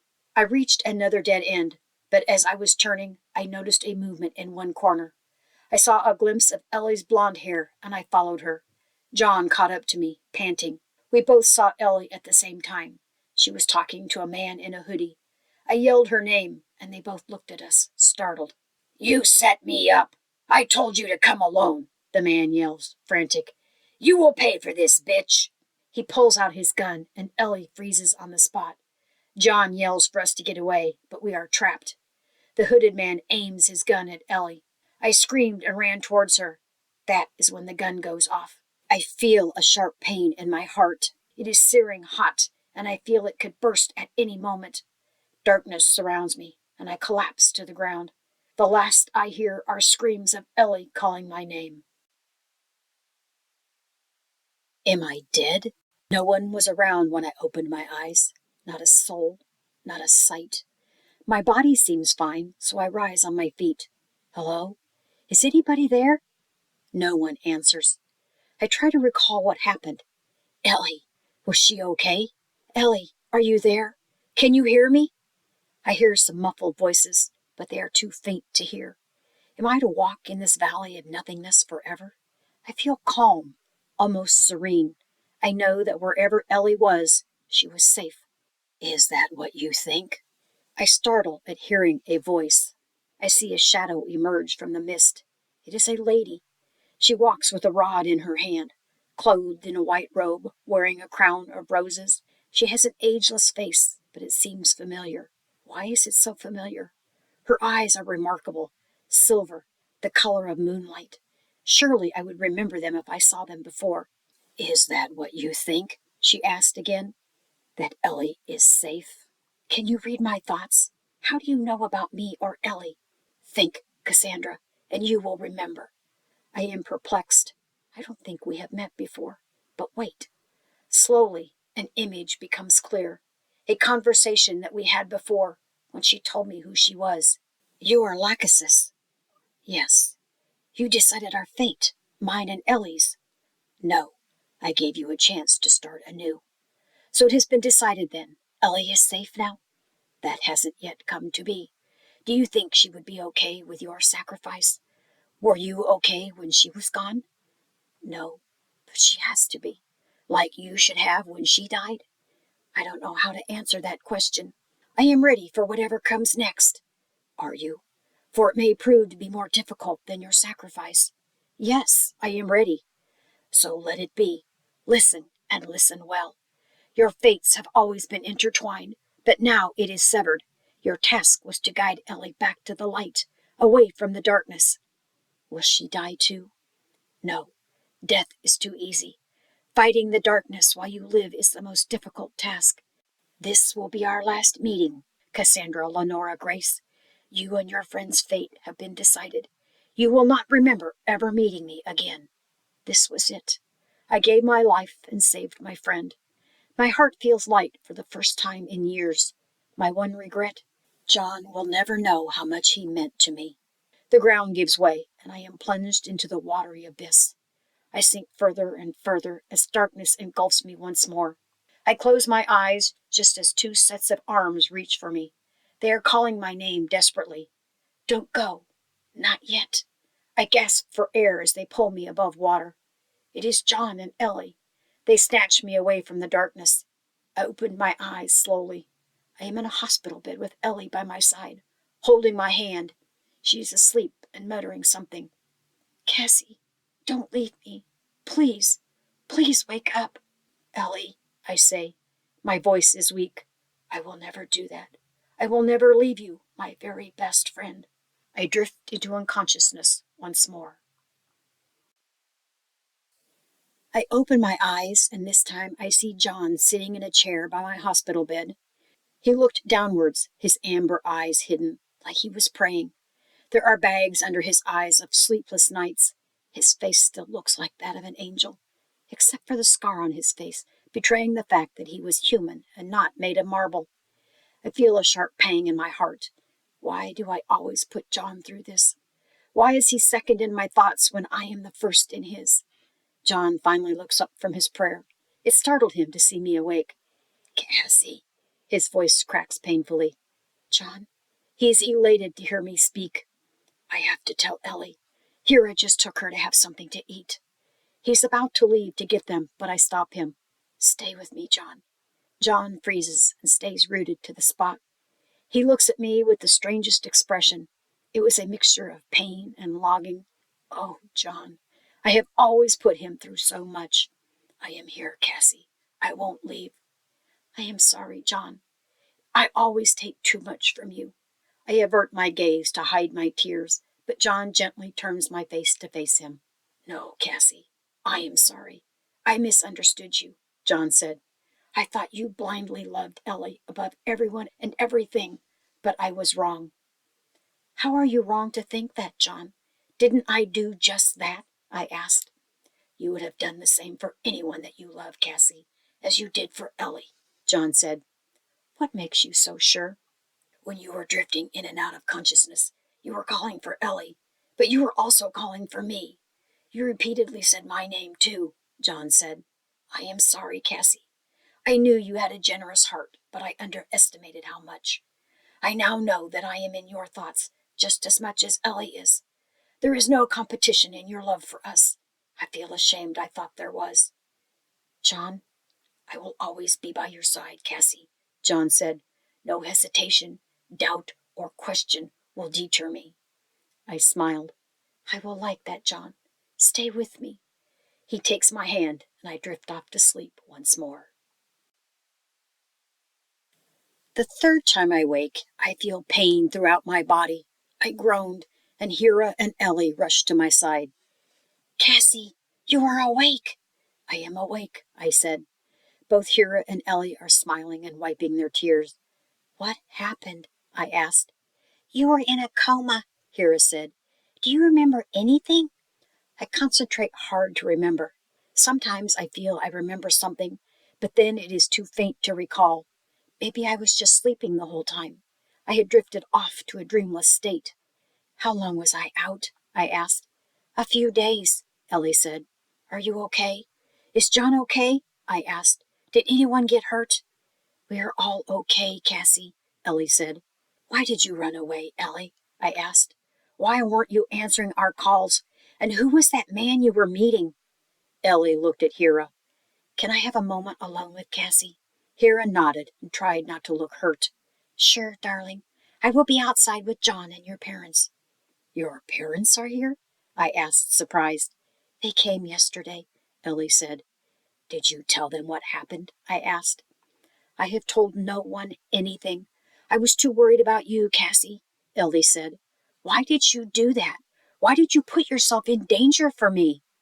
Because I can't imagine living with you dead, I said. Ellie looked like she would burst into tears. Just tell me what is going on with you, Ellie, please, I said. Ellie took a shuddering breath. It is overwhelming, Ellie whispered. What is? I prodded more, now that she was talking. Everything is, Ellie said. All the comments and criticisms, they hack away at me bit by bit. I am just supposed to smile and say nothing, while the words twist inside me like sharp knives. Then don't pretend you are okay with it, I said. There is also something else, Cassie, Ellie said. Something I kept from you. The guilt is killing me inside. I listened, too afraid to say a word in case Ellie closed herself off again. I lied to you about John, Ellie said. He was telling the truth all along. You lied to me, Ellie, I said, numb with shock. That means, that man in the alley, you were buying drugs? I stopped, Cassie. John scared me when he called the police. He might very well have saved my life in high school, Ellie pleaded. I stopped for many years until it crept back to me again. I stayed quiet, trying to take in all she said. I can't shake it off, Cassie. I think I need help. Ellie crumpled in front of me, crying. I rushed to her. Anger all but vanished. I am sorry. I am sorry, Ellie said. I never wanted you and John to break up. I thought you two would work it out no matter what. I thought the two of you were soulmates, destined for one another. I didn't realize what a serious mistake I made until it was too late. I broke my best friend's heart, but I couldn't tell you the truth. I couldn't do it. I am such a coward. Ellie was sobbing, and I was crying too, crying at the pain she was going through, crying at the hurt John faced after he told the truth, crying for blindly trusting one friend but not the other. Because, yes, John was not just my boyfriend once. He had been my friend, too. Shortly after our conversation, Ellie surprised me by calling everyone into the room. She looks around and sees her parents, Hira and John. Ellie looks lost momentarily. Then there is a determined look that comes on her face. I have to tell you all something, she said quietly, as she looks towards each one of us. I have a problem, an addiction problem, and I need your help to overcome it. Ellie finally reveals her secret, the same one every one of us had already guessed. Her simple revelation takes a drastic toll on her. Her body trembles visibly as she cries. Her mother is the first to take her in her arms, and her father also takes her hand. Hero looks relieved, and John looks at Ellie with both sadness and with respect. It had been a long time coming to this moment. Ellie must have felt safe and finally felt loved to tell us her darkest secret. It was the first step for her, and it was the bravest one to take. Chapter 10. For Love and Friendship. When the drug dealer fired his gun and shot me, John caught me in his arms to stop me from falling to the ground. The perpetrator fled and was nowhere to be seen when the police got there. Ellie called an ambulance while John tried to wake me, but it was all in vain. Ellie said that it was the most terrifying moment of her life. She kept thinking, have I lost her? Will she die because of me? When they rushed me to the hospital, I had lost a lot of blood. After my emergency surgery, I slipped into a coma. Ellie constantly prayed for me to wake up. She kept repeating it like a mantra until I opened my eyes. Both Ellie and John never left my side. Now that I was out of danger, Ellie's parents took her away back to Haven. There, she will check into an addiction treatment center right away. She promised me that by the time I returned home for my graduation, she will be in a better state. Already she sounded much stronger, and I prayed for her strength in the tough weeks and months ahead. After a long 15 days, they finally discharged me from the hospital. I asked Hira, but John came to pick me up instead. John brought a surprise with him. I heard his bark before I saw him, and my eyes teared up. Buddy jumped up and down, wagging his tail furiously, licking my face. I missed him so much that I cried into his fur. Buddy, Ellie is okay, I said. Buddy barked back like he understood Ellie was safe. I couldn't imagine how worried he must have been all these days. I looked gratefully towards John. Thank you for bringing Buddy. John was looking at me with such open admiration that it made me blush. I realized I hadn't been alone with him until now. I was so nervous that I was shaking. I wondered how I could talk to him without stammering. Thank you, John, for all you did for me, I said. I am extremely sorry for what I did. You were telling the truth, but I never listened. I should have listened to you. I never should have broken things off like I did back then. I hope you find it in your heart to forgive me. You are a wonderful person, and you deserved better. John didn't agree. Cassie, it was my pride that stopped me from contacting you before I left, John said. I should have talked to you. I should have given you time to think it through, time for us to work on it together. But I wasn't thinking either, I started, but John shook his head. I sprang it on you, Cassie. I didn't even give you any time to find out the truth yourself, John said. I am sorry for how I acted. I guess it came from a place of insecurity. What do you mean? I asked. I spent my life moving from one place to another because of my father's line of work. I never had roots in one place, John said. I don't think I knew the meaning of loyalty, either to a person, place, or a feeling. All my life I felt I could just pack up my bags and leave, but I figured out I was very wrong. This was a revelation. What changed your mind? Moving to Haven changed me, John said. How did it change you? I asked. Being in Haven felt like forever, John said. Being with you felt like forever. I never knew that feeling. I never thought I would know that feeling. It scared me, and I knew it would all collapse, that I would wake from the perfect dream, gutted. So John had been afraid? What we had was magical, and I was always afraid I would wake, John said. I always feared that someday you would break my heart. I felt my heart break at his admission.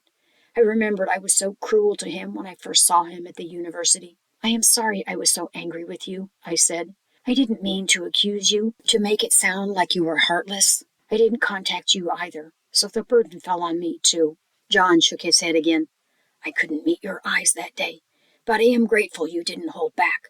I learned 2 very important things at that moment. His eyes glowed with an intensity that made my heart flutter. What did you learn? I asked, but my voice came out in a whisper. That you felt as miserable as I did when we broke up, John said. He came closer, and I could hardly breathe. Aren't you going to ask me what the second thing was? John whispered. My voice came out rough. Yes, you told me, although unintentionally, how you felt about me back then, John said. I could see the golden flecks in his eyes as he gazed intently at my lips. I felt the same, Cassie. Hearing my name spoken so lovingly by his lips sent a shiver down my body. I won't make the same mistake I did before. I will never ignore my feelings again, John said. I love you, Cassandra Grace. I was in love with you then, and I have fallen in love all over again. I choked back the tears. No matter how hard I tried, I never stopped loving you, John. He leaned forward and put his lips on mine. I trembled at his touch. John kissed me again, and I felt the stars spinning around me once more, just like it did the first time we kissed. Buddy took this as the moment to tackle us both, and we both started laughing. He didn't want to be left out, John said, smiling. That is because Buddy loves you too, I said. I was smiling through my tears. John scratched Buddy behind his ears. I had a few weeks until my term ended. I spent most of my time catching up on my readings and missed work, and John helped me too. The university gave me leniency because of what happened and accepted my appeal to submit my work later. When I went back to the registrar's office to submit my late papers, John was with me, smiling. Maggie was openly gaping at him. She took me to one side and asked, "How did you do it? Tell me your secret. How did you get him to smile like that?" I laughed. I broke his heart twice. Maggie looked at me, confused. "I don't know how. I guess I am just very lucky," I said. "How is your acting going along? Did you get any leads?" Maggie shook her head. "In this industry, you have to know somebody, and I am a nobody." "That is not the Maggie I first met in this magical castle of a university," I said. "That Maggie was full of hope and dreams." Maggie shrugged her shoulders despondently. "I can't keep dreaming forever." I took a piece of paper, wrote a number, and handed it to her. "What's this?" Maggie asked. "Somebody's number," I said, winking. Maggie's face broke into a smile. "Oh, thank you." I smiled back. I gave her Hira's number. Now that Ellie was in recovery, Hira most likely needed someone to fill the gap, and Maggie's energy and enthusiasm were just the right match. Maggie enthusiastically waved as we left the office. She even got John to smile. She mouthed, "Just gorgeous," behind his back, and I couldn't help but agree with her. I made the long-dreaded call to Mom. Hira, Ellie, and her parents had been updating Mom and Dad with information about my recovery. I also texted them from time to time. I had been putting off calling her until I felt stronger, and it was a good thing I did, too. At first, Mom was quiet. Then she blasted me for risking my life, expressed gratitude that Ellie was okay, and told me she was grounding me for life when I returned home. She did it all in the same breath. "Mom, there is something else," I said. "What is it? Are you okay, sweetie? Is there anything you need?" Mom said, concerned. "Do you want to come home sooner?" "No, not that," I said. "I met someone here." "Who did you meet?" Mom asked suspiciously. "Did you meet a doctor?" "Well, I shouldn't say meet. More like reconnected with someone," I said. "You will love him, I promise." "I didn't know you were dating," Mom said accusingly. "When did you meet him? You wouldn't have known him for long." "I met him 6 years ago in high school, and I didn't tell you this, but I dated him then," I said. There was silence on the line. "Mom?" "Is that why you were so miserable?" Mom said astutely. "The reason Ellie got you, Buddy? You broke off with him?" "Yes," I said. "But on the bright side, it didn't affect my studies." Mom sighed. "Looks like we have a lot of catching up to do." "What's his name?" "John Damon," I said. "He better be a perfect angel," Mom said. I thought about how John came to help me at a moment's notice. "He is, Mom," I said. "He really is." It was bittersweet. Just when we got together again, I was moving back to Haven. With my classes over and the graduation ceremony coming soon, I couldn't stay any longer. It had been a whirlwind few months, and in that time, I felt my world had completely changed. I got my best friend back. I got my love back. I was lucky to be alive. "This isn't goodbye," John said, as he dropped Buddy and me to the airport. "I know," I said quietly. I didn't know when I would see him next, but I had to have faith that it would be soon. Being at the airport, I realized I was homesick. I missed my small town. I missed my parents. I missed home. I knew Ellie was waiting for me. "I will see you again, Cassie," John said. "I will wait for you," I said. "Please don't take too long, John," I thought to myself. We already missed so much time together. Chapter 11. Happy Beginnings. Ellie was healthier, happier. It was like a weight was lifted off her shoulders, and she was returning to the person she once was before her addiction. She stayed with her parents for a short while after her stay in rehab, but felt it was time she should move out again and be on her own. "Will you be okay?" I asked. I was helping her move into her new apartment. Ellie nodded her head. She moved a box to make space for us to sit down. "Will you go back to work?" I asked. "I am not sure I am ready to go back," she said. It did not surprise me to hear it. "What will you do in the meantime?" I asked. "I signed up for a few courses, movie production related," she said. "What are your plans?" Grad school for now, I said. I am not sure about after that. What about John? She asked. He said he will come here in a week, I said, blushing. Ellie smiled. I always knew you two would be together. I was right. You saw it before I did, I admitted. I looked at Ellie, and then I sighed. What's wrong, Cassie? Ellie asked, concerned. I feel so happy, I said. I wish things would work out between you and Nicholas. I never got to meet him. Ellie looked at me with a twinkle in her eyes. Why didn't you say this sooner? You could meet him right now. What? How? I asked, shocked. I had a lot of time to think while I was in recovery, Ellie said in a low voice. Nicholas was the best thing that happened to me, but I pushed him away because I thought I wasn't worthy of his love. Oh, no, Ellie, I said sadly. You are beautiful and loving. You deserve to be happy. I wrote back to Nicholas, and I told him everything that had happened, about my addiction, about how I nearly lost my best friend, how I walled myself off to everyone, including him, Ellie said with tears in her eyes. I thought I had nothing left to lose at this point by telling him the truth. What did Nicholas say? I asked with bated breath. Tears were falling down Ellie's cheeks now. He said he loved me, that he would break down any wall I put up. I had tears in my eyes, too. When can I see him? I want to thank him for being such a great guy. I will put him on now, Ellie said as she dialed his number. We talked to Nicholas via video conference. He just returned from a shift at the hospital, but he immediately picked up Ellie's call. After a few minutes, we told him to go rest before he fell asleep. Nicholas gave a heartwarming laugh at our concern and promised we will talk again soon. After we disconnected the call, I saw Ellie wiping her tears. You found your first love, Ellie? I asked, smiling. I always had a first love, she said. You did? I asked, surprised. Who was it? It was you, silly, Ellie said, smiling. You taught me to love first. You taught me to love myself, Cassie, when I couldn't even see myself clearly. My heart swelled at Ellie's words.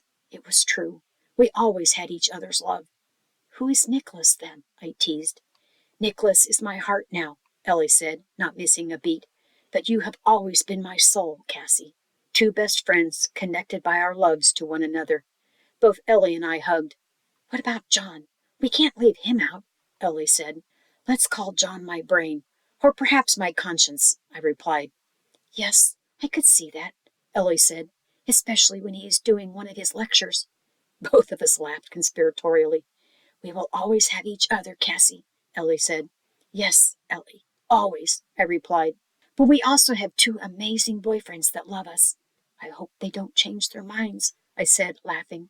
It's too late for them, I am afraid, Ellie said, shaking her head. They worked so hard to win our hearts. They stuck with the ugliest parts of us and still love us as deeply as before.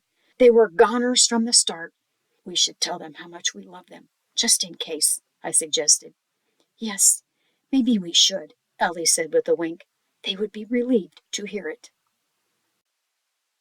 My big day arrived. I saw Ellie, Mr. and Mrs. James, and my parents in the convocation hall.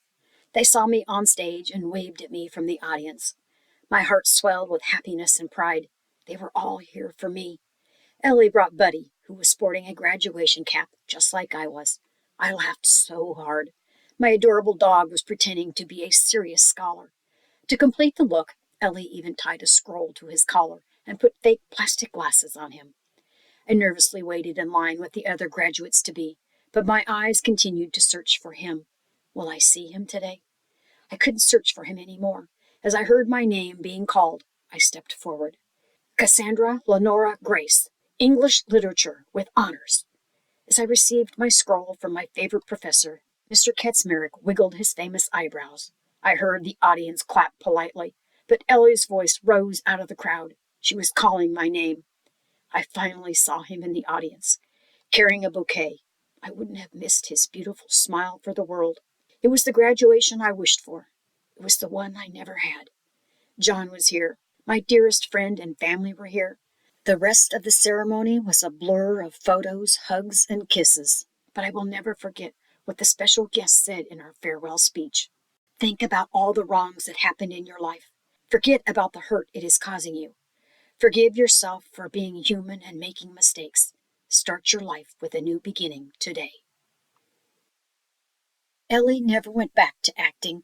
A famous director called her up one day, offering her a role that would change the trajectory of her life. Ellie turned the role down. She said she wanted to focus on her healing.